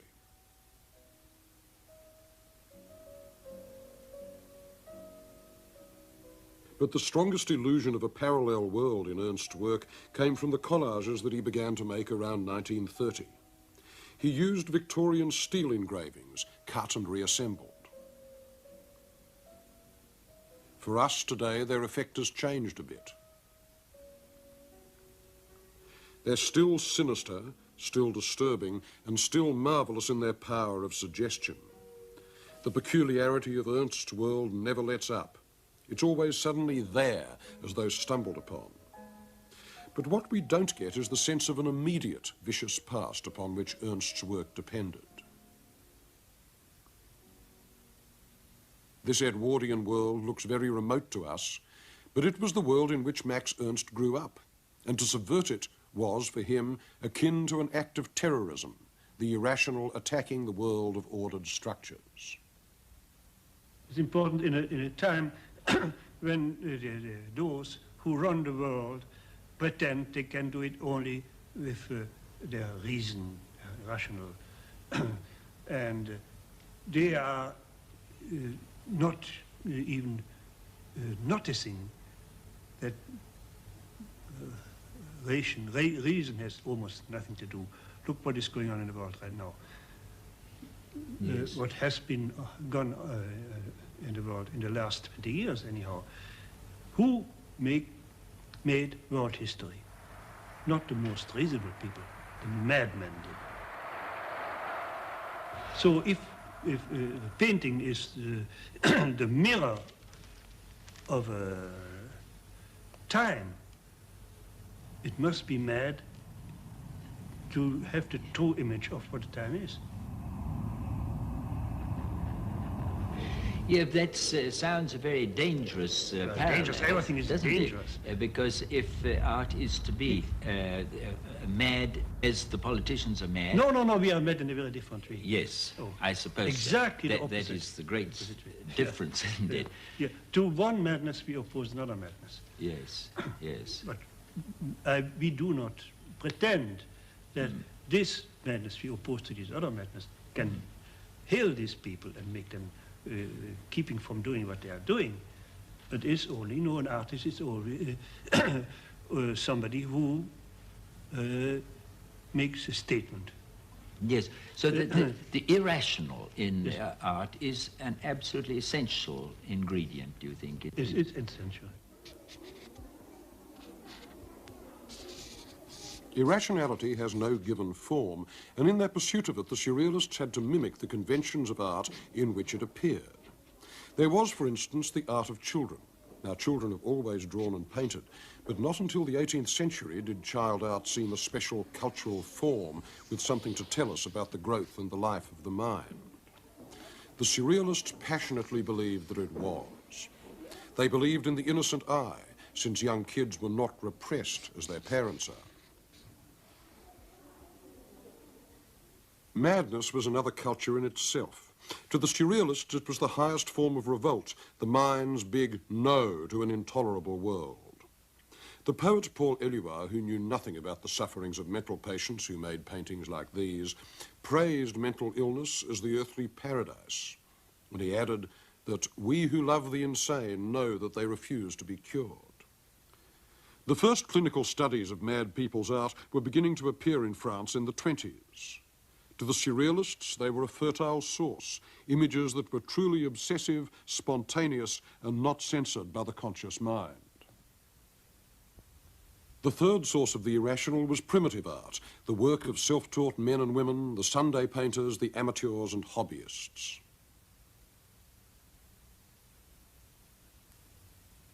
Their compulsion to make images was pure, and thus seemed more valuable to the Surrealists than any amount of professional painting. The greatest of them was Henri Rousseau, known as the douanier, or the customs man, with his tight, patiently rendered visions of a jungle that he had never seen. These, to Surrealism, were the marvellous made concrete.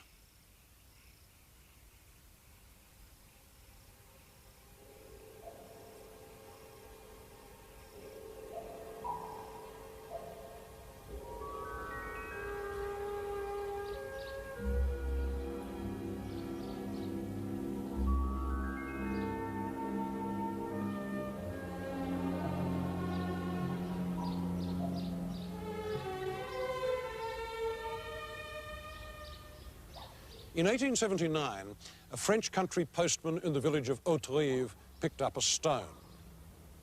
He was then 43 years old, and his name was Joseph Ferdinand Cheval. He had absolutely no training as an architect, but he did have a very strong sense of immortality, and for the next 33 years he laboured incessantly here in his own backyard, 93,000 working hours by his own count, to construct this.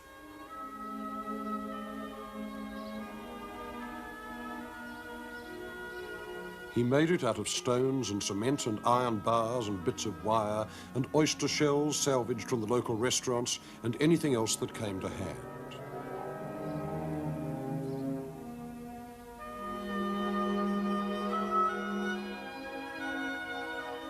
It was his ideal palace, his testament to the future.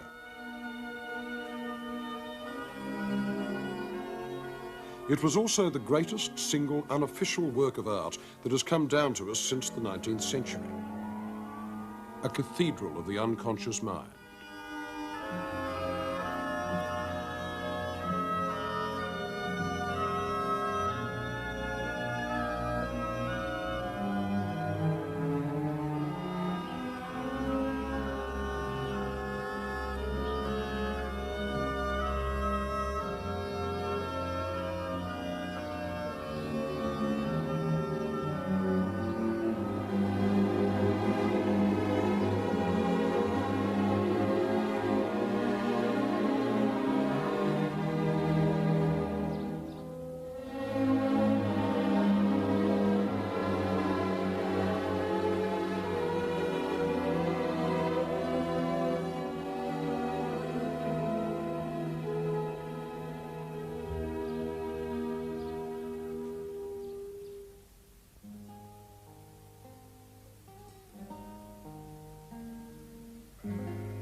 The best painter among the Surrealists grew up in this landscape south of Barcelona.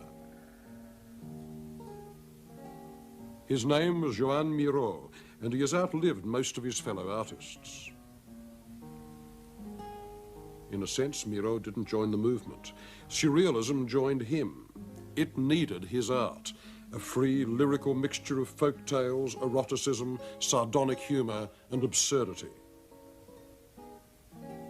As a young man before 1920, one sees him becoming a modern painter. First, the bright Mediterranean colour derived from Matisse, and then looking to Cubism for the geometry.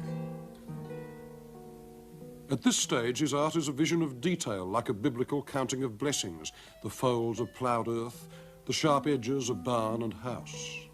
The creatures are laid out flat and bright, one by one, as in one of the Romanesque frescoes of northern Spain.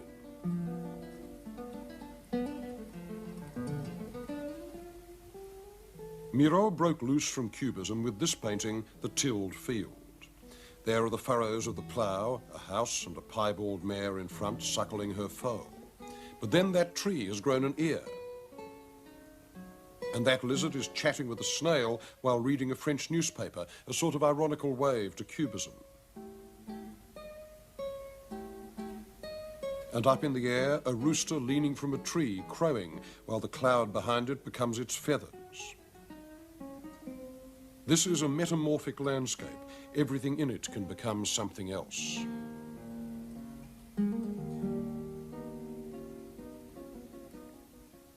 In this image, a child is feeding at the breast.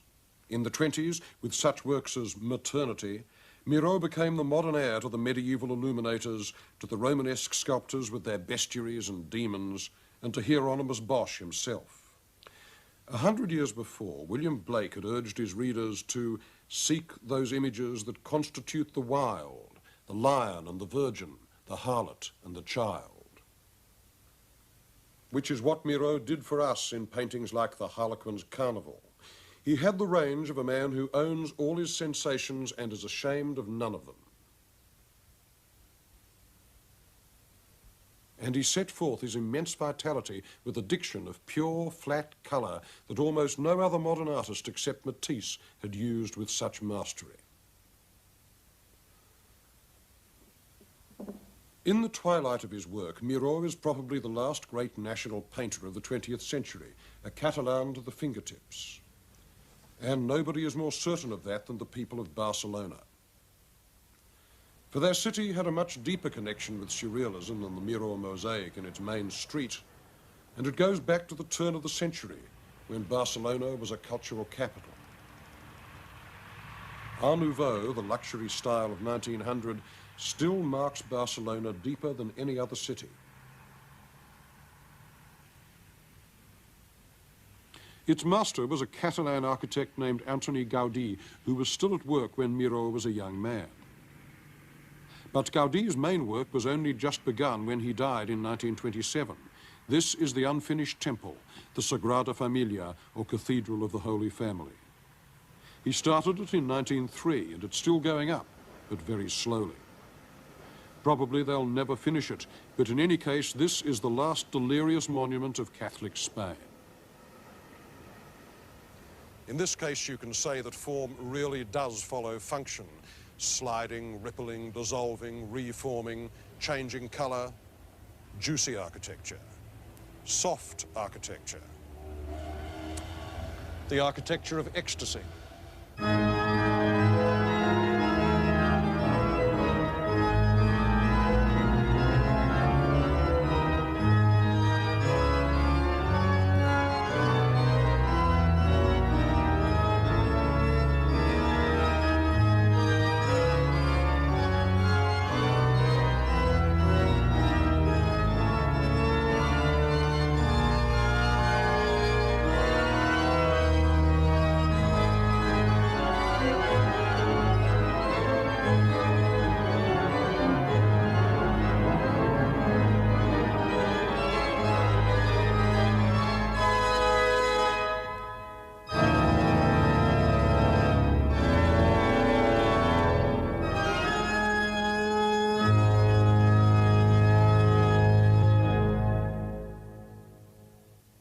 Above the city is the Parque Güell, which Gaudí designed for his main patrons, the Güell family.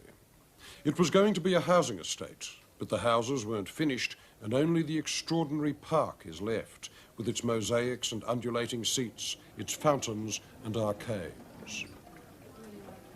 To the classical eye, this is madness, not a straight line in the place. To purist, advanced taste of the 20s and 30s, Art Nouveau was really no better than garbage de luxe. But to the Surrealists, it was marvellous. It was desire made concrete. And at the extreme end of the style, you get a kind of nervous irritability, a tropical growth, a feeling of substance continuously melting into metaphor that was very congenial to them, and it provided the legacy for another and slightly more dubious Catalan genius, Salvador Dalí.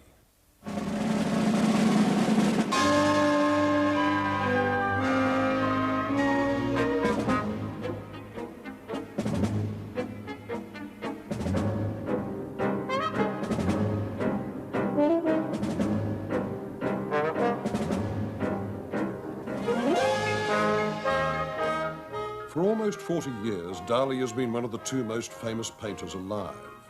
His moustache was the only rival to Van Gogh's ear and Picasso's potency. Do you have any trouble with it at night? I mean, do you have to peg it or anything like that, or does it stand up at night? No, in the night, clean every night.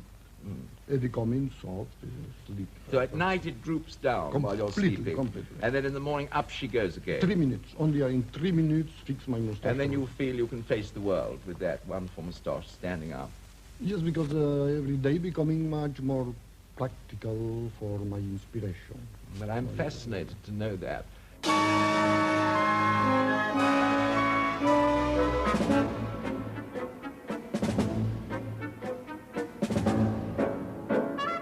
He has also been a great embarrassment with the political views of Torquemada, the greed of a barracuda, and the vanity of an old drag queen. Everybody talk about eccentricity. It's a little true, but I'm total and absolutely paradoxical man. Yeah, it's true, I'm eccentric, but in the same time, I'm concentric. Eccentric and concentric. He started tamely enough as an art student in Madrid in the early 20s. But around 1925, he discovered what realism could do. It could subvert one's sense of reality. Instead of a modernist surface, Dali went in for what he called all the most paralyzing tricks of eye-fooling: photographic accuracy, masses of detail, and smooth paint. To this he added what he called his paranoid critical method. Basically, this meant looking at one thing and seeing another, as these figures make up a face.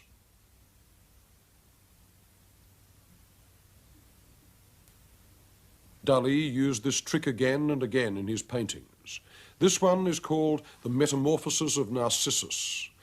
There he squats on the left, head on his knee, staring at his reflection in the pool, and the giant hand on the right, holding an egg from which a narcissus sprouts, exactly mimics his body. Dali's own considerable narcissism produced many self-portraits, some quite open, like this. Others were concealed, as in this painting called The Great Masturbator. A grasshopper clings to the soft yellow shape, which is Dali's profile, boned, as it were, and laid nose down on its side. And that same profile, by now as runny as wax, turns up on the beach in his most famous image, The Persistence of Memory. Dali had a brilliant sense of provocation. He even managed to alarm Breton with this one and provoke a solemn argument among his fellow surrealists upon whether a pair of pants spattered with feces was an acceptable dream image or not. Like a gland irritated by constant scratching, his mind threw off many such images before the end of the 30s, when they began to get rather tedious and predictable. And most of them had to do with sex, blood, dung, and putrefaction, mixed with declarations of impotence and guilt. For Dali loved anything that spoke of flaccidity: runny cheese, flesh held up by crutches, soft watches. Dali inherited a lot from Spanish religious art, an almost paralyzing morbidity about flesh. It is phosphorescent, always on the point of dissolution and rot. In Dali, there is no such thing as the confident body of classicism, but there is no spiritual transcendence either.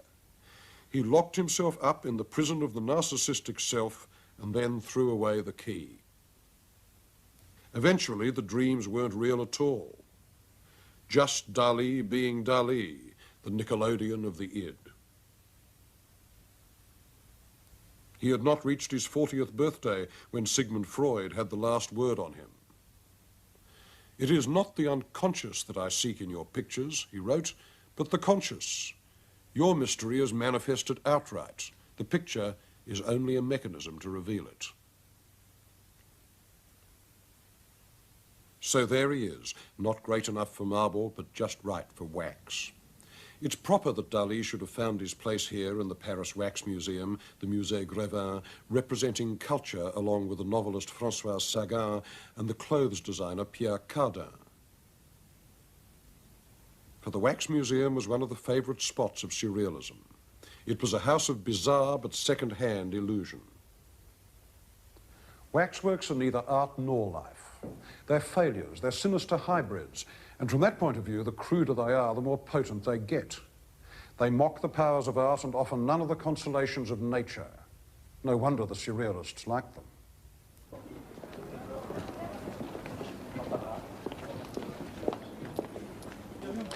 Except as a backdrop, landscape was of no interest to Surrealism. They probably found it disagreeably bucolic. It was a city movement, made by pale, aggressive young eggheads whose natural lair was the cafe and whose essential city was Paris. In fact, it's impossible to imagine Surrealism without Paris. And their equivalent to the endless variety of nature was the endless profusion of baffling objects which washed up here in the flea market. Of course, that was in the good old days before they started calling junk antiques, but even so, you never knew what you might find here. The flea market was like the unconscious mind of capitalism. It contained the repressed surplus. This is where the sewing machine met the umbrella on the operating table and in due course gave birth to a whole flock of progeny, a new art form, the surrealist object. The object was collage in 3 dimensions. The surrealists thought that it made secret affinities visible. It was a way of declassifying the world and rendering it permeable to imagination. A head with the eyes closed with zippers became Marcel Jean's quietly sadistic image, the spirit of the gardenia. Victor Brauner made a wolf table. Dali made a whole compendium of his fetishes. Wolfgang Paulin called this articulated cloud, the source of rain and the protection against it fused into one image. And Mary Oppenheim produced the most famous and contradictory surrealist object of all, her fur cup and spoon, the very essence of uselessness. One particularly good object maker was the American photographer Man Ray, a veteran of Dadaism. An object is a result of looking at something which in itself has no quality or charm. I pick something which in itself has no meaning at all. I disregard completely the aesthetic quality of the object. I'm against craftsmanship. I say the world is full of wonderful craftsmen, but there are very few practical dreamers. In the early days in Paris, when I first came over, and I passed by a hardware shop and I saw a flat iron in the window, I said, there's an object which is almost invisible. Maybe I could do something with that. What could I do? Is to add something in it that was provocative. So I got a box of tacks. I glued on a row of tacks to it to make it useless, as I thought. But nothing is really useless. You can always find a useless, even for the most extravagant object. The iron, entitled Gift, was pure malice. This one he called Object to be Destroyed.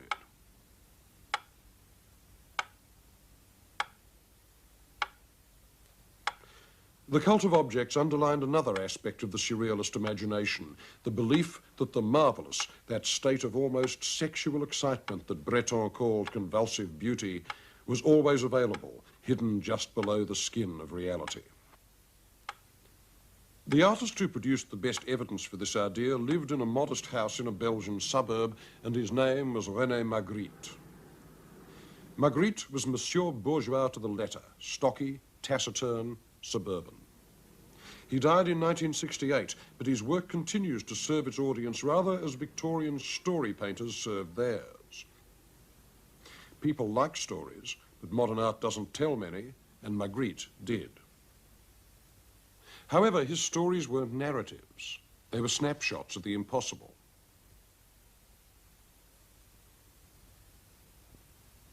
In 1923, the architect Le Corbusier put this photo in his tract on the new machine architecture as an example of plain, rational design, a pipe. 5 years later, Magritte contradicted him with this painting. This is not a pipe. It became one of the most famous phrases in modern art, a manifesto about language, the way meaning is conveyed or frustrated by symbols. Because this indeed is not a pipe. It is a painting, a work of art, a sign that denotes an object and triggers memory. No painter had ever isolated that basic fact about art so clearly before. Denying the names of things took you through the mirror of illusion into a quite different world, where things change their names and lose their meanings. A candle equals a ceiling, and the moon, a shoe. The first characteristic of this world is dread, sometimes at the crude dramatic level of the silent movies that Magritte used to watch, which is echoed here in his painting, The Menaced Assassin. Magritte has given us some of the most vivid images of alienation in the whole lexicon of art. This one is entitled The Lovers. This, a painting of the most piercing sadness and sexual pungency, is called The Rape. The usual tone of Magritte's work was of a world both matter-of-fact and slightly out of control. Magritte painted things so ordinary that they might have come from a phrase book, an apple, a glass, a stolid Belgian nude, or a human eye. There wasn't much on that list that an average Belgian clerk circa 1935 might not have seen in the course of an average Belgian day. But then that clerk was one of Magritte's favourite images too. Here the clerks descend like rain on the roofs of Belgium as though they were commuting from heaven.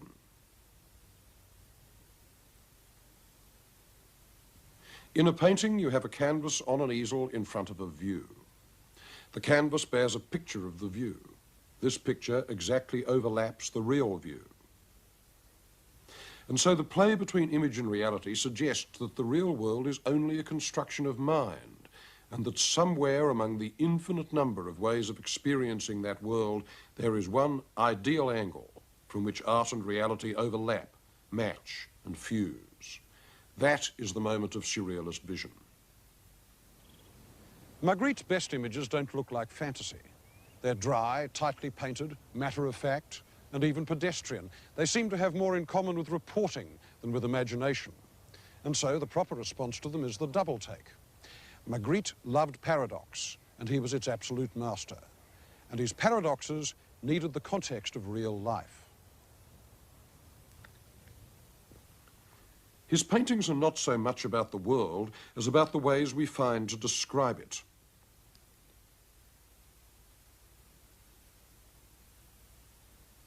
Magritte was obsessed by the weak hold that language has on what it describes.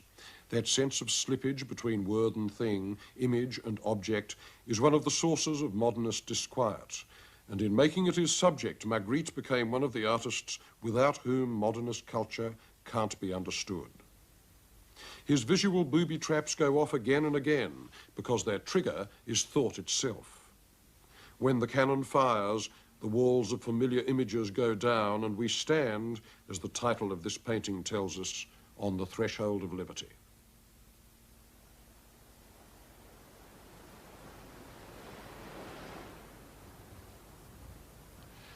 The Surrealists had no heroes among politicians, dead or alive, but they did have a gallery of saints, of men and women who were considered to have lived out the ideals of the movement before its time. And of these, the greatest was the Marquis de Sade, whose castle here at La Coste in Provence was considered one of the sacred sites of the Surrealist movement. The Divine Marquis was the one 18th century man whom the Surrealists respected, because it was he who had preached the supremacy of desire, and it was he who had shown, what has become a commonplace in our century, that in order to establish the rule of reason, the imagination must be censored and repressed. Sade was the first writer to understand the relationship between sex and politics. He did most of his writing in prison, which is a good place for thinking about the unthinkable. He became the unspeakable answer to Rousseau and his milky doctrine of the natural goodness of man when left in a state of nature. Not so, said Sade. We don't know what our natures are, and moreover we can't find out what they are unless we follow our desires to the absolute limit, no matter how appalling the disclosures may be. Sade was a blasphemer, an atheist, and a traitor to his class, the aristocracy. No wonder, then, that he had such an appeal to the Surrealists, who were also atheists, blasphemers, and traitors to their class, the bourgeoisie.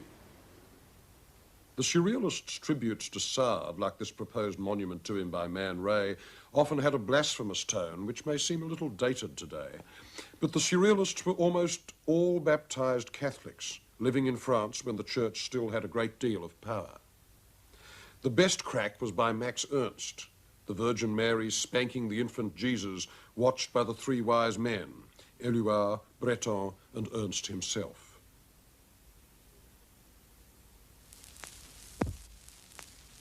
Sex, being loaded with taboo, was one of the great Surrealist themes. But the Surrealists only stood for one kind of sexual freedom, which insisted that imagination could only be set free by single-minded devotion to one woman. Yet this romantic spirit did not translate into their art. There, the idea of woman was a thing, a mannequin, or a piece of furniture. In Hans Bellmayer's sculpture, the woman is no more than a sexual doll, abused, manipulated, intensely pornographic. As the 30s wore on through the Spanish Civil War towards 1939, their tone was less frustration than apocalypse. Max Ernst summed up the sense of foreboding in one prophetic painting called Europe After the Rain, a place reduced to creepy namelessness, a vacated planet, all ruins and jungle and decay. And when the rain in fact did come and the German army rolled into France, the Surrealists prudently ran. Many of them went to America, and so it was in New York that the remains of Surrealism took root and mutated. But the greatest American artist of the irrational was already living there in a frame house on Utopia Parkway in Queens, outside Manhattan. His name was Joseph Cornell, and he made boxes. In one sense, the box was a metaphor of Cornell's own shyness. Very few American artists have ever so banished their outward lives to preserve their inward one. And there were its emblems, preserved under glass, filed away inside the wooden walls. They represent a distant reality, not a historical reality exactly, more like a theatre of memory whose images keep crossing and recombining.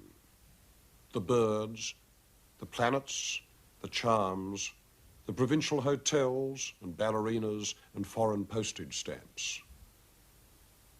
It could have looked precious like Victoriana, but it didn't because Cornell had such a rigorous sense of form, strict and spare like good New England carpentry. De Chirico's paintings were full of nostalgia for lost experience, but in Cornell there is much less sense of loss. Everything is there and possessed, as memories are in the mind.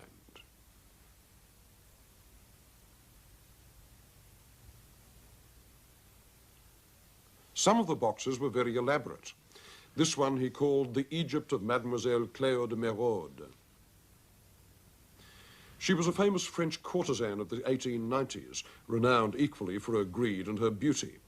In effect, Cornell compares her to Cleopatra and makes a casket for her with the emblems of Egypt in it. A sphinx, sand, pearls, serpents of the Nile, and so on. Cornell was already a developed artist, though unknown, before the Surrealists came to America. The side of the American irrational that got most from Surrealism in the 40s was the work of painters like Jackson Pollock, Mark Rothko, and Achille Gorky, later to be numbered among the abstract expressionists. And among them, the main bridge was Gorky. He had a peculiar career, this Armenian refugee, with his florid imagination, deep insecurities, and eventual suicide at 44.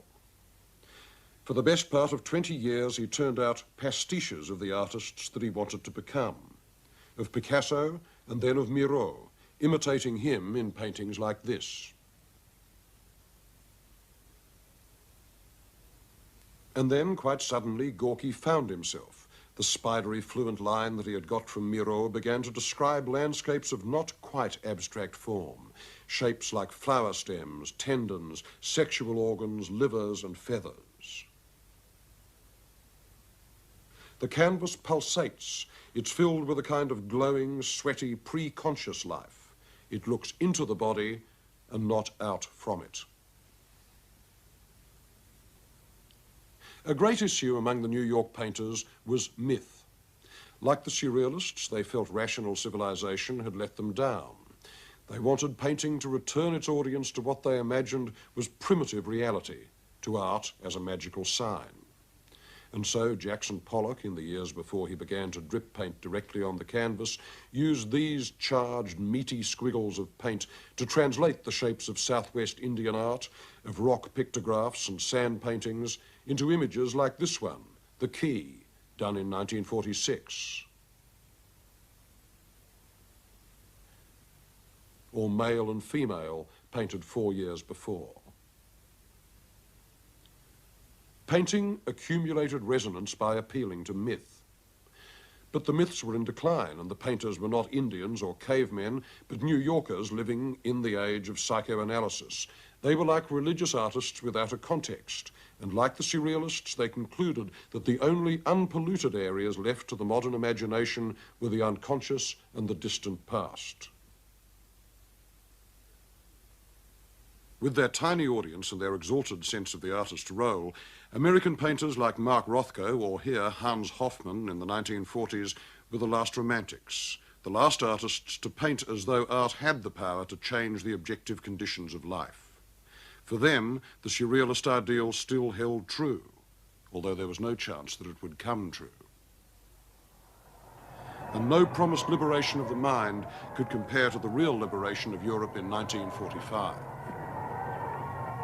The fact that so many of the Surrealists had gone to America guaranteed that Surrealism would be a dead issue in France after the war was won. After all, they had run away, and they could no longer command the respect earned by writers like Jean-Paul Sartre and Albert Camus, who had stayed and resisted.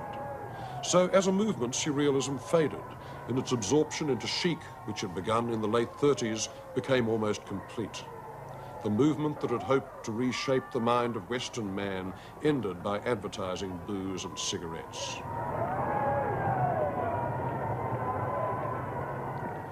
But was that all? Not quite. For the memory of Surrealism, its deposit of ideas, was strip mined by artist after artist in the 60s and 70s. As a proposition about freedom, it still remained infinitely intriguing. In 1969, the Romanian artist Christo wrapped a whole section of Australian coastline in plastic and rope. This harked back to 1920, when Man Ray wrapped a sewing machine in a blanket and called it the Enigma of Isidore Ducasse. By the same token, Breton wrote that the simplest surrealist act, the most gratuitous one, would be to walk into the street shooting a revolver at random into the crowd. Again, almost 50 years later, a Californian named Chris Burden fired a revolver at an airliner taking off over Los Angeles. He missed, and this action he called art.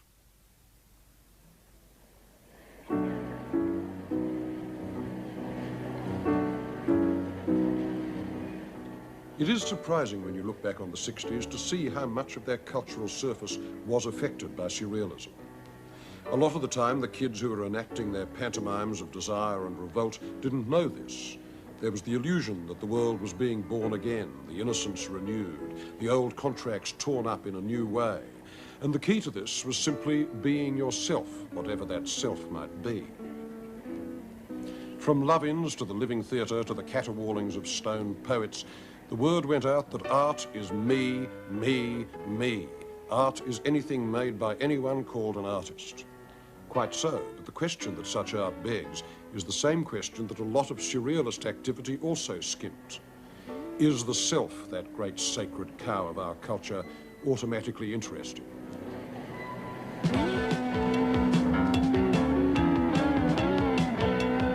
Or can it only hold our interest as art to the extent that it produces ordered structures? Looking back, I don't think there's much choice. But in the 60s there was, because then, diffused through the West, as in the 20s, you had a dandyistic theatrical revolt based upon a cult of youth, which, like Surrealism, was a romantic revival. Ecstasy, irrationality, old Dionysius trying to assert himself again, dressed like a pantomime wizard and nattering about hobbits and cosmic consciousness. If there was one link between Surrealism and the 60s, it was the illusion that youth was truth. By being born, one had surpassed history. By finding reality intolerable, one became a prophet. There was another war in Vietnam this time to help create an idea of class based on age. So it was thought, or rather felt. But all this fabric of illusion came apart in the 70s.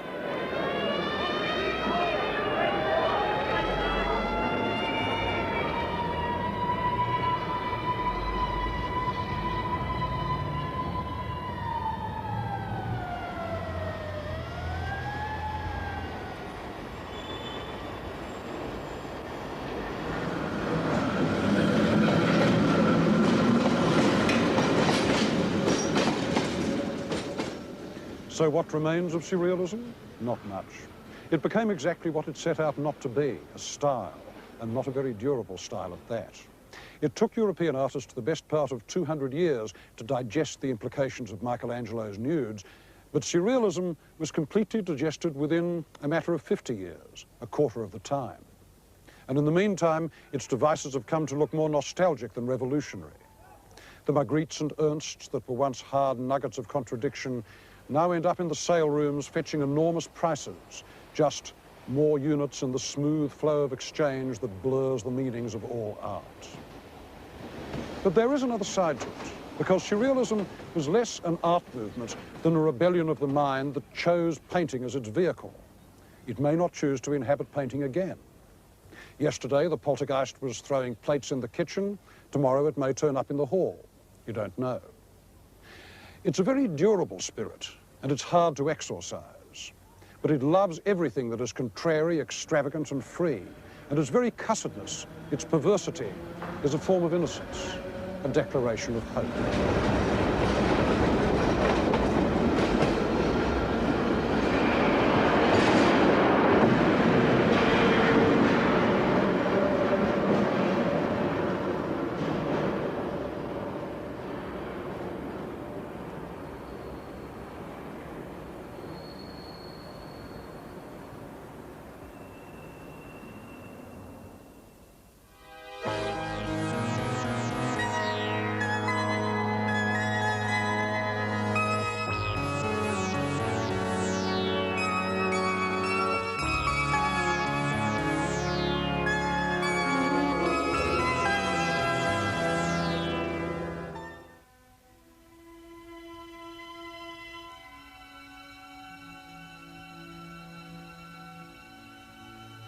One of the themes of 19th century Romantic art was the world and the spirit, experiences that go beyond or below our conscious control. The grandeur of the outer world, seen as a sacred place, as the trace of God's creation, and the conflicts and terrors of the inner one, the unsatisfied self.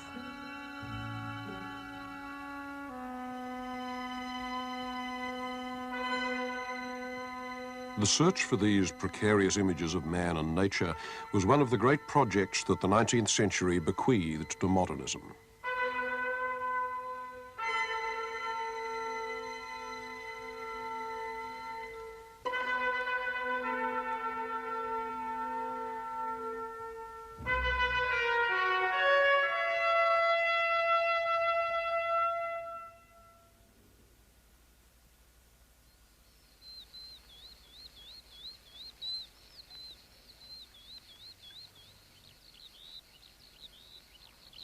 From classical times through many centuries of Christianity, man and nature were considered to be in the reliable pastoral care of God.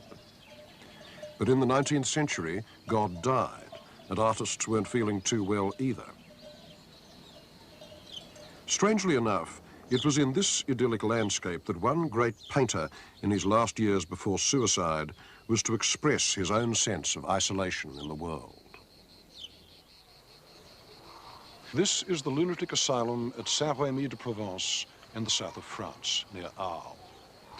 For a year and 8 days, from May 1889 to May 1890, Vincent van Gogh was under treatment here.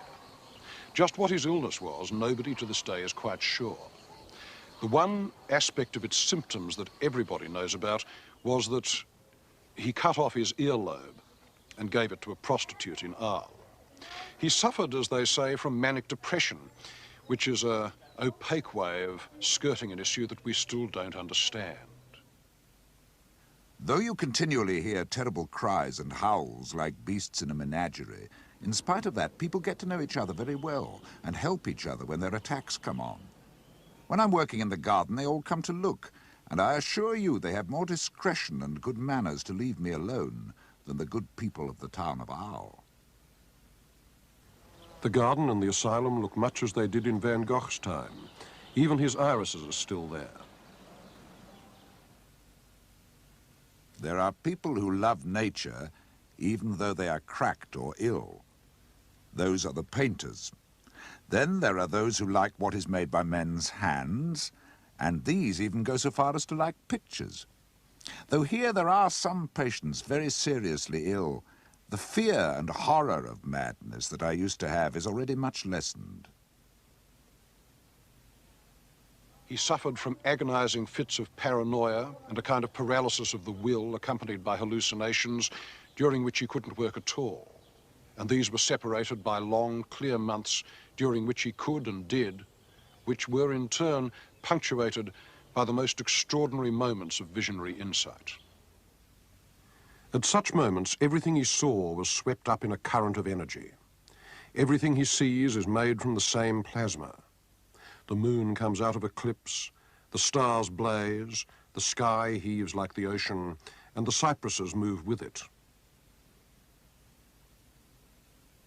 Van Gogh's cypresses are like thick, dark lightning conductors grounding the energies of the sky in the earth.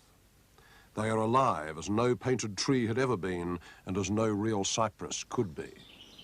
The cypresses are always occupying my thoughts. It astonishes me that they have never been done as I see them.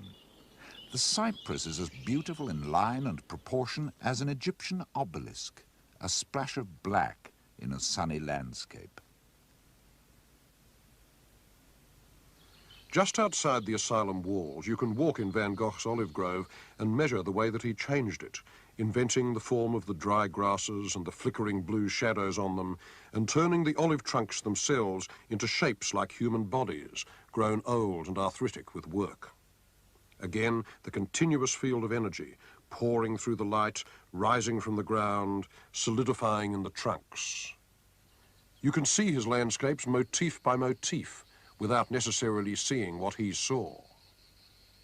But Van Gogh's sense of a power behind the natural world was so strong that once you have seen the paintings, you have no choice but to see the real places in terms of them.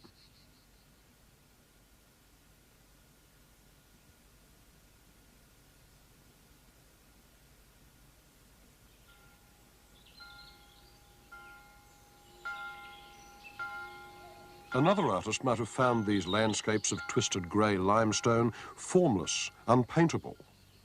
What Van Gogh found in them was a perfect unity between the shapes of those strangely distorted rocks, their fierce plasticity, and the details within them, the grain of the rock, how it's scooped and veined, how it resembles the grain of old olive roots, silvery grey too, how the far shape is echoed in the close detail, and how both accord with the sharp linear strokes of his brush.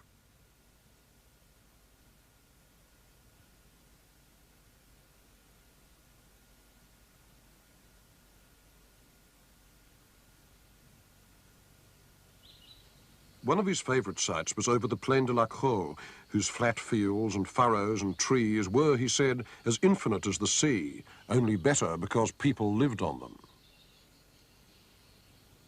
To draw them, he used an amazing range of notation, every shape suggested by a different dot or stroke or squiggle, everything seen, nothing generalised about.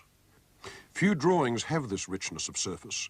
It feels as though the life of the landscape is bursting through the paper so that the brown ink becomes almost as eloquent as the colour in his paintings.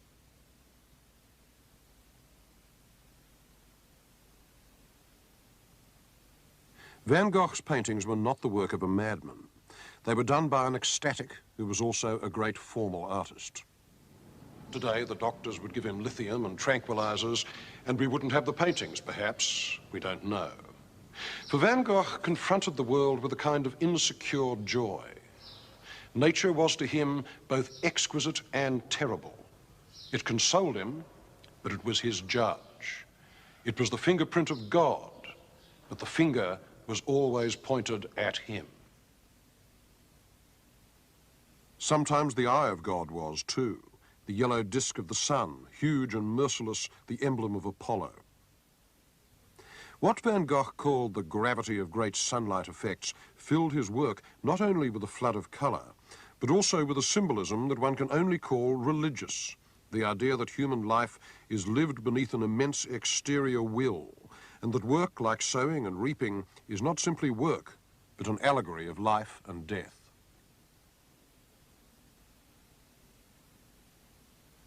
I saw in this reaper a vague figure struggling like a devil in great heat to finish his task, I saw then in it the image of death, in the sense that humanity would be the wheat one reaps. So it is, if you like, the opposite of the sower I had tried before. I find it strange that I saw like this through the iron bars of a cell. Such things did not come by chance. Van Gogh knew what he was looking for when he came south, and of course he found it, bringing the high spiritual ambitions of a northern romantic from Holland into a landscape of the senses. He went there, he wrote, "Because not only in Africa, but from Arles onward, you are bound to find beautiful contrasts of red and green, of blue and orange, of sulphur and lilac. And all true colorists must come to this, must admit that there is another kind of color than that of the north." There was, and he fixed it, as no artist has done before or since.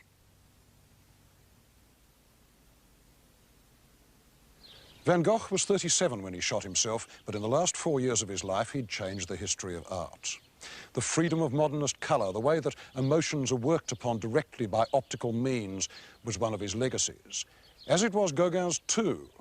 But Van Gogh had taken this even further than Gauguin, because he had opened up the modernist syntax to pity and terror, as well as to formal research and pleasure. He was the hinge upon which 19th century Romanticism turned into 20th century Expressionism. And as he lay dying, another artist, 10 years younger and many hundreds of miles to the north, was preparing to take this process a step further.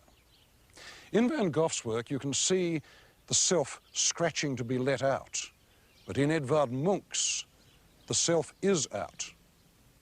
And if that bony Norwegian face which he scrutinized and painted for 70 years, starting like a young pastor and going through the stages of bohemia and middle age to finish like a paranoid old Viking, if that face still haunts us, it is because Munch was the first modern painter to explore the idea of the self as a battleground.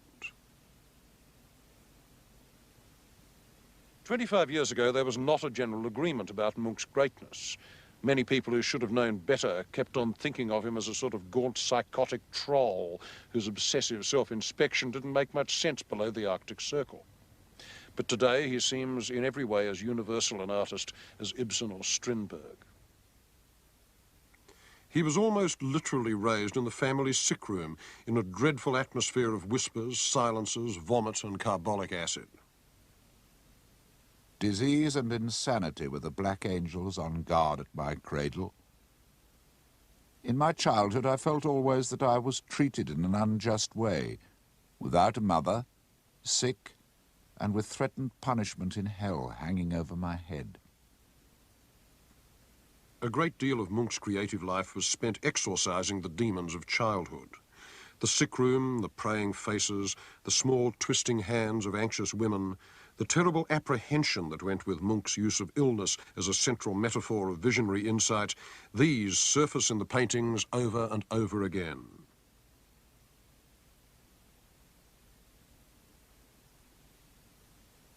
So does the fear of women. Munch thought that they were vampires, forces and not social beings. They meant jealousy, misery, tension and the loss of precious bodily fluids. He imagined love as the losing struggle of the male against the female mantis. He felt that men only had two choices, to be castrated by a femme fatale or get rejected by a virgin. This painting, Puberty, carries the clearest of messages. Sex is ominous and hateful. Munch's work oscillated between fantasies of rape and visions of woman as an invincible devourer. In his Madonna, you can almost see the feet sticking out of her mouth.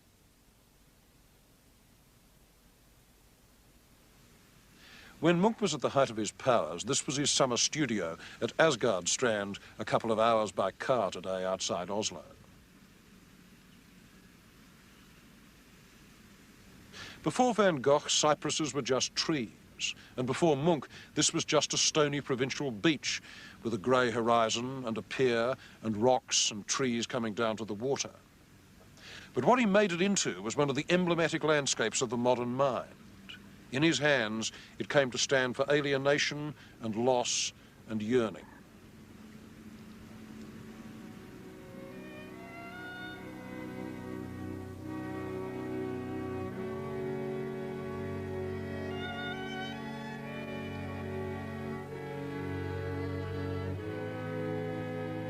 My whole life has been spent walking by the side of a bottomless chasm, jumping from stone to stone. Sometimes I try to leave my narrow path and join the swirling mainstream of life, but I always find myself drawn inexorably back towards the chasm's edge, and there I shall walk until the day I finally fall into the abyss. For as long as I can remember, I have suffered from a deep feeling of anxiety which I have tried to express in my art. Without anxiety and illness, I should have been like a ship without a rudder. Munch was one of the fathers of Expressionism, which was less a style or a unified movement than an attitude of mind. The idea that reality was so distant and somehow ungraspable that great leaps of emotion must bridge the gap, and that the only secure point in a hostile or indifferent world was the artist's self.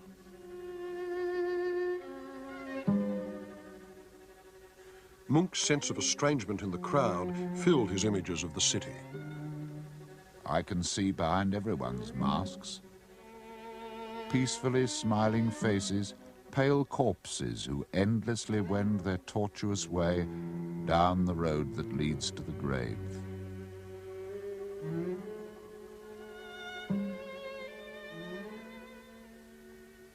This feeling of anxiety and helplessness in the face of big cities was not confined to Munch or to Oslo. Since the mid-19th century, the image of the metropolis as the devourer of souls, a place of lonely crowds and artificial distractions, had been seeping into art and poetry. Soon it would be the main backdrop for European culture. Charles Baudelaire addressed Paris as his ant-swarming city, city full of dreams where in broad day the spectre tugs your sleeve.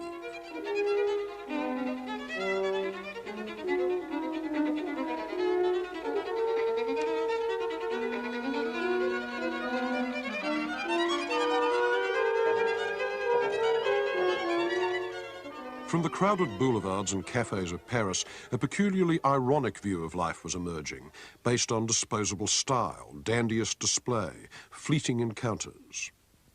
The grimy eddies of social mixture replaced the ordered pyramid of rural France, and they found their painter in Henri de Toulouse-Lautrec. In Lautrec's scenes of low life at the Moulin Rouge, the face literally becomes the mask.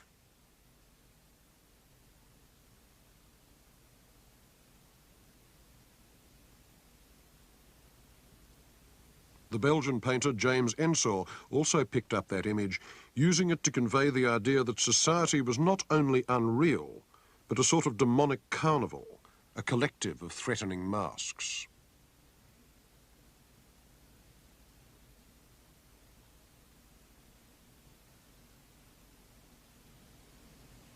Art is less spontaneous than we think, and there is no such thing as serious art without a formal language. But the question was, where did one go for the language of extreme emotion, the human shapes of loss and fright? Actors? Medical textbooks? Where? Well, curiously enough, one of the solutions that Munch found would seem to have been archaeology. The cultures that Spain had destroyed in South America in the 16th century were beginning to acquire a certain amount of popular glamour in Paris in the late 19th. Incas, gold, lost cities in the jungle, all that kind of thing. Now, one of the minor sensations of the great Paris exposition of 1889 was this Inca mummy, which had been dug up in Peru. It was buried in the fetal position, which is to us, I don't know about the Incas, the archetypal emblem of fright and the desire for security. Paul Gauguin saw it at the exposition, and he was so moved by it that he copied it. Munch was also very moved by it. And so it is to this withered fetus that used to be a man that we owe probably the most famous image of neurosis in the history of art, the scream. I stopped and leaned against the railing, half dead with fatigue. Over the grey-blue fjord, the clouds hung, red as blood and tongues of flame. Alone and trembling with fear, I experienced nature's great scream.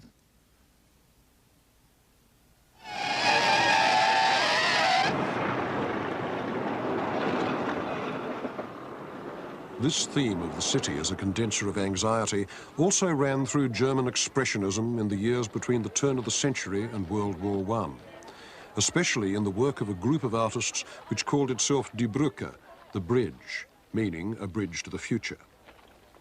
Their leader was a young painter named Ernst Ludwig Kirchner, who transposed Munch's pessimism into Van Gogh's colour, added the influence of African carvings, and took Berlin as his favourite subject, its streets, its dandies, and its prostitutes. Kirchner's style, with its hatchings and sharp angles and harsh colour, was jittery and highly strung, a visual analogy to cocaine nerves. It was also rooted in a specifically German past, German Gothic without the religious content, full of skinny, unrepentant Mary Magdalens. These predatory ladies are Munch's fatal women, raised to a pitch of style unknown in Norway, and they take the image of the woman as castrator one step further towards pure glamour. Wenn ich meine Spesen nenne vor dem ewigen Gericht, fragt sich, ob ich dann noch brenne, vielleicht brenne ich auch nicht. Fragt sich, ob ich dann noch brenne, vielleicht brenne ich auch nicht. Wenn ich meine Spesen nenne vor dem ewigen Gericht, kurz und schlecht, wie gesagt, das ist erst morgen. Morgen, das sind keine Sorgen. Morgen interessiert mich nicht. Und mit morgen kann ich. Heirat für morgen ist Heirat.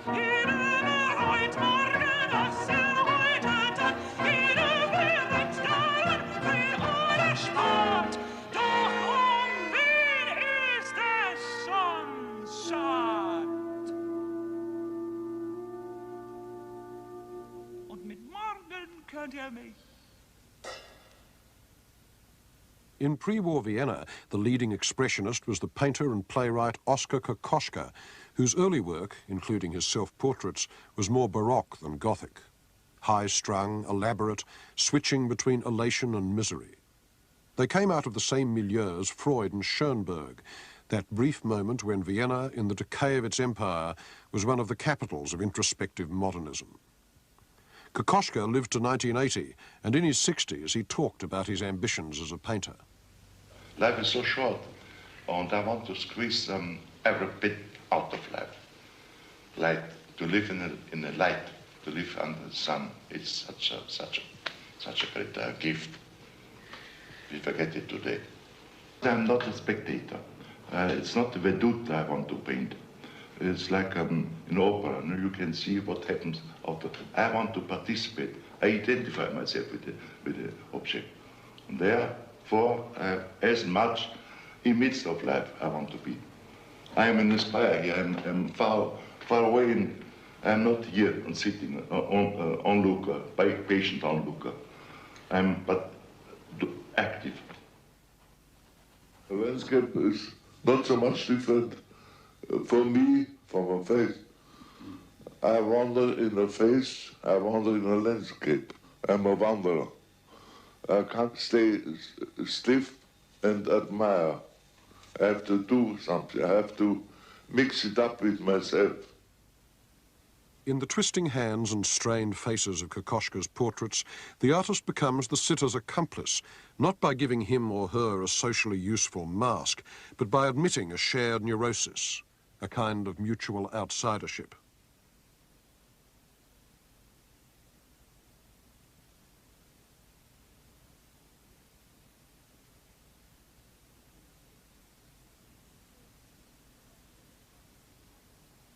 This very private, intimate contract between Kokoschka and his sitters was strongest of all in 1912, when he painted himself with Elma Mahler, the great love of his life.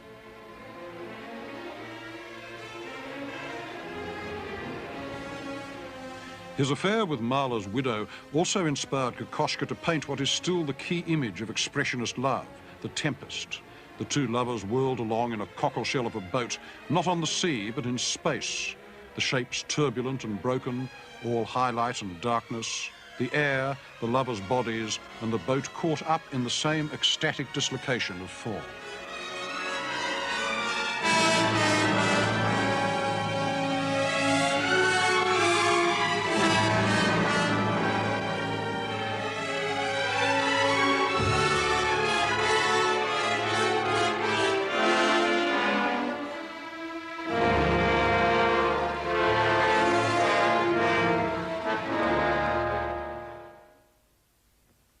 The chief expressionist in France was a Polish Jew named Haim Soutine. He was wretchedly poor, and his art became a way of stealing substance from the world. He was obsessed with food, a scraggy chicken on a hook, stared at for days, life seen as meat and as a preparation for death.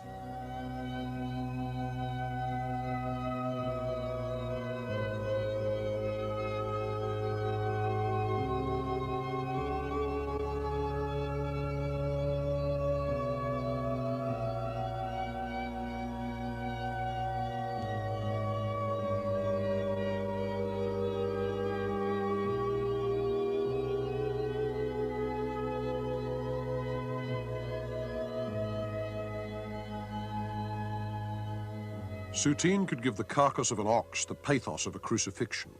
In painting that mass of bone, meat and fat, he was paying homage to Rembrandt, who had painted the same subject. But Soutine gave it an even more intense carnality, as though the thick paint itself were also a paste of meat smeared on the canvas.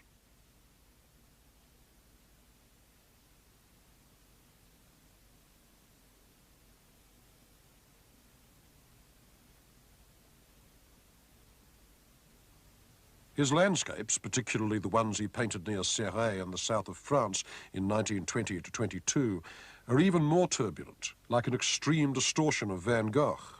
The hills rear up, the houses lean like rags in a gale, the horizon strains against the sky, and the whole scene becomes one mass of tumbling, visceral paint. Soutine's brushwork looks like chicken guts. Never had a landscape been so transformed by emotion. The violence of the paint predicts the violence that would later surface in American abstract painting, but the images are still concrete.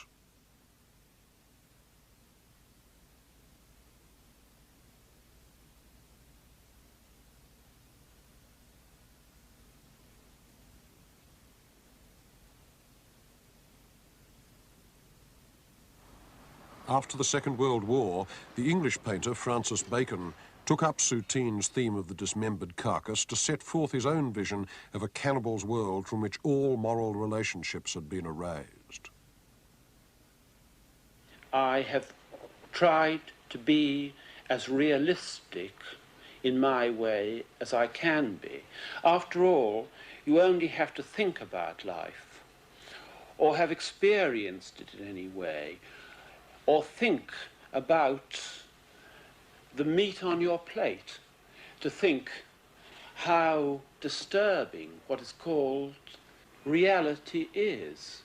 And we are nearly, everybody lives our life screened from it. And if my pictures seem to give over a kind of sense of violence or mortality, it's only in my attempt to be as realistic as I can. Mind you, when you talk about realism, I can only paint for myself. I don't paint for anybody else but for myself, because you can't. You try to bring the thing back onto your own nervous system in its most poignant form. In Bacon, the ideal body of classical art is dismissed. The nude becomes a two-legged animal with addictions.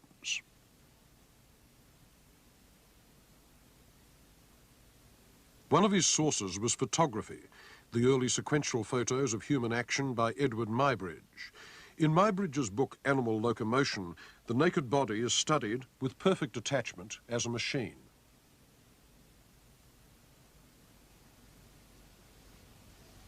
Muybridge are just raw statements of movement. Because every way that a person moves, stands, moves their arms or anything else has not only its movement, but, you may say, all the implications of that movement as well.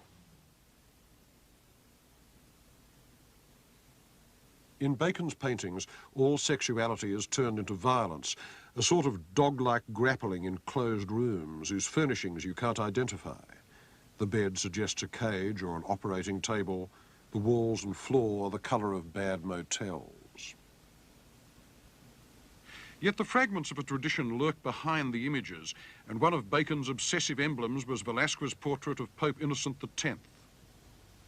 I was particularly obsessed by Velasquez's painting of the Pope, and I was at the same time very interested by Eisenstein's photograph in Potemkin of the nurse. And I made a combination, which I think has been very unsuccessful, of the Pope screaming in the way that the nurse. Now, the scream was not to do with Expressionism, because I'm not expressionistic. I have nothing to express.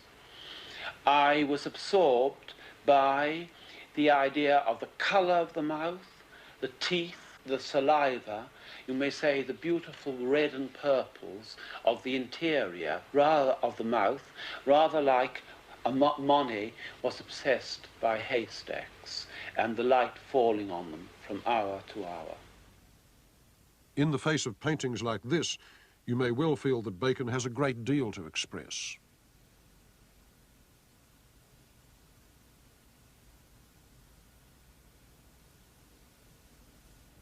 The other important painter of the disquieting human figure in the 50s was a Dutchman who had emigrated to America, Willem de Kooning. His paintings of women came partly out of American ads, the white smiles and big dominating glamour girls in the lush pop landscape of America's post-war boom, Marilyn with shark teeth. Hey, Susie Q, what's cooking with you? Your teeth look whiter than new. My teeth aren't new, but my toothpaste is new Pepsodent. Get with it, kids. New package, new flavor, new formula, too, means brighter smiles for me and you. You'll wonder where the yellow went when you brush your teeth with Pepsodent. Got the message? Like Kirchner's and Munch's, de Kooning's women are about anxiety. They take the expressionist fear of the fatal woman to an almost comic extreme. Squat, broad, overwhelming and primitive, glimpsed but not analysed, the sex goddess changes into a fiercer and older kind of idol. It also was like some kind of glimpse, like meeting one of those ladies. So when people say they're not really figures, but they're landscapes, that's true to a certain extent. But they were figures to me. You know, figures maybe in a landscape, or I don't know where exactly. Not here, not there, but somewhere. I don't think that I'm really expressing the world around me.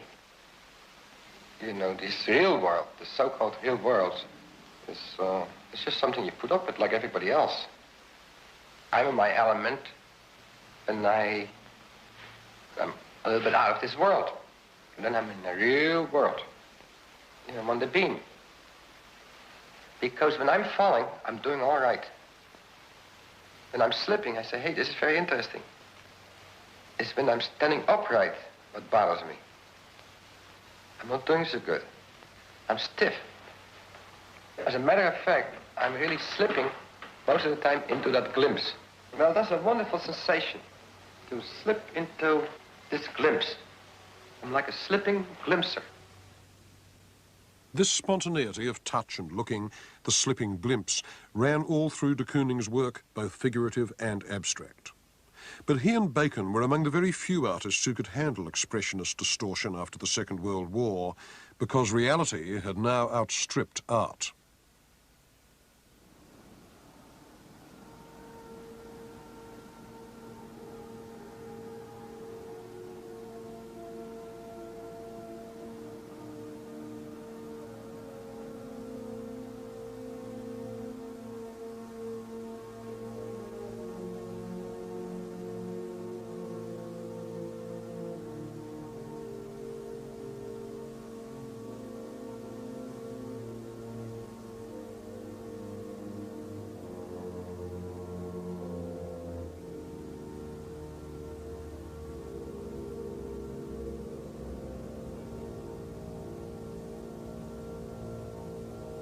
By the end of the war, the entire world knew what had been done in the death camps of Nazi Germany and there was no testimony that art could give that could rival the evidence of the photograph. Today, places like Dachau are their own monuments, but any distortion of the human body that an artist might make after 1945 was going to have to bear comparison with what the Nazis had done to real bodies, and very few expressionist paintings could stand this strain.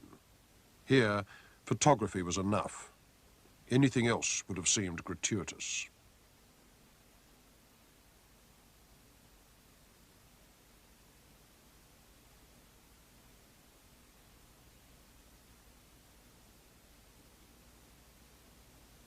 In the face of this, there seemed to be very little that art could say. What we understand about the Holocaust, we get from writing and photography. But art had very little to contribute, almost nothing of importance. The effects of this failure are still with us, because after the war there were very few people who believed that art could carry the burden of major social meanings anymore. There would be no more Goyas and Courbets. In the death camps, the only product, as far as art was concerned, was silence.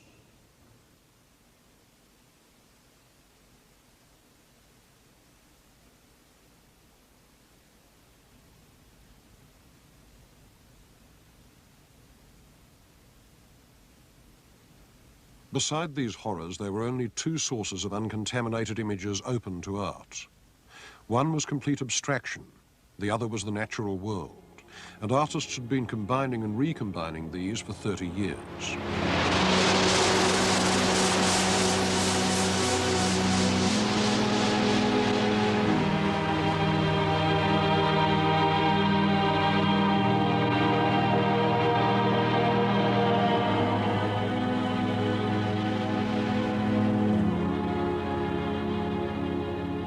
Just before the First World War, a group of German artists that called itself the Blue Rider had looked to pure nature for transcendental images. One of them was the painter Franz Marc. I try to heighten my feeling for the organic rhythm of all things, try to feel myself pantheistically into the trembling and coursing of the blood in nature, in trees, in animals, in the air. I see no happier means to the animalizing of art, as I like to call it, than the animal picture.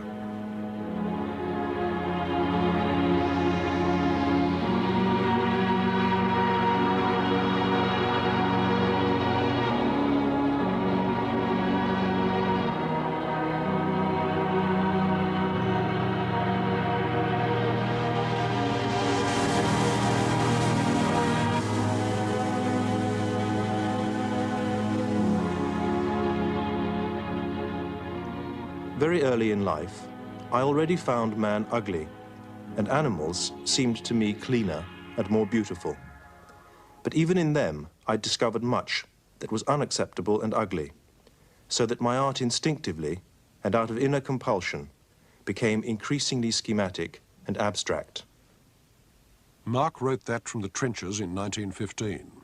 By then, he believed that abstraction was the only route to spiritual knowledge, and certainly it seems to have had a prophetic quality for him.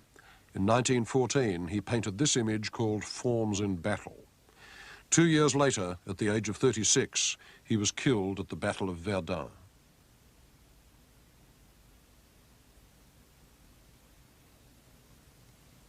Paul Klee had been one of Marc's closest friends. He survived the war and went on to teach at the Bauhaus, and for another 20 years he would produce some of the most exquisite visions of nature in modern art. Small, witty, delicate and mysterious, his idea of the natural world was like the image in this watercolour, the open book, page after page opening backwards into the centre, disclosing another world of growth and form.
He loved to invent odd little hieroglyphs that signified unfamiliar corners of nature.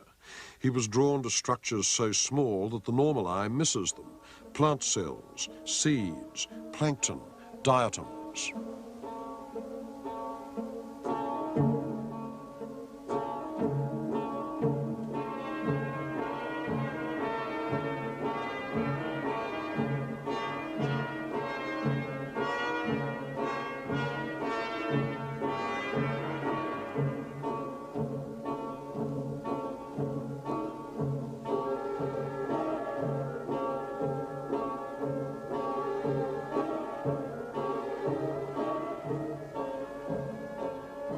He loved whimsy and the grotesque, as long as they weren't too scary. Seeing a man with a barrel organ at a fair led to this watercolour entitled "Dance, You Monster, to My Soft Song."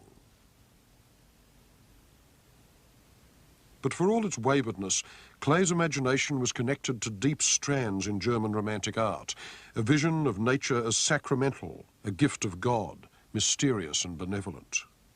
Hence his liking for subjects which had long been part of the Romantic repertoire. Icy mountains, for instance, with a stand of jagged pines. He used abstraction as a way of sharpening his perception of nature, and ours too.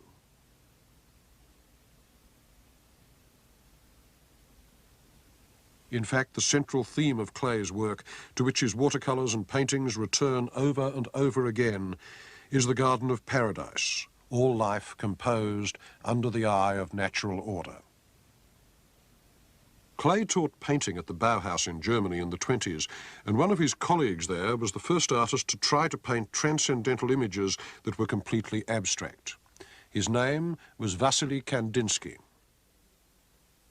Kandinsky was Russian. He came to art late. He didn't begin until he was past 30.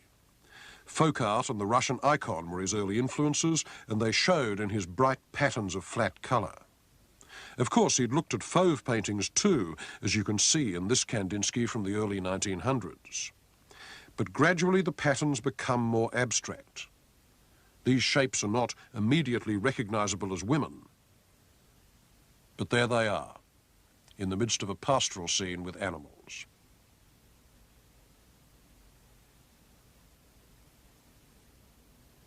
In the landscapes he painted at Murnau, near Munich in 1908, the forms are broader and freer, the colour more localised and specific. Colour directly influences the soul. Colour is the keyboard. The eyes are the hammers. The soul is the piano with many keys. The artist is the hand that plays, touching one key or another, with purpose, to create vibrations. So it follows that colour harmony must rest ultimately on intentional playing upon the human soul. This is one of the guiding principles of internal necessity. So the next step was pure abstraction. Kandinsky was a theosophist, and he believed that the sins of man came from too much material reality. He thought an age of the spirit was coming, and was sure the right art for it would be totally abstract, ideal, and immaterial.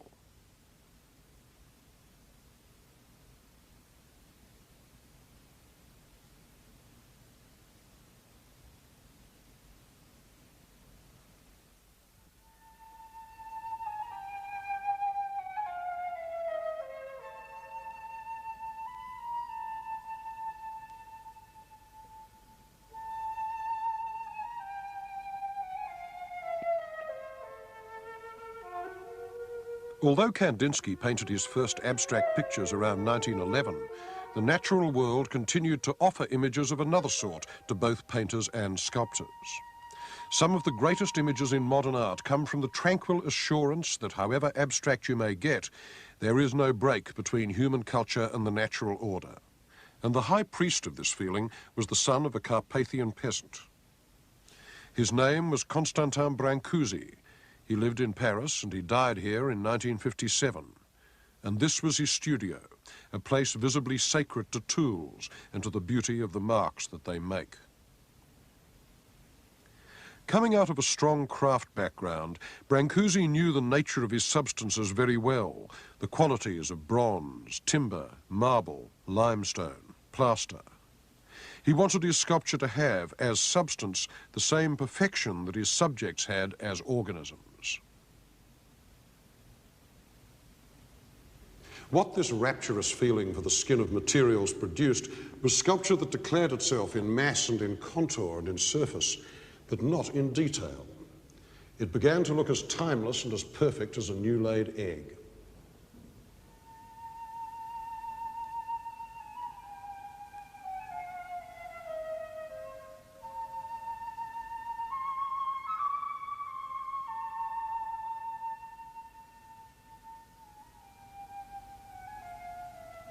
Brancusi wanted to find the most compressed form that still contained the subject.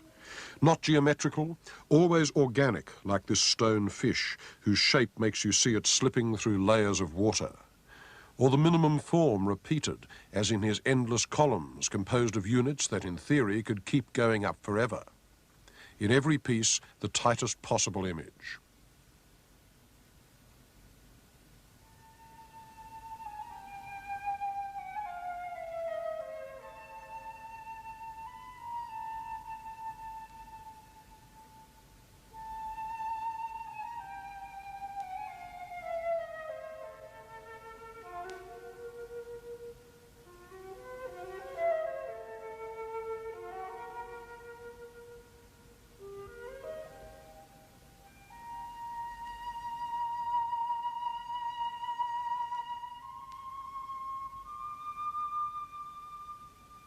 Whereas for Brancusi, nature was pure and clearly defined, there was an alternative tradition running through American painting that had its roots in grandeur and the mysteries of landscape.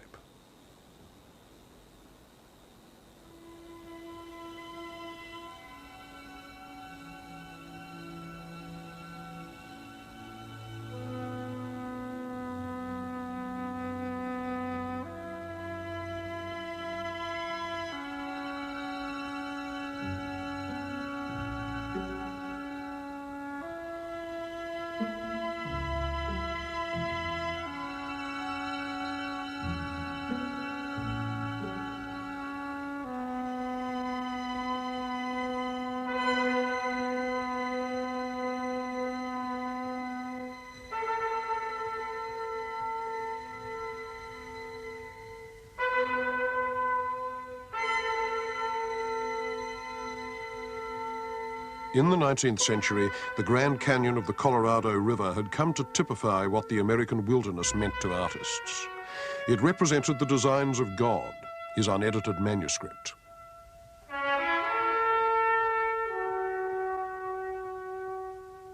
An American evangelist said that his idea of God was a sort of luminous oblong blur. And this was the unwitting text for the paintings of the American abstract expressionist Mark Rothko in the 1950s. Rothko kept the format of landscape, the soft rectangles that can be read as sky and flat plain, sometimes with a bar like the horizon in between. But he gave the colour a kind of breathing intensity, and that, more than any reference to landscape as such, is what the paintings are about. They try to suggest that transcendence of Emerson's, but through light and colour alone. There wasn't much direct landscape imagery in abstract expressionism, and the general line was to deny that it was there at all, in case the paintings looked less radical and less abstract than they really were. But all the same, it was there in an oblique way, and the form that it took was a concern with giant scale. A painting like this one by Jackson Pollock is almost large enough to walk into.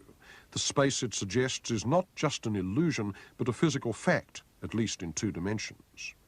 In it, the web of paint takes on a completely physical look like nature itself. The eye can't take it in all at once. It goes from knot to knot, from skein to skein, assembling the details into a whole as one assembles a landscape by looking at it.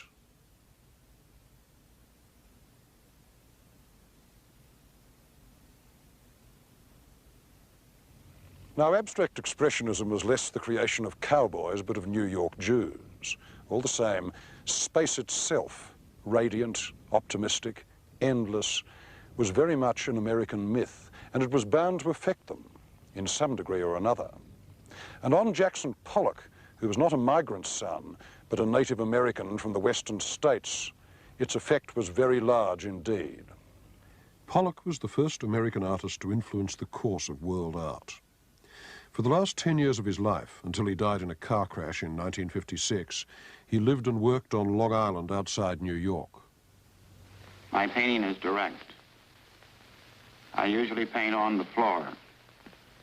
I enjoy working on a large canvas. I feel more at home, more at ease in a big area. Having the canvas on the floor, I feel nearer, more a part of the painting.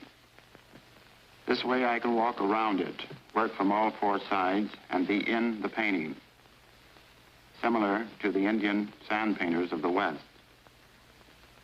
Sometimes I use a brush, but often prefer using a stick. Sometimes I pour the paint straight out of the can. I like to use a dripping, fluid paint. A method of painting is the natural growth out of a need. I want to express my feelings rather than illustrate them. Pollock's drip technique used to be treated as a joke, as though he were out of control. But he wasn't. The drips of paint were spontaneous, but they fell just where he wanted them, building the surface into a web of skeins and subtle energies working across the whole canvas. Pollock once declared that he wanted to become nature. What did he mean? That he wanted to work parallel with its variety, its unpredictability, and above all, its vitality. He had a very light hand. Sometimes, as in Blue Poles, you might be looking at a sort of abstract Tiepolo, the same kind of airy, light and sprightly drawing. This nervous energy of Pollock's, expanding under strict control, seems to refute the picture of him as a rip-roaring wildcatter from Middle America. Only intelligence, allied to a deep sense of the natural world, can produce work like this.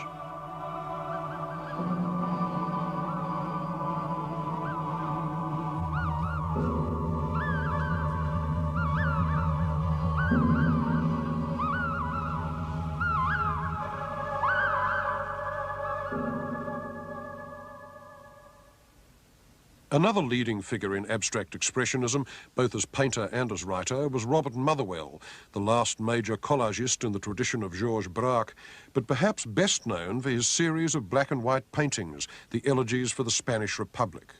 He has always preferred to keep direct imagery out of his work. Painting is, so to speak, working by indirection, synthesizing what it scanned both internally and externally, in which the real object is not the world, but the canvas itself. I always loved that title of Max Ernst on one of his pictures, The Blind Swimmer.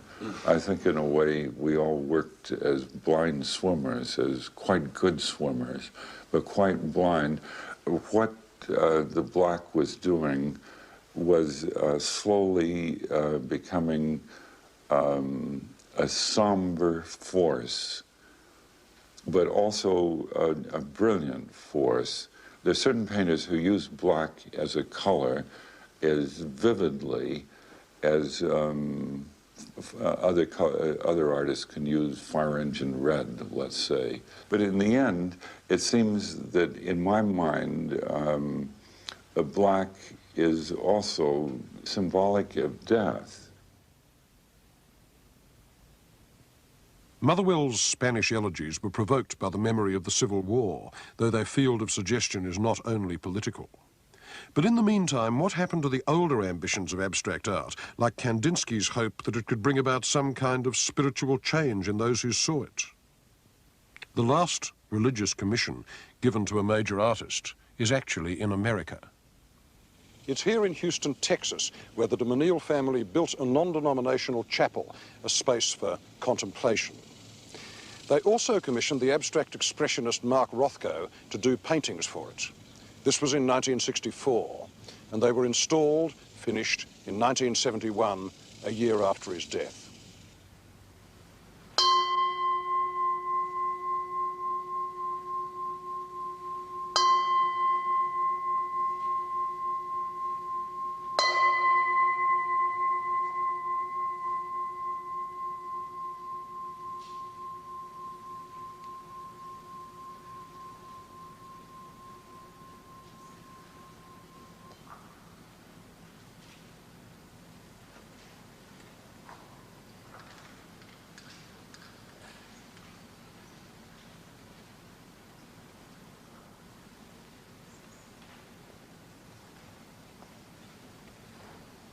In this chapel, Rothko, who was soon to commit suicide, took to its ultimate extreme the idea that colour, in this case a very narrow range of colours from dark plummy red through violet to black, could carry the whole load of a spiritual experience. This is truly the last silence of Romanticism.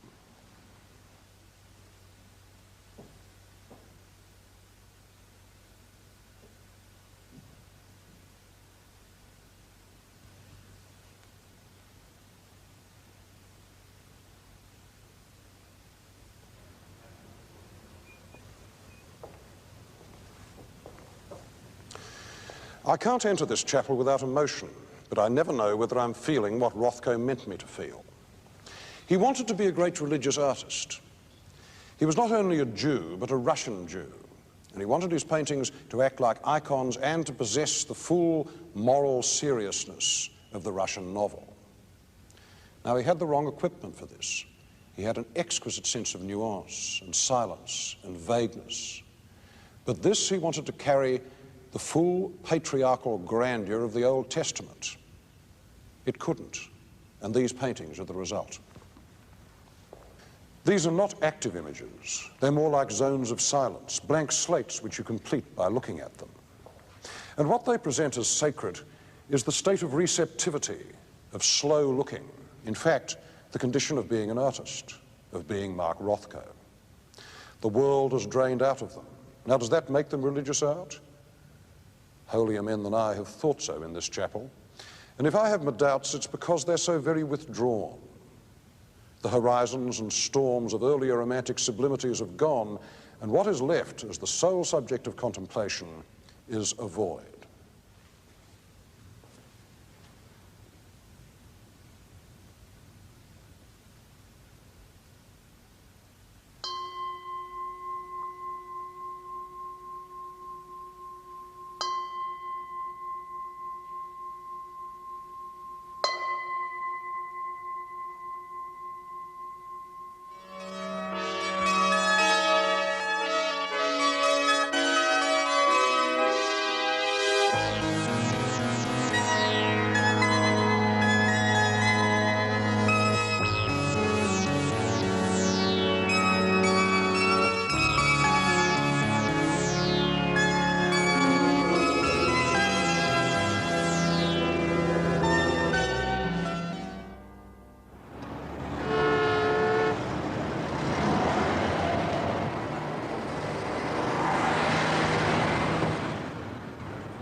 Unlike our grandparents, we live in a world that we made. Until about 50 years ago, images of nature were the keys to feeling in art. Today, for most people, nature has been replaced by the culture of congestion, cities and mass media. We are crammed like battery hens with stimuli, and overload has changed our art. Capitalism plus electronics gave us a new habitat, our forest of media.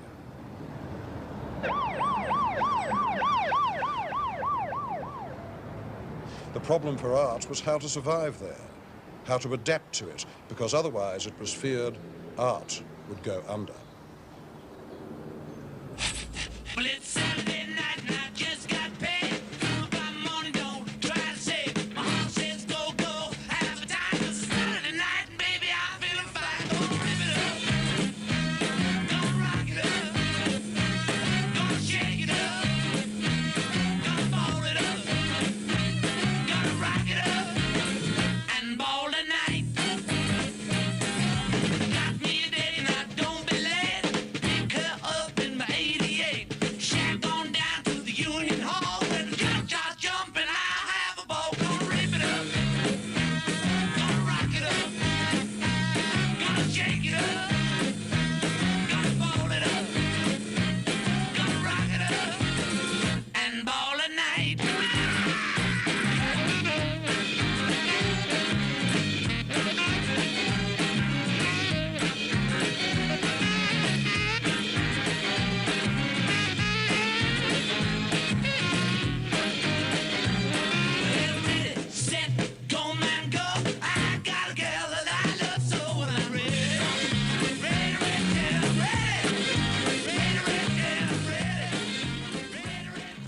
The present has more distraction than the past.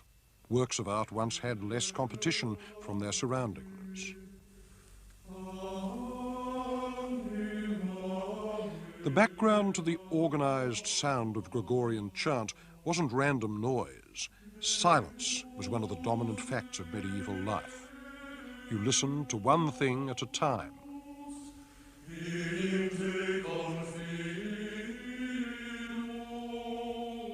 In a pre-technological world, you also looked at one thing at a time.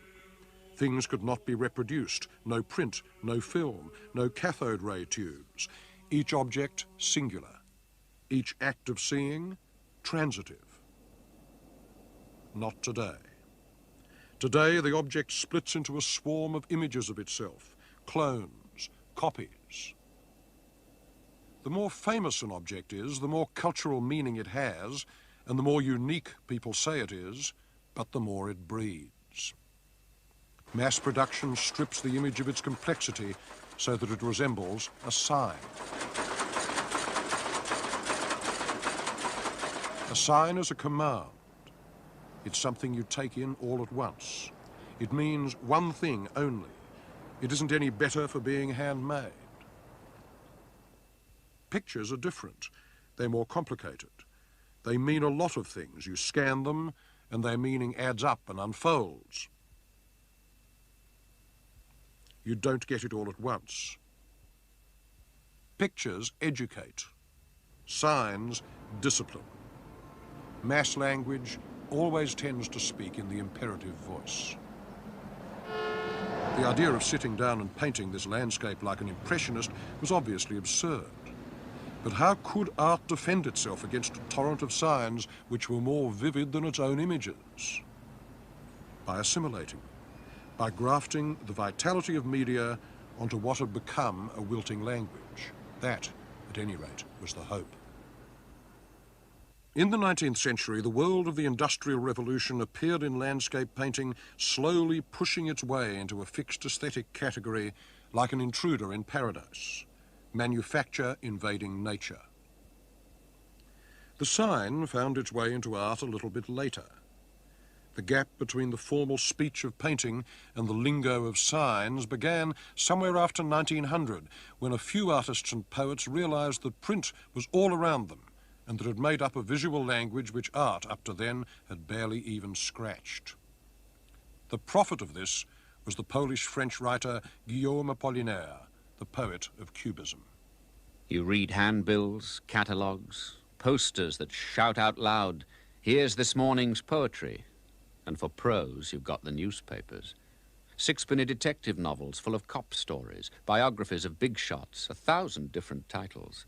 Lettering on billboards and walls. Door plates and posters squawk like parrots.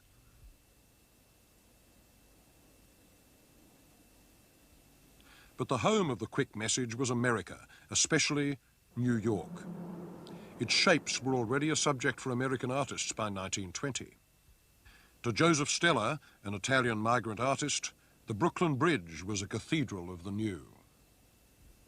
It was the shrine containing all the efforts of the new civilization, America, the eloquent meeting point of all the forces arising in a superb assertion of their powers, an apotheosis.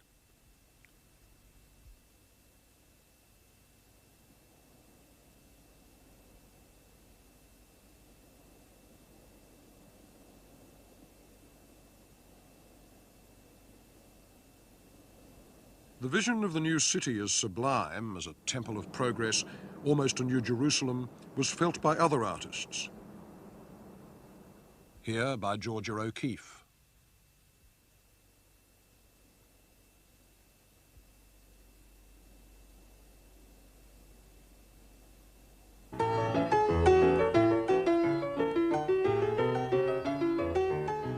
But in the late 20s and early 30s, none of them were interested in the street lingo, the flashing ads in lights, which astounded every out-of-towner in New York.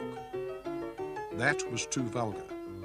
It stood for the commercialism that American painters wanted to repudiate. The heroism of work, that was an acceptable subject. But the signs that sold the products of work, no. There was one exception, an American painter who loved what he called the New York visual dialect, Stuart Davis. Davis belonged to the same generation as Hemingway, and like him, he went to Paris and was deeply changed by contact with the French avant-garde. Cubism formed his style. Before he got to France in the early 1920s, Davis was doing Cubist-type paintings. But the brand names and words and signs dominated them as they had never been allowed to dominate a Braque or a Picasso. This painting was the precursor of all American pop art. The brand name itself was a kind of icon for Davis. It was fast, it delivered its meaning in quick bursts, and in painting it was a found object, a visitor from another medium. The word gave Davis's painting its rhythm, the choppy rhythm of American life as he felt it. The clue to that rhythm was jazz. Davis believed jazz was the first real American modernism.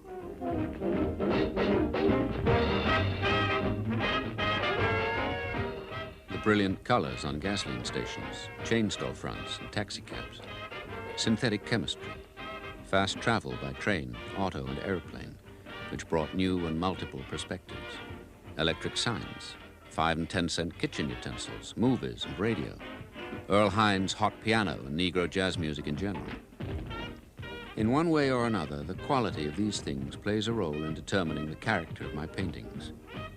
Paris school, abstraction, escapism? Nope.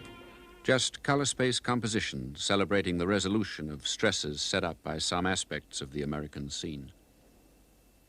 But in their time, the 40s and 50s, Davis's images of mass culture were on their own. No major American painters were ready to go so far into the badlands of other media or to do it with that mixture of cool and brashness. Then, around 1955, some others did enter them, but from another direction.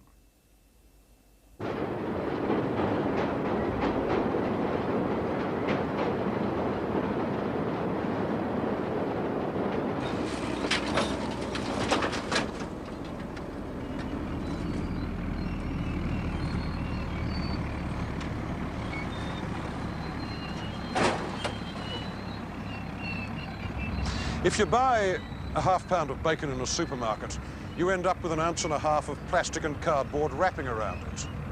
If your electric iron goes on the fritz, you simply chuck it away.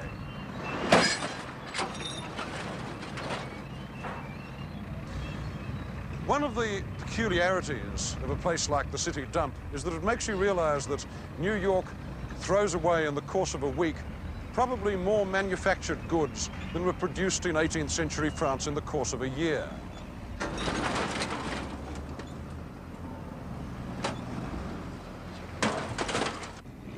The motto was replacement, not maintenance, disposability and not durability.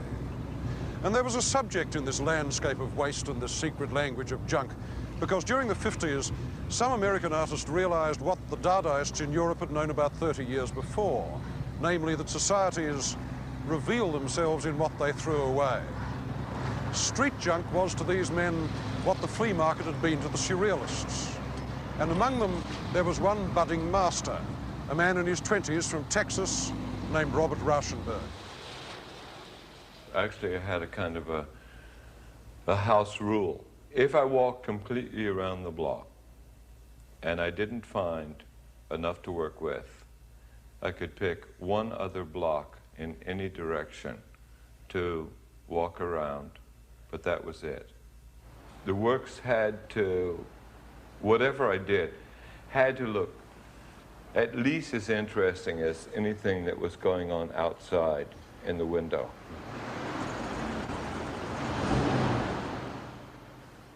The result was his combines, large collages of refuse, things found and resurrected. He got to New York in the early 1950s, and since then, Rauschenberg has opened up more room for anti-formalist art than anyone else in America. Every artist after 1960 who believed that all of life ought to be open to art was in his debt, one way or another. We now take it for granted that art can be anything. It can be for any purpose, from pleasure to threat to systematic boredom. Some is meant for museums, some to be thrown away, and some to be performed, as in this piece danced by Rauschenberg in 1966, Pelican.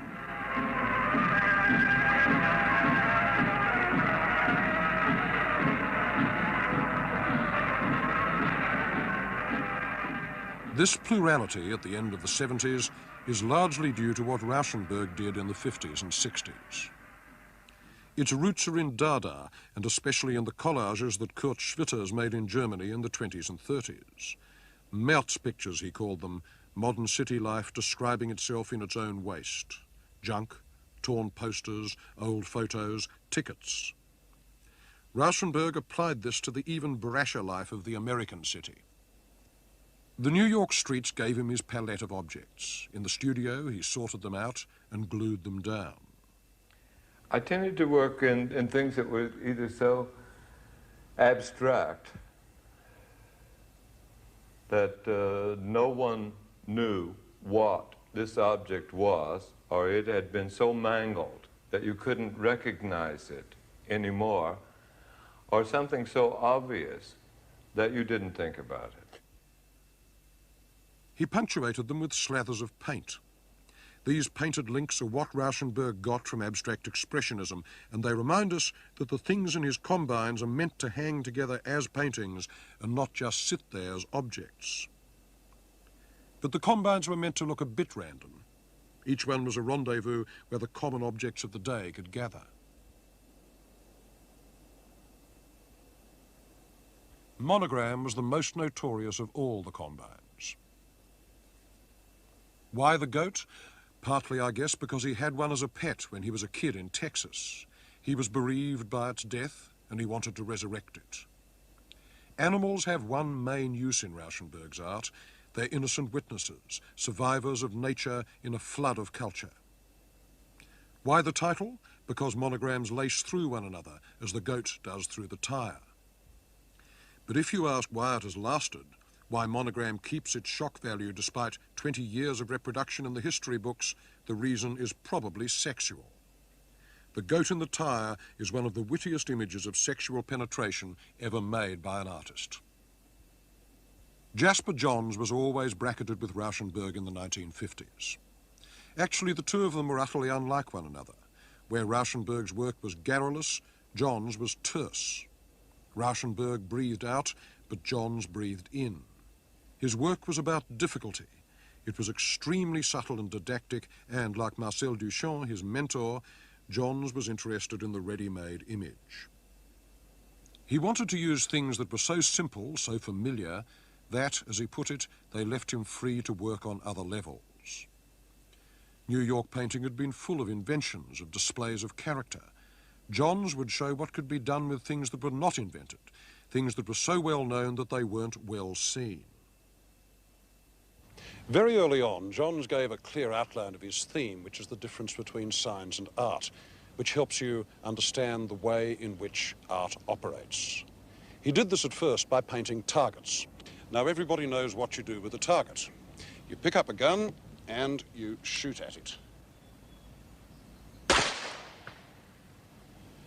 But this means that you're looking at the target in a particular way, because all your attention is fixed on the bull.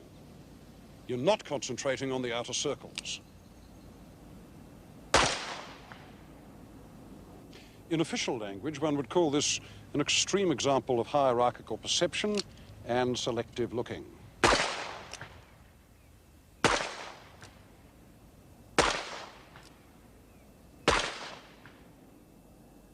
The target is a test, and Johns took it with a sort of deadpan irony to test what you expect a work of art to do. The painting denies the use of a real target. The fact that it is painted with all those dense touches of encaustic, so lovingly like the skin of one of Cézanne's apples, means that you're not meant to look at it the way that a marksman does. The centre is not more important than the rings. Every bit of the surface is equally important. You look at the whole of the picture. And so a sign, a target, has been turned into a painting fit for the museum stare, which must be scanned. Two contradictory ways of looking. A paradox. On top of his painted target, he adds plaster casts, and there's another paradox with them. One wants to see them as images, perhaps elements of a portrait. But they're more like fossils, specimens, visual words that stand for classes of things: ear, hand, penis. The image turns into a sign, and thus inside one painting you have two ways of seeing, the sign becoming a painting and sculpture becoming a sign. No country has a more elaborate cult of its flag than America. It's the best known sign in the whole culture. The eye recognizes it in a flash and passes on. But the art of painting is to delay the eye. This is not a flag. Its motto comes from Magritte: this is not a pipe. Why? Because it's a painting. This is a painting too. It has stars and stripes and it's made of cloth, but it is not a flag. Paint can make almost anything abstract, even a subject as highly charged as the American flag. We see the painting first, that pale, perfect skin, and the flag beneath it, the sign, has lost its power to command. It's real, but it's also completely abstract. Flags are only as flat as this in the ideal space of art. He did the same thing with numbers. He wasn't a great colorist, but as a tonal painter, Johns had no American rivals. So one ends up thinking of pictures like this, so beautifully made, not in the context of sums or computer displays, but as the end of a tradition of still life that begins with Chardin. These aren't beer cans. They're made out of bronze and then painted. So they're sculpture, pretending to be junk, pretending to be art. The brushes aren't real either. Neither is the coffee can. They're bronze too, and painted. John's work was seldom what it seemed to be. It was always about something else, about irony, manipulation, tradition, and the defense of painting in the face of a mass culture environment. You'd suppose the stage was set for pop in the 50s in America, and certainly the materials were there. But the culture from which pop sprang wasn't at all respectable as far as American artists in the 50s were concerned. Giant plastered donuts were what they had to defend their art against. After all, they had to live with this stuff, and there was nothing remotely exotic or pleasing about it. To them, it was the nightmare from which they couldn't wake, the erosive splurge of mass cult, of vulgarity. But the English didn't have to live with it, and so in the 50s there were some English artists who saw the gross sign language of American cities with the kind of distant longing that Gauguin felt for Tahiti. They'd grown up with austerity and rationing and Dr. Strachey's national health teeth, but Hollywood had shaped their dreams. Forever young, forever sexy, and forever swollen with abundance. One of the inventors of pop back in the early 50s was an Englishman, Richard Hamilton. Everybody seemed to go to the same kind of sources. Everybody that was doing interesting work at that time and wanted to be figurative tended to go to second-hand material. They went to the mass media, something that had already been converted from real life into processed pulp, processed television, processed cinema, or newspapers, or whatever. And the visual world became a new landscape of secondary filtered material. In one of Hamilton's collages from 1956, the word pop appears in art for the first time, linked to a sort of Beverly Hills dream world. My own interests were certainly very specialized in that it seemed to me that the advertisers were manipulating the public in a very skillful and interesting and amusing way. That the difference between pop art and popular art is the fact that pop art is sophisticated, it's not done by the masses, but it's done by highly professionally trained experts for a mass audience. For the connoisseur who has everything. At last, a work of art to match the style of modern loving.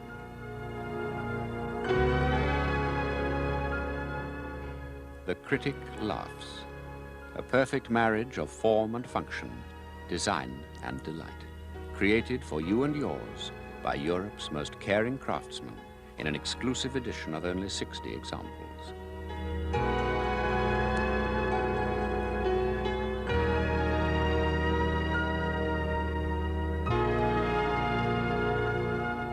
The critic laughs, thrilled to the sensation of ownership. Hamilton is proud to present its new multiple. The Critic Laughs by Hamilton.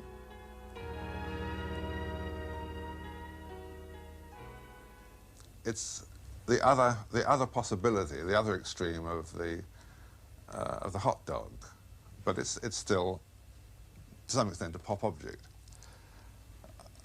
We had to tool up for the whole venture using the same materials and the same factories even that Brown used for the production of their case. Made an instruction book and a guarantee card and tried to repeat the whole process of consumer product presentation. Of course, it's sold not in supermarkets or in chemist shops or in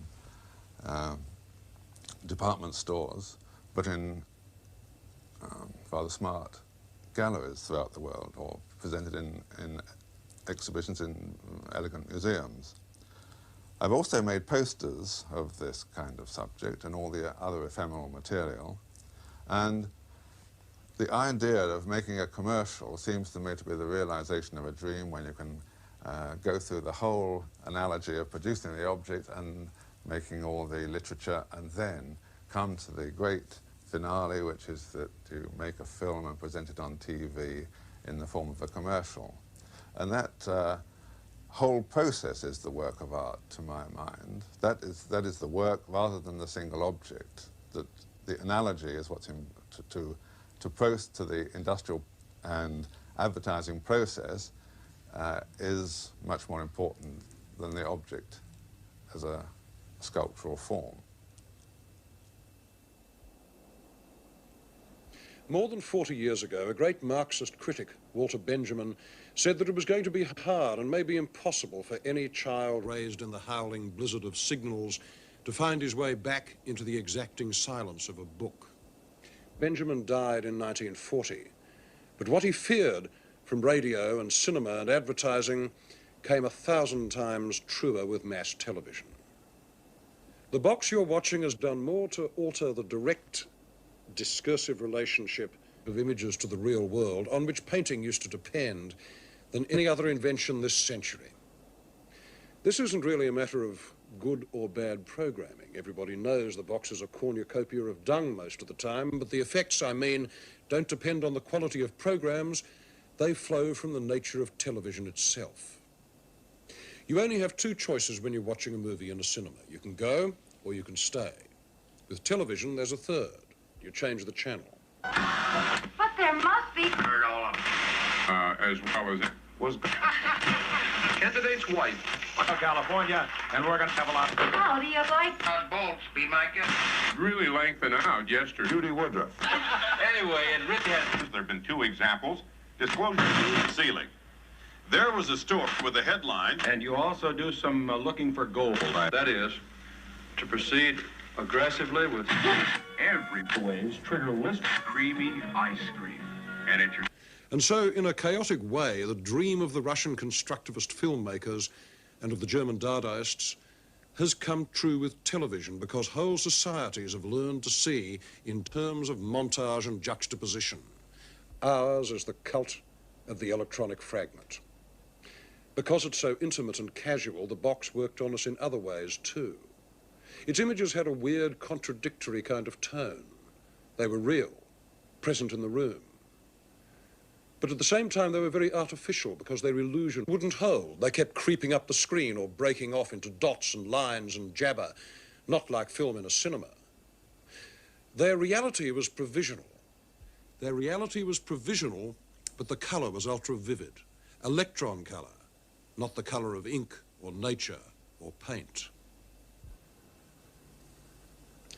Television messages get to you in small packets. You don't scan the screen as you scan a painting, and you don't inspect it the way you might inspect a Chinese vase. The fate of these messages, these images, is to get equalized. Catastrophe, love, war, soap, they all pour forth in an overwhelming glut. And like radiation, which in fact they are everywhere. And they have affected art. And one of the artists they most affected in the 60s was Rauschenberg.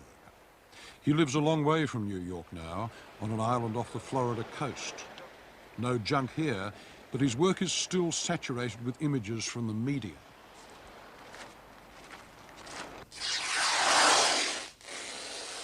Once bombasted by magazines, TV sets. I didn't have a TV then, but TV sets. The refusal, the excess of the rest of the world, even though you don't know them.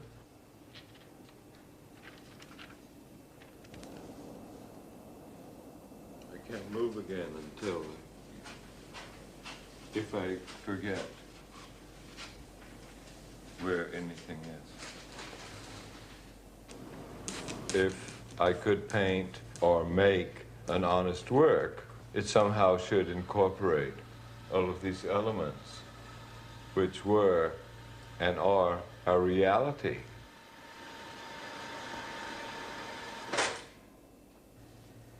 Collage is a way of getting an additional piece of information that's impersonal.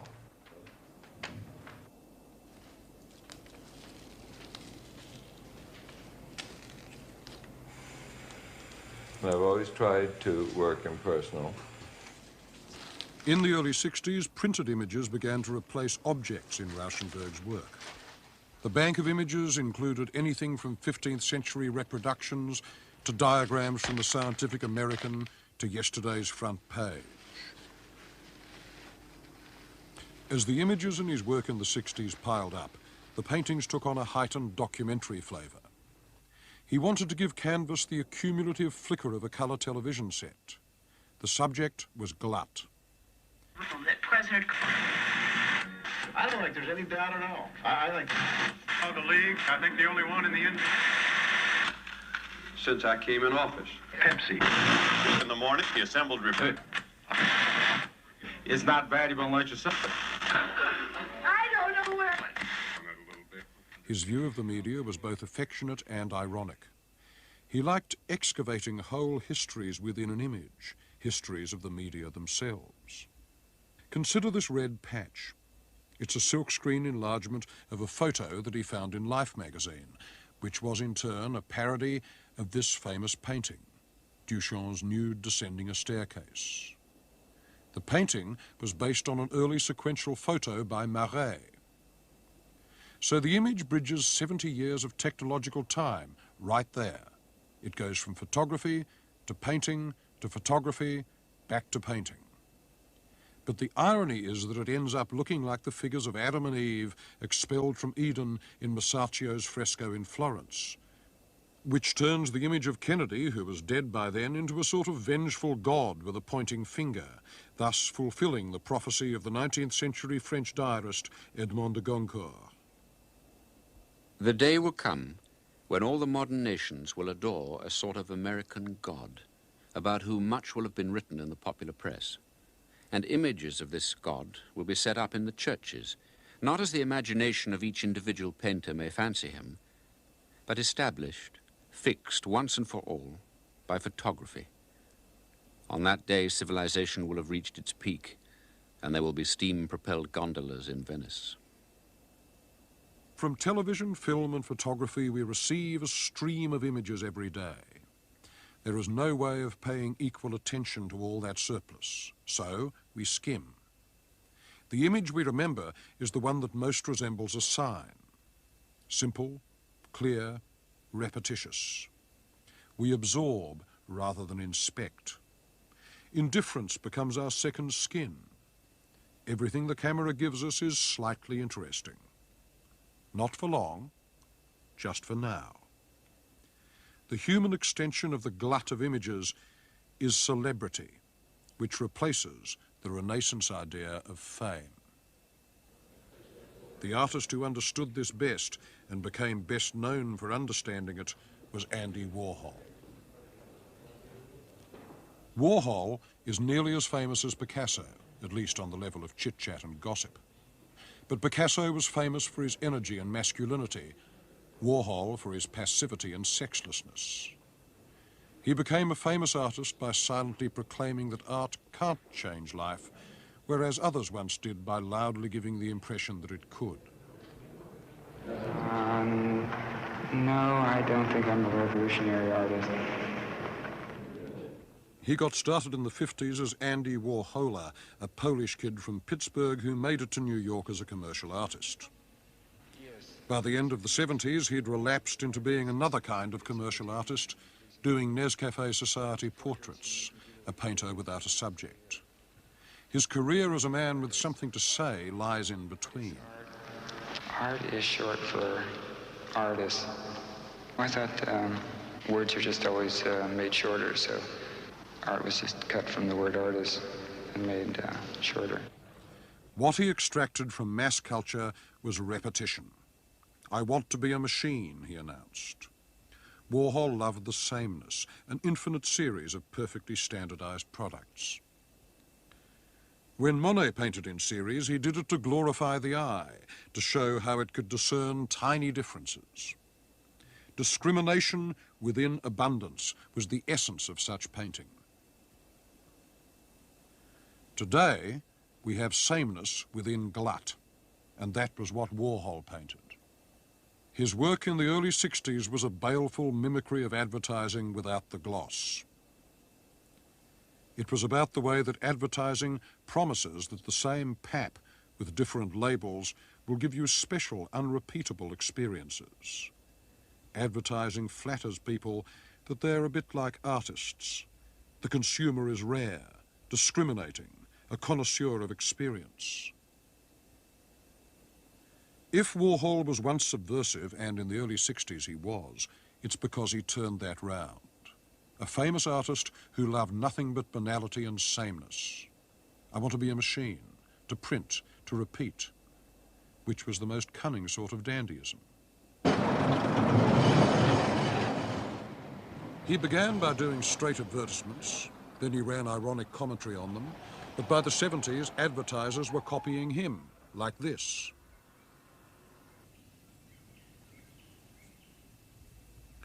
Warhol's autistic stare was the same for heroes and heroines.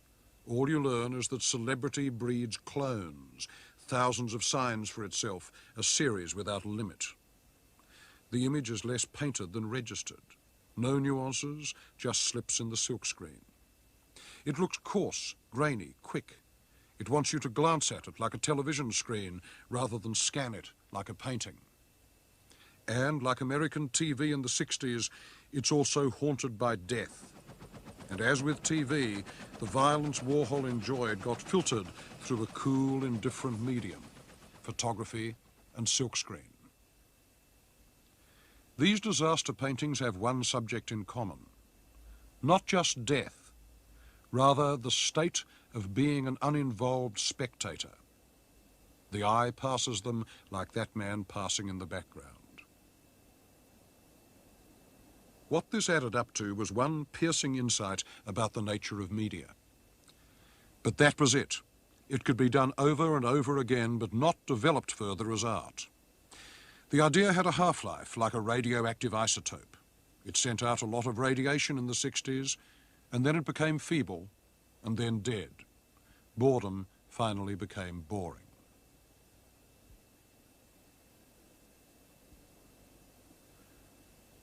But the nature of mass imagery fascinated other artists in the 60s as well. If Warhol and Rauschenberg were into television, Roy Lichtenstein was about print. His best-known source was American comic strips of the 40s and 50s, the stuff that artists of his generation who made the pop movement grew up on.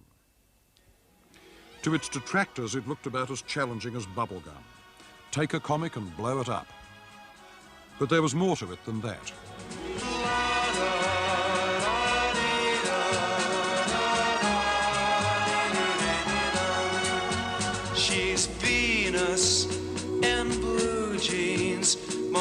Lisa with a ponytail. She's a walking, talking work of art. She's the girl who stole my heart. My Venus in blue jeans is the Cinderella I adore. She's my very special angel too, a fairy tale come true. They say the 7 wonders in the world. I don't think it's dealing with the images that have come about in the commercial world and it's using that, because there are certain things about it which are impressive or bold or something, and it's that quality of the images that I'm interested in, the kind of texture that the dots make and various things that are usable to me in my art for expressing that feeling. But it's not saying that commercial art is terrible or look what we've come to. That may be a sociological fact, but that's not what this art is about. Printers' dots were the basis of Lichtenstein's style, a code that ended up looking very cool and abstract. It was a way of distancing the image, making it both big and remote. And like John's, Lichtenstein was intrigued by the difference between scanning and looking. You scan a frame in a comic strip and then flick on because comics exist to tell a story. But a painting is meant to detain you. Make a museum-scale comic and you have another paradox about the way that we see art. Probably Lichtenstein's work has been around too long for its shock value to last, but in the 60s, when it was new, its ironies really worked.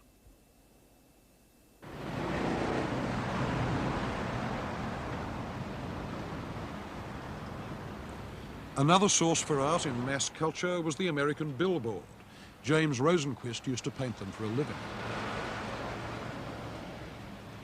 In my billboard painting experience, I painted hundreds of square feet of Franco-American spaghetti, and I painted large beer glass, 60 feet long, and some bacon, huge pieces of bacon, and the salesman would come along and they'd say, "That beer hasn't got enough hops in it, you have to make it a little bit lighter," or "The bacon is dirty," or "That Franco-American spaghetti orange is dirty." So I'd go home at night with saying, "Oh no."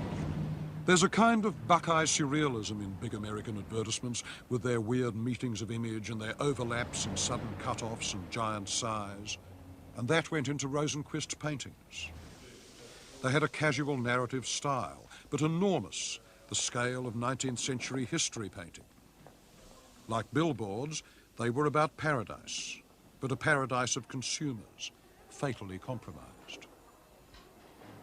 Rosenquist summed up his ambition to be a painter of American history in the one major painting that the Vietnam War provoked, the F-111. The title comes from a bomber the Americans were using against the Vietnamese. Rosenquist distilled a sour irony from the contrast between that killing machine and those emblems of the good life, the life that so many Americans believed was being defended outside Saigon in 1965.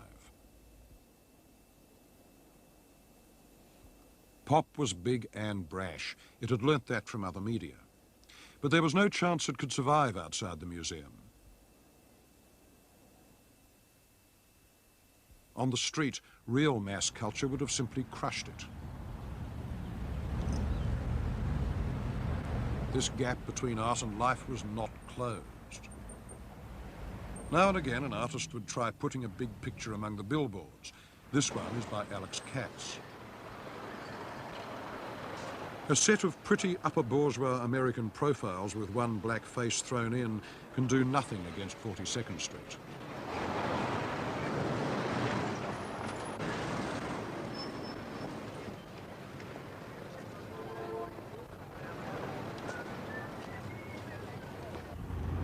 In a culture of mass communications, art has to survive either by stealth or by living in those game parks we call museums.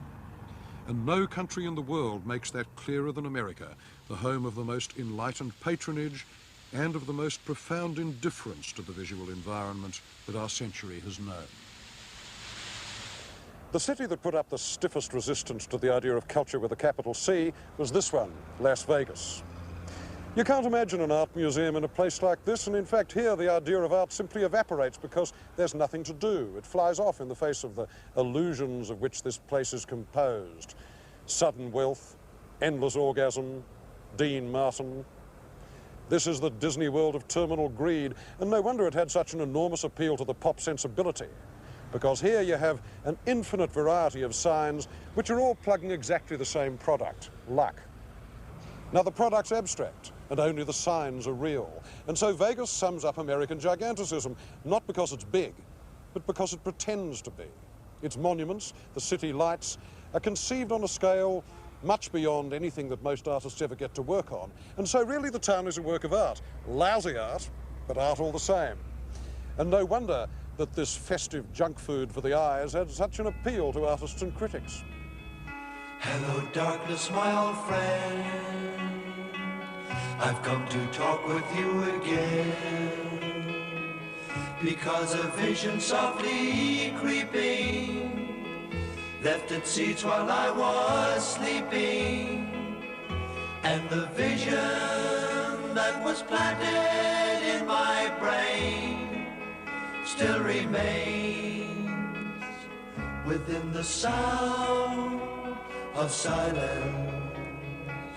In restless dreams I walked alone, narrow streets of cobblestone, neath the halo of a street lamp. I turned my collar to the cold and damp, when my eyes were stabbed by the flash of a neon light that split the night and touched the sound of silence.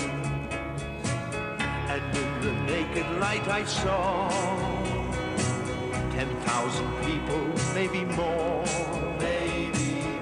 People talking without speaking, people hearing without listening, people writing songs. There is no way that museum art can rival the commercial extravaganzas of the real world. The artists who worked with neon and lights in the 1960s certainly couldn't. Their efforts were as pointless as building a souvenir that rivaled the Eiffel Tower. Who's a die you do not know? Silence like a cancer grows. Hear my words that I might teach you. Take my arms that I might reach you. Put my words like silent raindrops fell, and echoed in the wells of silence, and the people bowed and prayed to the neon god they made. In fact, there was only one artist who took on the full weight of the American commonplace, its giganticism, its power of spectacle. But he did it by irony, and his work went far beyond any limits one could assign to the pop sensibility. He was Klaus Oldenburg, the thinking person's Walt Disney.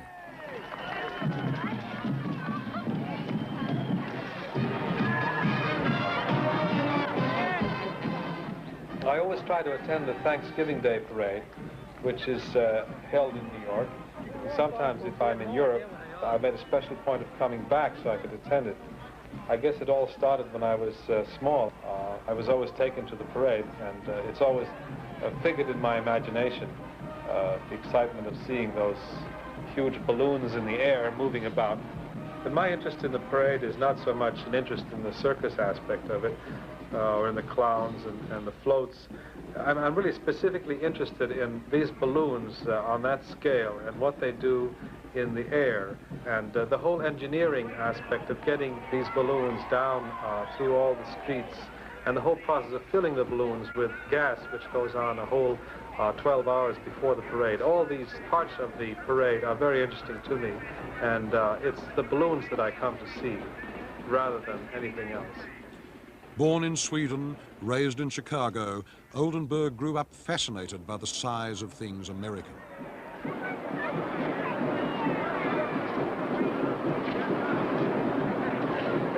Louis! There he is, right there.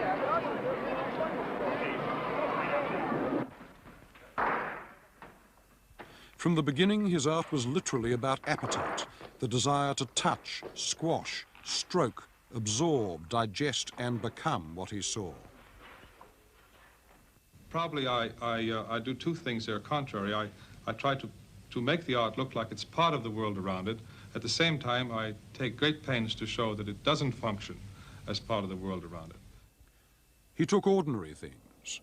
Small ones got huge, soft ones hard. Hard ones went soft. This is a ladder. This is a saw. The logic of use is gone. Things take on multiple meanings, and they keep alluding back to the human body.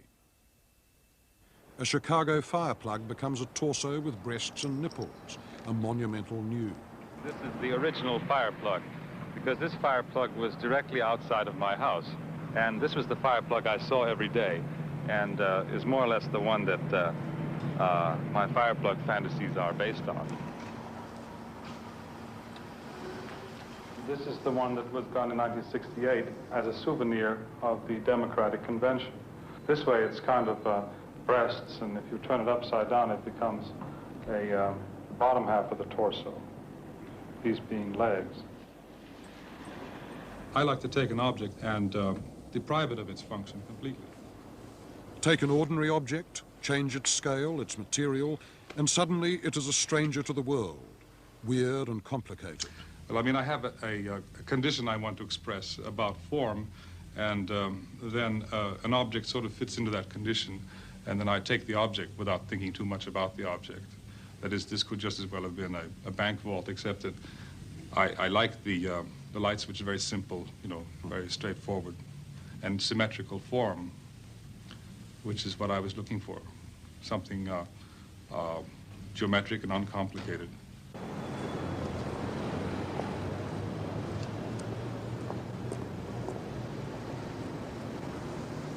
I suppose the best examples of this recomplication of an ordinary thing back into an image lie in Oldenburg's sculptural projects, his big ones, the monuments.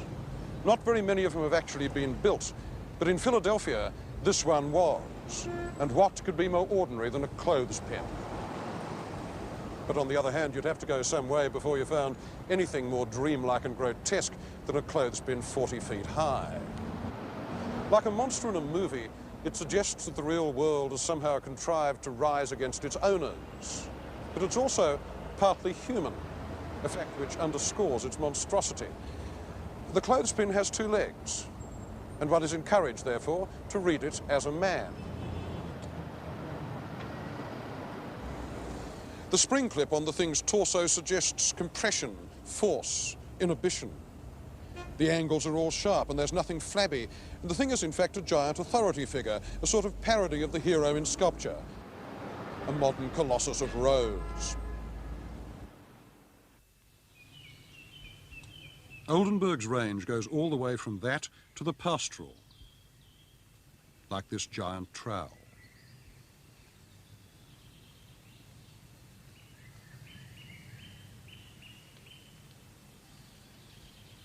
In his power of invention and his drive to impose his whole self on the world, fears and all, he is the nearest equivalent to Picasso that America has yet produced. But for every artist of Oldenburg's seriousness, there were 100 bandwagoners. By the end of the 60s, the pop sensibility was like a mechanized carnival. The avant-garde takes over the electronic village, and the prophet of this idea, a Canadian professor named Marshall McLuhan, was one of the last thinkers in the world to believe that artists were still ahead of the game. The artist is the enemy. But in our time, the artist has become the very basis of any scientific power of perception or making contact with reality. It now seems that McLuhan was wrong. The game had finally got ahead of the artist. One of the catchwords of the late 60s in art as in gossip was information. And since the medium was the message, the quality of information was not held to matter very much. The sheer amount of it was so glamorous. When you surround people with electric information, the overload of information becomes fantastic. The amount of information in the environment under electric conditions is many times greater than that of the normal human environment pre-electric. And there's only one natural response to such overload, and that is pattern recognition. American educators are so serious that they exude parody all the time, and this place is a parody of the McLuhanist state of mind. It's called the Living History Center, and it's in Philadelphia. We like this country very much, really. Here, the kiddies can have what is called a non-elitist, multi-dimensional environmental learning experience. Translation, compulsory fun. They can listen to bits of the Declaration of Independence on the phone. They can look at period photos and bus tickets on the big index wheels. And they learn nothing. The medium is the message here, and it turns the brain to cornflakes. We hold these truths to be self-evident, that all men are created equal, that they are giant petal curving downward, creamy white outside, rose-colored inside. It still retained that shape when we last gazed at it from the The world will note that the first atomic bomb was dropped on Hiroshima, a military base. We won the race of discovery against the Germans. We have used it in order to shorten the agony of war, in order to save the lives of thousands and thousands of...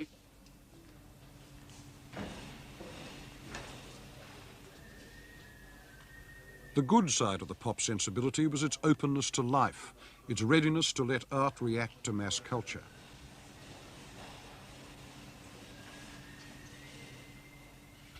The bad side was the manipulation and promotional garbage that flooded the art world in the 60s. Instant this, instant that. Probably you couldn't have one without the other.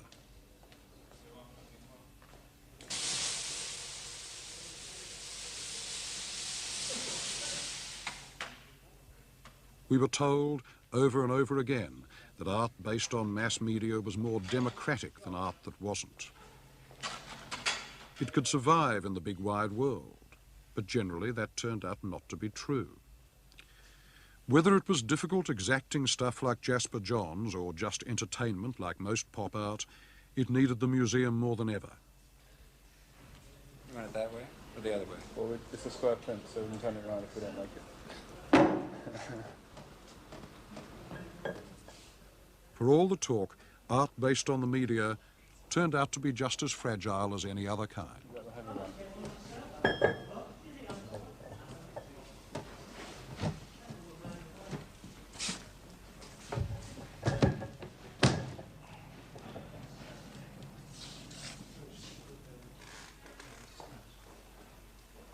The trouble is that in a showdown, any showdown between painting and the big media, painting cannot possibly win.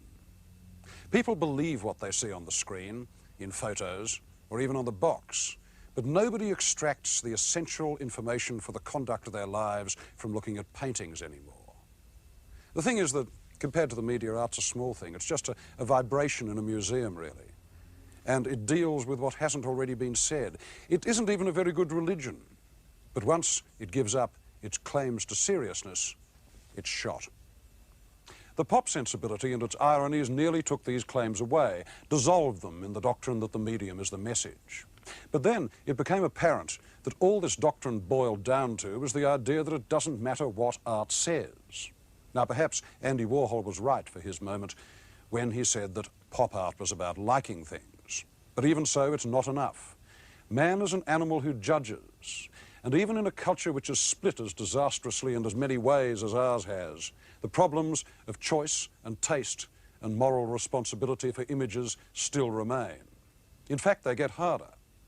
But the rock upon which the avant-garde sank was that art could no longer control that responsibility.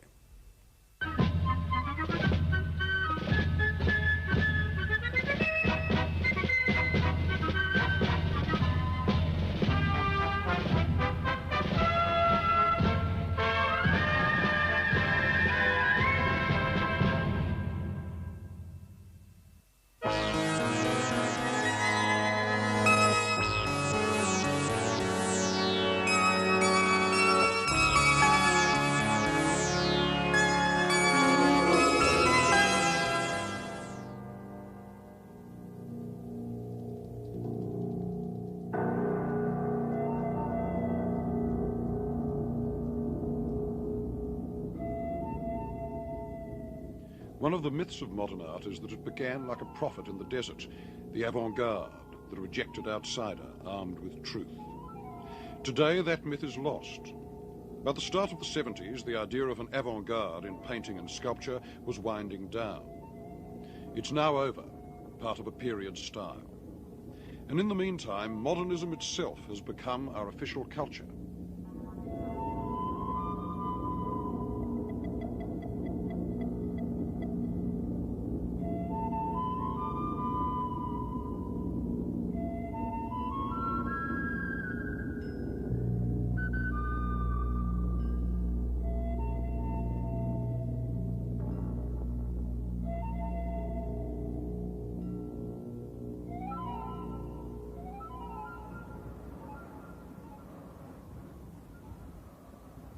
This is not a building, it's a sculpture. Not finished yet, but one of the largest of the 20th century and a long way from the art world. This valley is in the Nevada desert, 5,500 feet up and 4 hours hard drive over bad roads from Las Vegas. It's also on the edge of the nuclear proving grounds. The artist, Michael Heiser, is an American, and the piece is called Complex One. He started it in 1972.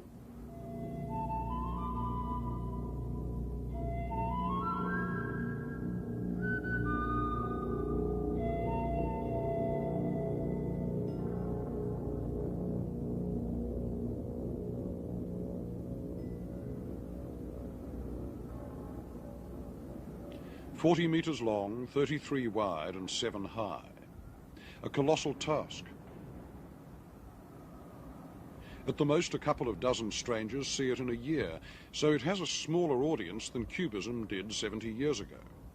It can never be moved, no museum will ever take it in, and reproduction gives no real idea of it.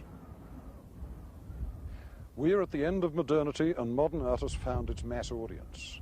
And so one of the last acts of modernism was, so to speak, to return to the desert and to retreat from those who wanted to smother it with love and discover in physical isolation a kind of parallel and equivalent to the cultural isolation that was the fate of the original avant-garde." Sure, I invented that idea. Michael Heiser. The idea being that there are no values attached to something like this because it's not portable and then not a malleable barter exchange object. And that says it. You can't trade this thing, you can't put it in your pocket. If you have a war, you can't move it around. It's not worth anything. In fact, it's an obligation. The theory is that art and land are the things that have the greatest value. And here you have both art and land if either is excusable and neither really worth very much. I think all large sculptures have been technically difficult for all people who ever built them. And I think that I haven't tried to surpass that scale. I've simply tried to keep pace with it, and it's a historical scale. I think that it's normal and natural to build a sculpture of this measurement at this time. Why make such things? Why spend so long constructing something so big and so hard to get to? Partly to change the work's relation to the art world as a system, to get it out of the stream of opinion about art and the stream of official culture and money exchange. Isolation is the essence of land art. Remoteness gives all efforts to see it the character of a pilgrimage. By going to it, you have in a sense said yes to it before you see it, and given more time to it than most people would ever give to looking at a sculpture in a museum. But the idea that a museum would even bother with advanced art is a fairly new one. And the notion that it could become the place where modernist credentials would be sealed and stamped is even newer. This was largely an American invention. One of the illusions of the 19th century at the start of the museum age in America was the idea that art morally improves you. Now, I think I can testify that it does not. Nevertheless, the idea of social improvement through art struck a responsive chord in the American rich, who now began to spend hundreds of millions of dollars on the setting up, the building, and the endowment of museums. It may be that some of them felt on a quite deep level that this was tantamount to a religious act, but in any case, they all knew it was tax deductible. God loveth a cheerful giver, and the donors had every reason to feel cheerful.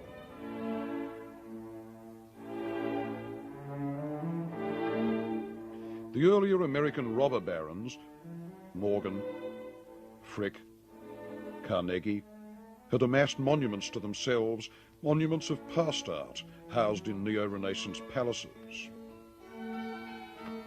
But the great change came in 1929, when the Museum of Modern Art was founded in New York. Today it seems such a natural title. Then it seemed very odd indeed. Wasn't the avant-garde against museums on principle? Hadn't the futurists wanted to burn them down? No European museum was trying to collect modern art in a systematic way. The idea of doing so was largely the work of Alfred Barr, who persuaded a growing circle of millionaires, centred on the Rockefeller family, to underwrite a museum that would treat modernism as a historical fact, as the culture of their time. Its present senior curator, William Rubin, recalls the policy. Well, I think Alfred Barr's aims were first to make a synoptic collection of modern art, that is to say, to show all schools from all nations, as opposed, let us say, to the groups of modern art that one found in European museums, which were heavily weighted toward the nation in which the museums were located, to try to balance these according to what he saw as their quality and their importance, rather than their provenance. This meant also not following any particular line, that is, toward abstraction or not abstraction or whatever. Nevertheless, I think it would be fair to say that there was a sense of avant-gardism that lay behind this, and that was a force that led to radical painting being more prized than, let us say, conservative, realistic painting of a type that the public was more familiar with. By 1950, the MoMA, as New Yorkers call it with a sort of Oedipal affection, had put together a collection of 20th century art that no European museum could rival. It didn't take sides. All rivalries and differences and ideological splits were recorded on the museum walls, not in a partisan spirit, but as cultural facts. The museum wanted everything and its opposite. It defused the tensions of all moments by rendering them historical. From now on, modernism as such would tend to seem noble and exemplary rather than tense and controversial. So now the metaphors of temple and treasure house, once the property of museums of traditional art, could apply to modernity too. Scores of new museums were built in America in the 60s, and most of them looked like fortresses, culture bunkers, radiating an image of vast security. This one, the Hirshhorn Museum in Washington, is in effect the set for the guns of Navarone without the guns. But the climax of the trend happened more or less just across the street. The National Gallery in Washington had been built and paid for by one of America's older mercantile princes, Andrew Mellon, in 1941. And several decades later, his descendants and their foundation laid out close to $100 million to construct this new East building.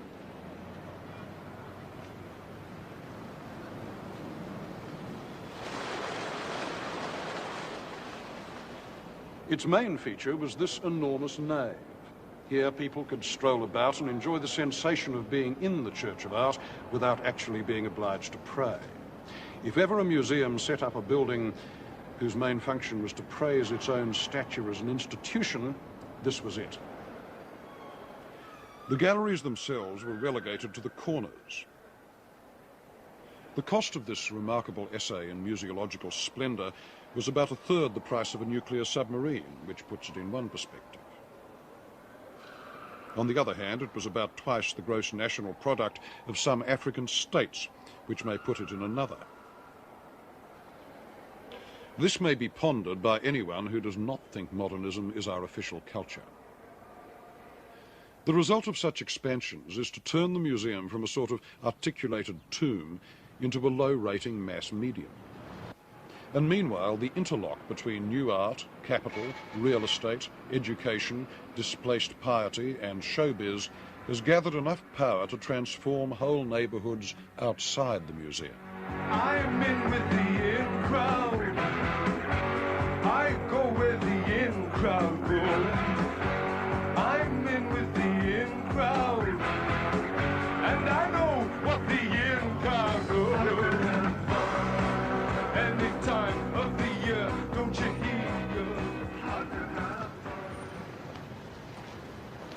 When I came to New York to live in 1970, I moved into a downtown industrial district, which, because it was south of Houston Street, was later christened Soho.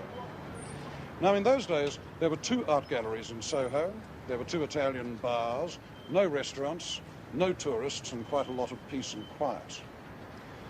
Today, 9 years later, there are something like 75 galleries at last count, dozens of restaurants and bars, and on weekends, when the peering hordes of dentists from New Jersey come down here to take their Gucci loafers for a walk among the bubble-top buses, there is very little peace and quiet indeed.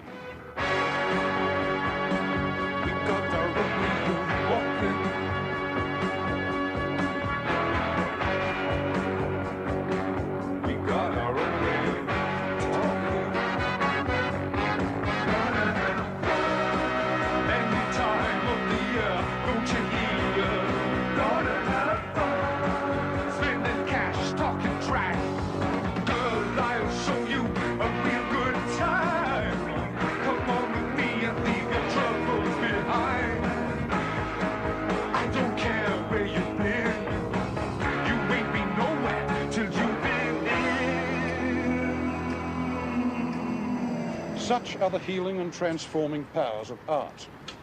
In the 19th century, artists used to live in bohemias, which were interesting but not chic. Today, they make places chic by moving into them, at least for a short time, until the landlords raise the rent and boot them out again, so they have to go somewhere else. This process is known as urban renewal. The Soho recipe of the art colony as a huge boutique, postmodernism and designer genes, happened to other places, like this part of Paris around Les Halles. It was bulldozed flat in the 1970s to make room for a development whose core was the Pompidou Centre. The centre opened in 1977. If the monument at the start of modernism was the Eiffel Tower, this is the one at its end. A palace of French centralisation, a cross between a Piranesi prison and a construction toy. It's a very metaphorical building, and although those pipes and ventilators stop practically all natural light from getting in, which is quite a trick in a metal and glass structure, they do suggest industrial process, like an oil refinery. In the 1920s, Russian constructivist architects designed palaces of culture, which were never built. This Marxist ideal of the museum as a social condenser was only translated into fact in capitalist Paris 60 years later. And for blocks around, the quarter has been gutted and remade in the French version of the Soho mix, full of little galleries selling little art and neat studio apartments for young trendies. Where the belly of Paris used to be, Culture Gulch now stands.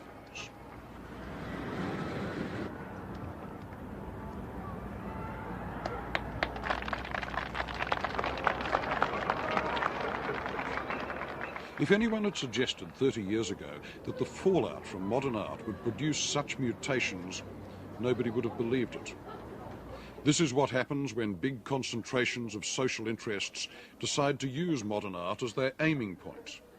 And the irony is that the institutional triumph of the new happens just when the old social uses of art, whose residue gave the idea of the avant-garde its meaning, have almost withered away.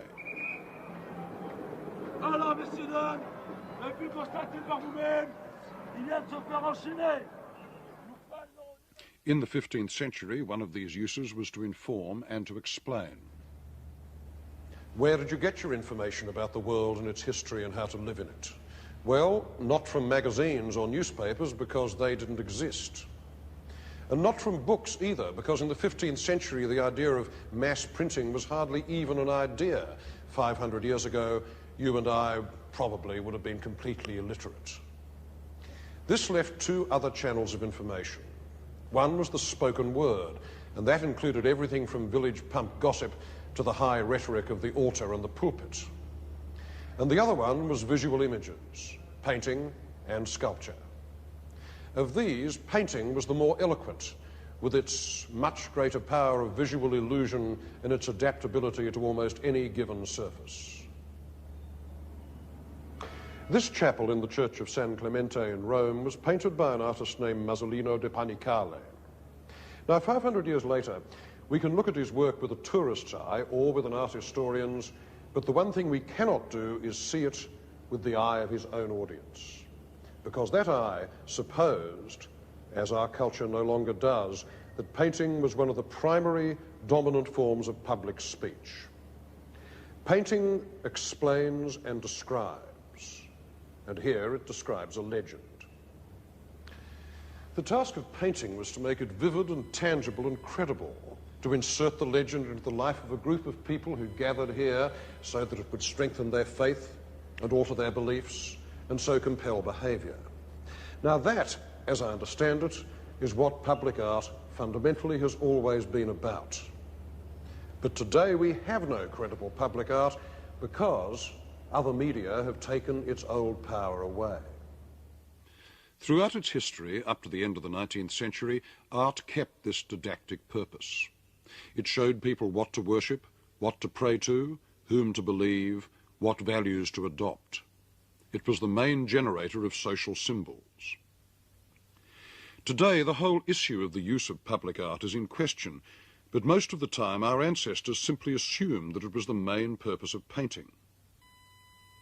The object could be tiny and precious, like a religious icon, or it could be as big as David's Oath of the Horatii, which was a political icon meant to teach republican virtue to the French.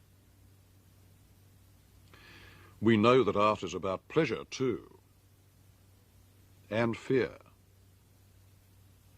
and tranquil meditation beyond politics, and a host of other things as wide as the range of human feeling itself.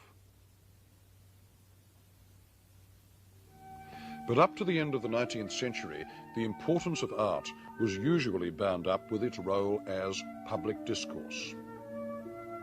Without that role, there would have been no avant-garde, because if art doesn't embody values, then it can't act as a conscience. And that was what the avant-garde set out to be when it made its debut in the mid-19th century, the conscience of a class, its traditional enemy and chief patron, the bourgeoisie. What made the avant-garde possible in France, where it was born, was the salon system.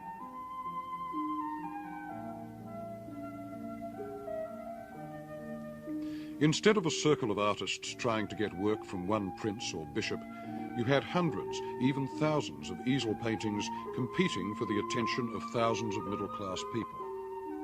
It was more like a bazaar than a court, and it gave more room for invention and scandal and liberty. Anyone could send a picture in, though there was no guarantee that it would be hung. The salon was the theatre in which the drama of offending the bourgeois was played out. Hilton Kramer, art critic of the New York Times. The relationship of the avant-garde to the middle class is enormously complicated because it, like everything else in modern culture, was so changeable. The initial collision, the initial challenge, always within a single generation was resolved into an embrace. What was established taste for the bourgeoisie in one generation was abandoned in a subsequent generation for the taste of what had been conceived to be avant-garde. It's a great misunderstanding of the history, both of 19th century culture and of our own in the 20th century, to hold on to the notion of the avant-garde as sort of permanent cultural guerrillas making their forays into middle-class wealth. They actually were more like a family in which there were conflicts of generations. And in the end, as in often happens in families, when the wills were read, the avant-garde turned out to be the beneficiary after all. The first great painter to embody the ideal of the avant-garde was Gustave Courbet in the 1850s and 60s. In politics, a radical. In art, a realist. In person, an invincible and solid egotist who could show himself greeting even the sea on equal terms. He called himself the most arrogant man in France, and when asked which school he belonged to, he replied, "I'm a Courbetist, that's all. My painting is the only true one. I am the first and unique artist of this century. The others are students or drivellers." Courbet's work can only be understood in relation to the public that he was struggling to create. This public, he hoped, would crystallize out of the mass audience of the salons around the idea of realism, a public which accepted that art should be challenging and problematic. In short, the public for modern art itself. He set himself firmly against the reigning taste of his day, and the penalty was insult. From what fabulous mating of a slug with a peacock, from what genital antitheses, from what fatty oozings can have been generated this thing called Monsieur Gustave Courbet? Under what gardener's cloche, with the help of what manure, as a result of what mixture of wine, beer, corrosive mucus, and flatulent swellings, can have grown this sonorous and hairy pumpkin, this aesthetic belly, this imbecilic and impotent incarnation of the self? They don't write art criticism like that anymore, not because of editorial timidity or the law of libel, but because nobody feels threatened by works of art the way that Dumas felt threatened by Courbet. He used the kind of language that societies use to protect themselves and to punish offenders, and its frenzy as insult was in its way a kind of backhanded compliment, because it sprang from an intense belief that it mattered what art said, and that works of art had real consequences in the real world. To change the language of art, the official visual speech of France, was like seizing the radio station and changing the programs. The new could only shock as long as it was constantly underwritten by the old. Otherwise, why get excited by bits of paint on canvas? From Courbet onwards, the idea of the avant-garde artist as some kind of Bolshevist or anarchist was fixed in the public mind, and it contributed a great deal to the idea that modern art owed nothing to the past and was actually opposed to all traditions. This was nonsense, but it was durable nonsense. I think that the principal radical effect that the avant-garde has on society, and has had on society, doesn't take place directly in the realm of politics, but takes place in the realm of style and feeling. That is, it prepares the educated segment of a society to question the values that have been handed down. It creates a kind of ferment which prepares the way for vast political change. Its role is to create a model of dissent. Today, painting and sculpture scarcely have the power left to create such a model. All that happens is that now and again, usually in England or Australia, people get worked up about some object because it seemed not worth the money that a museum paid for it. So it was with Carl Andre's 120 bricks. The essential difference between this kind of sculpture and any that has existed in the past is that this depends not just a bit, but totally on the museum. A Rodin in a parking lot is still a misplaced Rodin, but this in a parking lot is just bricks. In this way, the museum becomes a nearly equal partner with the artist. It helps create the work by providing the only place where an array of bricks can be seen as art and fitted into the context of a minor modern art movement called minimalism. On the street, minimalism doesn't exist. There are only things. This piece by the American sculptor Donald Judd, if you saw it outside the gallery, is just a row of plywood boxes. What the museum gives it is a slot in a debate about the nature and limits of art, and that was the content of the work. The nirvana of boredom that minimalism promised was the exact opposite of the fantasies of action and involvement that political art held out.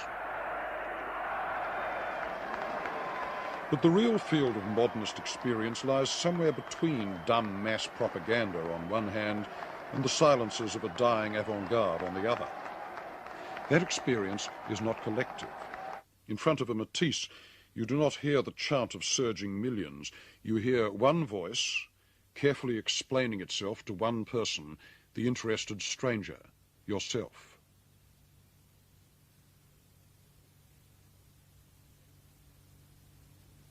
Most of the great voices of modernity come from neither the left nor the right of society, but from just outside it.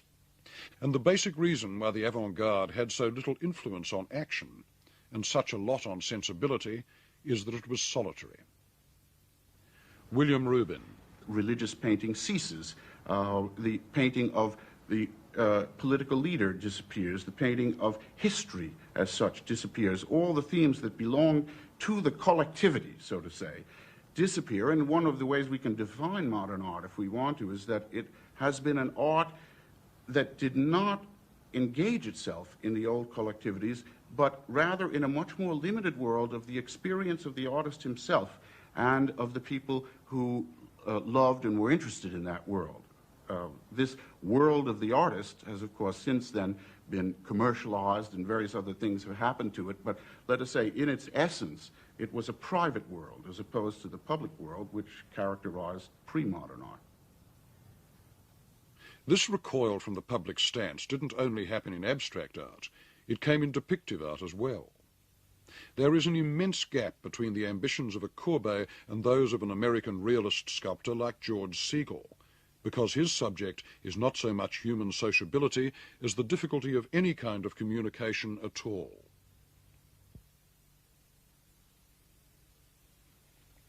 In fact, over the last 25 years, the art of social commentary has been the exception and not the rule.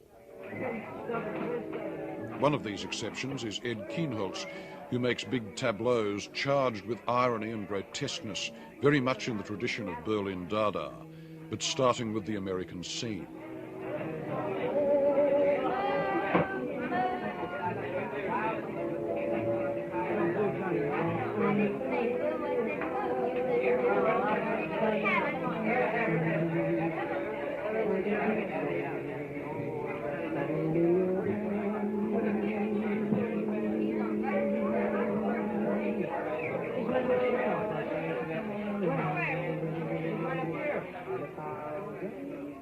A bar and eatery in Los Angeles called Barney's Beanery formed one of these pieces, and Kienholz reconstructed it and its clientele.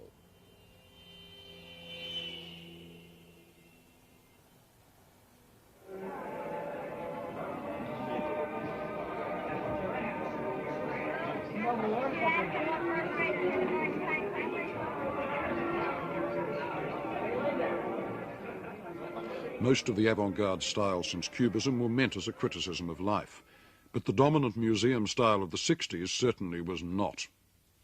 This was the kind of colour field painting that developed out of Jackson Pollock's work, that atmospheric web of dripped paint, all free gesture and light touch. The artist who seized its implicit delicacy was Helen Frankenthaler. In 1952, she painted Mountains and Sea, the progenitor of a whole school of stain painting. Her work held a constant thread of landscape images, but other painters who picked up on her way of dyeing and staining the canvas dispensed with that. Morris Louis wanted to produce a decorative, impersonal surface from which everything that smacked of character, like a directional brushstroke or a change of texture, was excluded. Kenneth Noland reduced the elements even further. Colour, not shape, is the origin of each painting. Noland could give it an airy energy that offered a pure, forceful hedonism to the eye. But that was all they did offer, and although more museum time and space was devoted to propagating it in America than any other available style or movement, the resources of colour field painting were looking pretty thin by the end of the 60s. It maintained itself as a Mandarin style, but the Matissean heart was no longer in it. At the opposite pole of feeling, there were Frank Stella's paintings from the 70s, filled with a sort of maniacal decorative punch, glitter, scribbling, congestion, big French curves swinging out of the design like the feathers of some tropical bird. The sheer energy of this kind of work belies the idea, much talked about recently, that abstract painting as such is a dying form, as in a different way the paintings of Bridget Riley do. For abstract art can serve as a model of clear feeling. Here it does. It is very exact, showing what slips can happen in the process of seeing and how insecure the pleasures of the eye may be. I don't think it's a small matter to be shown this, and although some people think such art has no content, one can take it that this process of seeing and feeling set forth on the canvas is the content, and not a simple one either. Riley's kind of sharp, self-doubting talent, so finely tuned, was particularly vulnerable to attack. It wasn't merely decorative, but the commercial world made it seem so in the 1960s by chewing her work up and spitting it out as op-art fashion. She's got the devil in her heart. No, no, no, no, this I can't believe. She's gonna tear your heart apart. No, no, nay, will she deceive. She's got the devil in her heart. 'Cause she's an angel sent to me. The problem wasn't entirely defined by the fact that fashion had been taking ideas from artists. It had been doing that for 50 years. Art Deco was decorator cubism, and a lot of linoleum owes its patterns to Mondrian. But now the promotional world as a system had fused with the art world as a system, and that was new. In a very insidious way, the idea of cultural confrontation had been replaced by the idea of styling, and that was new too. We were heading into a stage of meaningless tolerance where nothing an artist could do would be thought really offensive anymore, because there was always the chance that it might convert into capital. There was a flood of instant art for instant people, Vasarely to Warhol, all of it getting its 15 minutes of undivided attention from a new class of collectors who saw its up-to-dateness as a way of underwriting their social careers or buying an up-to-date public relations image for their companies. The great emblem of the culture of quick results was not any given work of art, though. It was the art market itself, which began to boom and has been going up ever since as money goes down. I started writing about art 20 years ago. Now, in those far-off days, you could spend time in a museum without ever once thinking about what the art might cost. The price was not relevant. And besides, price and value were completely distinct questions. But then in the early 60s, something began to happen. First of all, there was a trickle, and then a stream, and finally a great brown, roaring flood of propaganda about art investment. The price of a work of art now became part of its function. It redefined the art, whose new job was to sit on the wall and get more expensive. And the result was that whereas before works of art had been like strangers with whom one could converse and whom one could gradually get to know, they now assumed more and more the character of film stars with the museum as their limousine. I doubt if anybody nowadays can look at a Cubist Braque or a Rothko or a Russian constructivist sculpture without being deeply affected by the fact that the prices of these things has become absurdly high, and that in some crucial sense, this has removed them from the run of ordinary experience. I think high price strikes people blind. I think it displaces the content of the work. And you can't spend very much time writing about art without realizing how much criticism and scholarship, whether they want to or not, end up serving that system whereby a bunch of brokers with faces like silver teapots make fortunes flogging modern masterpieces to another bunch of chrome-eyed investors in Manhattan and Zurich. Now, you may or may not find this depressing, but it certainly depresses me. David Bathurst of Christie's, New York. Well, it scares the hell out of me, that, frankly, because Tulip Mania, which is the most dramatic and historical possible parallel with the situation at present, was rather like the South Sea bubble. You get a perfectly straightforward market, a good, strong market, an international market like the art market, and suddenly, for whatever reason, it becomes the flavor of the month. Art is the thing to put your money into. And all sorts of people who have no interest in art, just as art, something which you should love and like and be interested in, suddenly you decide you're told you ought to be investing in art. So millions of people pour their money into works of art.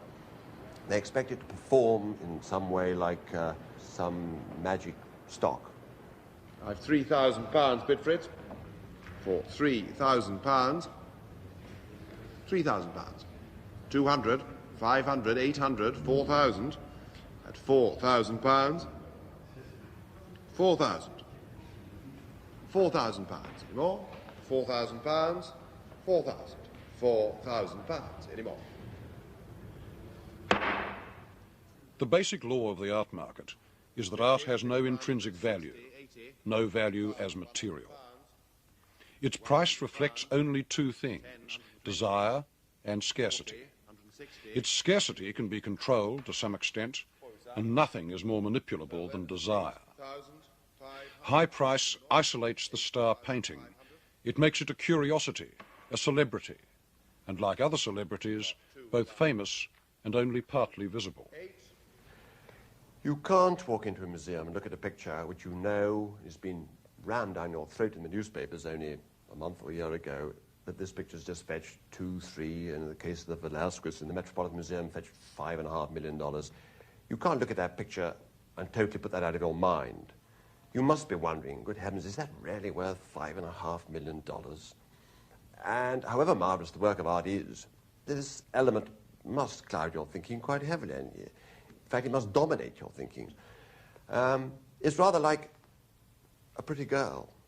You look at a pretty girl, that's lovely. Then you're suddenly told she's a gillionaires. Now, this can, I'm sure it shouldn't, but there's no question in some way, it affects your thinking. It may affect it advantageously or disadvantageously. I mean, I'm sure if you're a gentlemanly man, if you're a gentleman, you should totally ignore it, but it's impossible. And it's the same sort of thing. It does cloud your thinking, for better or for worse, and I'm sure in many cases, pretty all cases, for worse. And works of art now have become rather like gold ingots. People just look at them and say, gosh.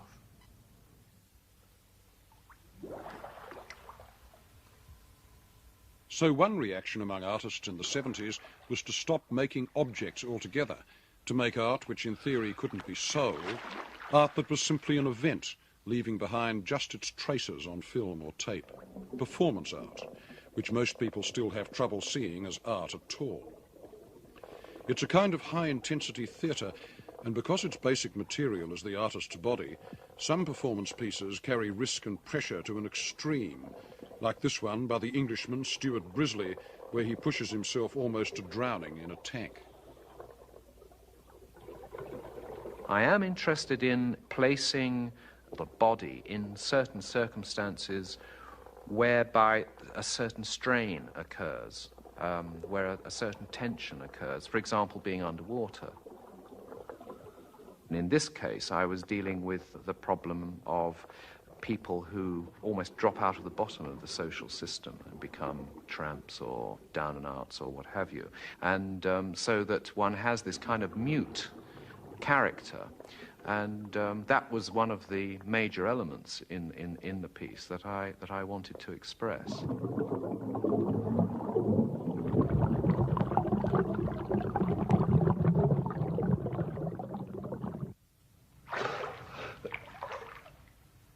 You can see what tradition such work belongs to.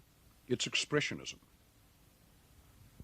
But today, Expressionism has collapsed inwards, leaving only one theme, the portrait, the artist himself, his own body, seen both as subject and as object. If you wanted to find the crossing points between the earlier romanticism of American art and the narcissism of the 70s, this would certainly be one of them. This is the mirror room designed by the artist Lucas Samaras in 1966. Now, despite photography and all the other ways that we have of capturing an image, the mirror is still the main way that we have of inspecting our own bodies. And for Samaras, the image in the mirror was both himself and somebody else, an audience, reacting to what he did. So the mirror is a kind of magical split in the world of human relationships. But to see yourself multiplied forever inside a glass cube, that is a tremendous feat of narcissism.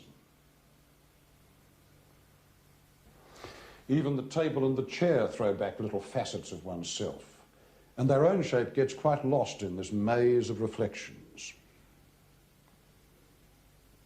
Meanwhile, the reflections are infinite, and they make up this huge crystalline panorama, like the night sky, like outer space, something very much bigger than the self, but artificial at the same time. When camera or videotape replace the mirror, you have body art. Its ancestry lies 50 years back, when Marcel Duchamp had a star shaved on the back of his head and pretended to be old Nick the Devil with the help of shaving cream.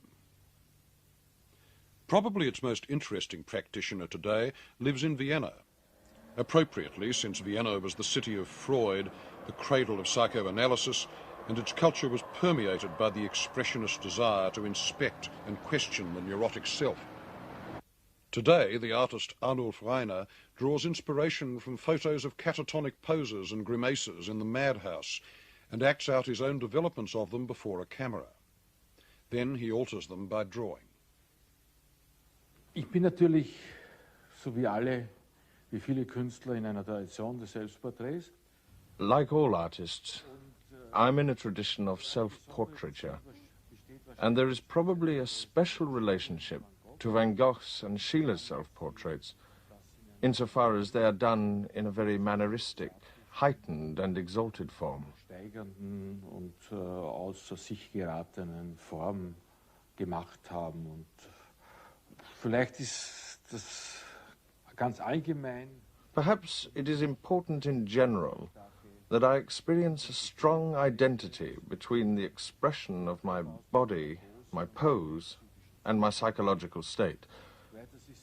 And then it's important that I'm coordinated, that my whole body amalgamates into a unity. For instance, between the toe and the pupil, there becomes a strong connection. Sind Kriterien gibt's dann noch speziell, aber das hängt von meiner. And then there are special criteria, but that depends on my state of mind. Excitement or aggressiveness, or gliding, or the will to exaggerate, or presumptuous lying. Then very soft tones, then threatening ones. Although, in general, an inner uneasiness prevails. Hauptsächlich, also überwiegt. But there is a general feeling today that the traditions of modernist imagery are closing. Thus the domain of ideal, sociable pleasure, of the world's delights unimpeded by irony, whose representatives were Bonnard and Matisse and Picasso, scarcely appears in painting anymore. It survives in the context of gay imagery in David Hockney's work, and if it no longer has its Mozarts, at least Hockney is its Cole Porter, which is no mean thing to be.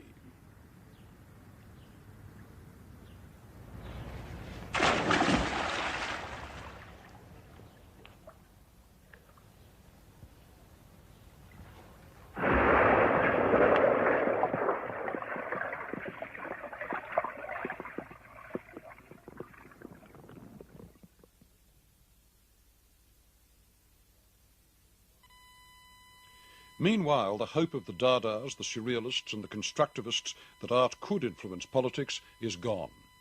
Perhaps the last major artist to think otherwise is a German, Joseph Beuys, a former Luftwaffe pilot whose happenings and manifestos and general celebrity as a Pied Piper of youth politics have turned him into a strangely anomalous figure, a protester against the German establishment whose work is invested in by half the bankers and financiers in West Germany. But with the end of modern art, art starts for me.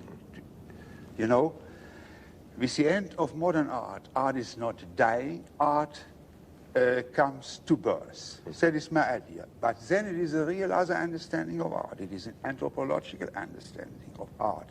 Everybody is an artist then.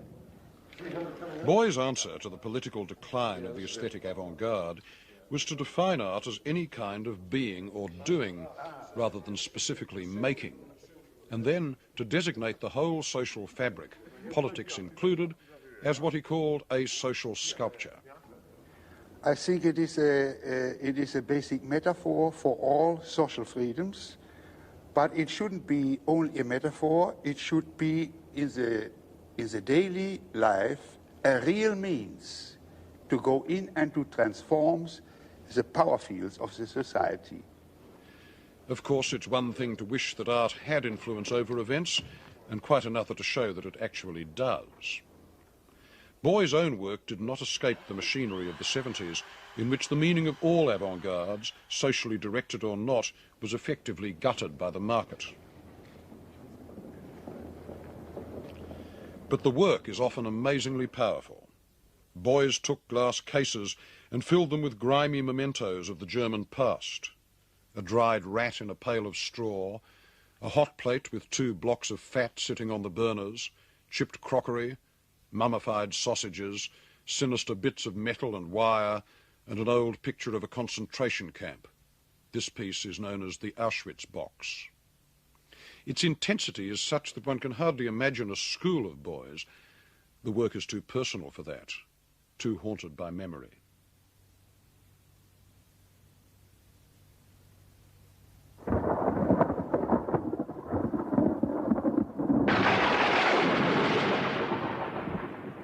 This may be the most expensive sculpture ever made, costing over $1 million to build. This is the tip of a work of art, or rather of 1/400th of a work of art, which stands in the New Mexico desert a couple of 100 miles from Albuquerque. 400 stainless steel rods, their tips forming a level plane of spikes 1 kilometre wide and a mile long, the whole thing laid out correct to 1/16th of an inch. Installation began on it in 1977, and it's substantially finished now, or rather insubstantially finished, because despite its enormous spread, the lightning field, as it's called, isn't really a mass at all, and you don't think of it in terms of body and substance, but rather delicacy and transparency, landscape, time, and above all, weather and light.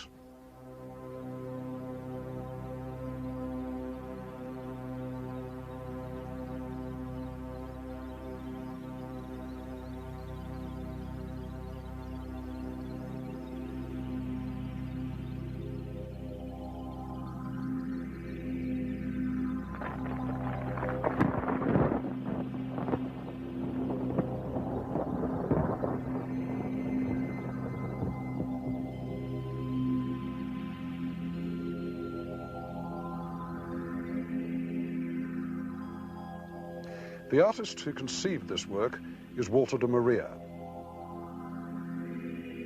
The place, the specific site, the fact that it's in New Mexico and not in California or in another place takes on a tremendous importance, and one feels the particular spirit of this place.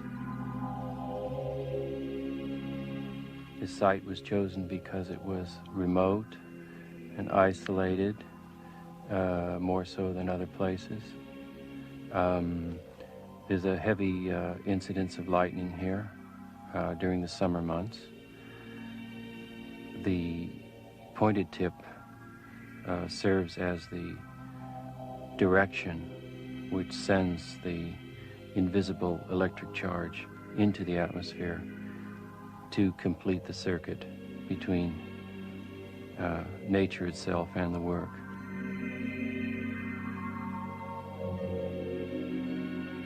The part of the content of the work is the ratio of people to space.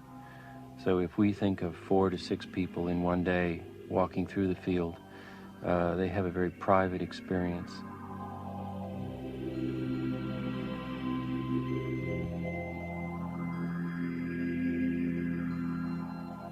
Unfortunately, one can't often get a private enough experience in the museum,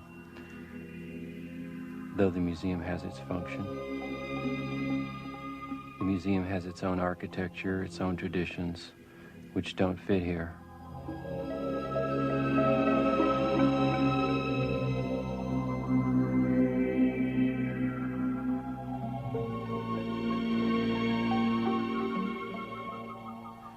Clearly, the museum can't handle all art. You can't fit a whole landscape with 400 tax-deductible spikes into it, and it's not a good place for small, fleeting gestures because gestures don't sit well in a permanent collection.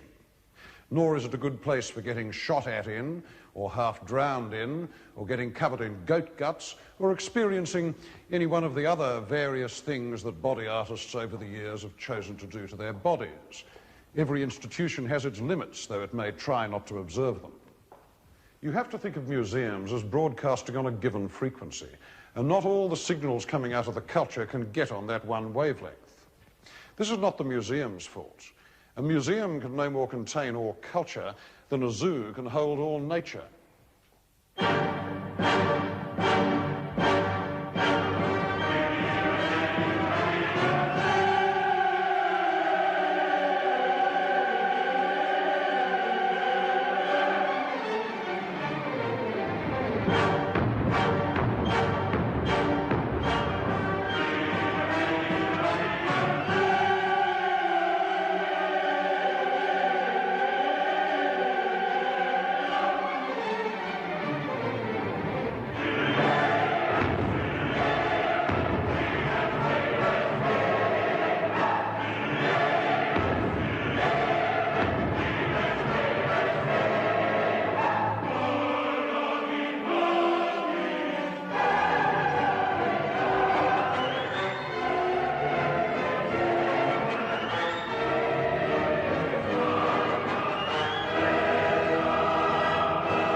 If the avant-garde has lost its functions, is modern art just a historical issue?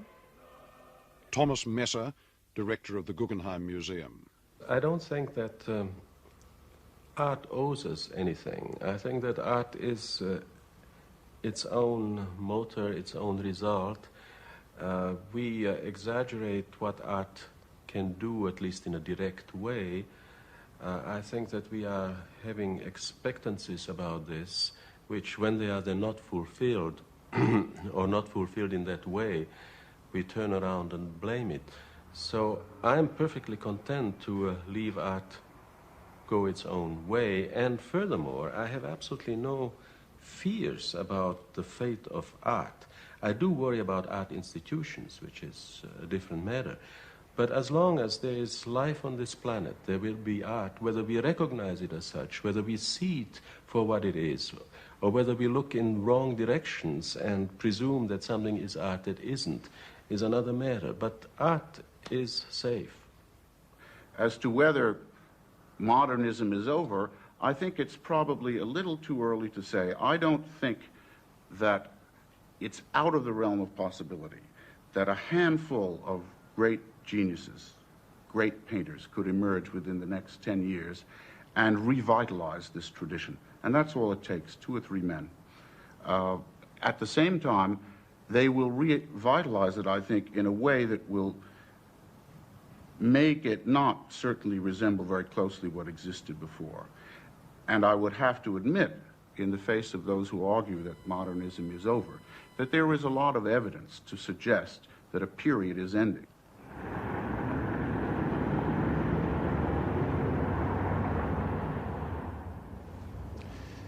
We finish where modernism began, at the foot of the Eiffel Tower, and perhaps the etiquette now demands that I should try and prognosticate about what is coming next.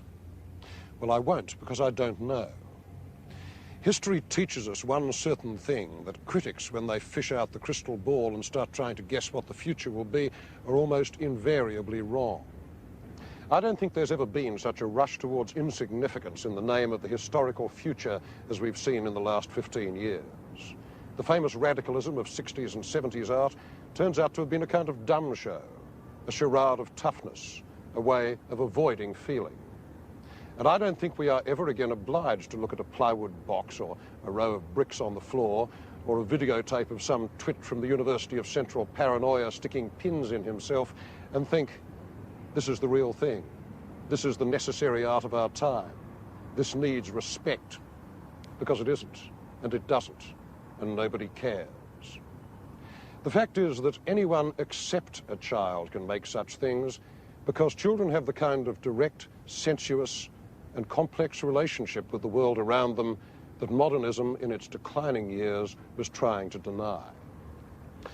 That relationship is the lost paradise that art wants to give back to us, not as children but as adults. It's also what the modern and the old have in common: Pollock with Turner, Matisse with Rubens, or Braque with Poussin. And the basic project of art is always to make the world whole and comprehensible, to restore it to us in all its glory and its occasional nastiness, not through argument, but through feeling. And then to close the gap between you and everything that is not you, and in this way to pass from feeling to meaning. It's not something that committees can do. It's not a task achieved by groups or by movements. It's done by individuals, each person mediating in some way between a sense of history and an experience of the world. This task is literally endless. And so although we don't have an avant-garde anymore, we're always going to have art.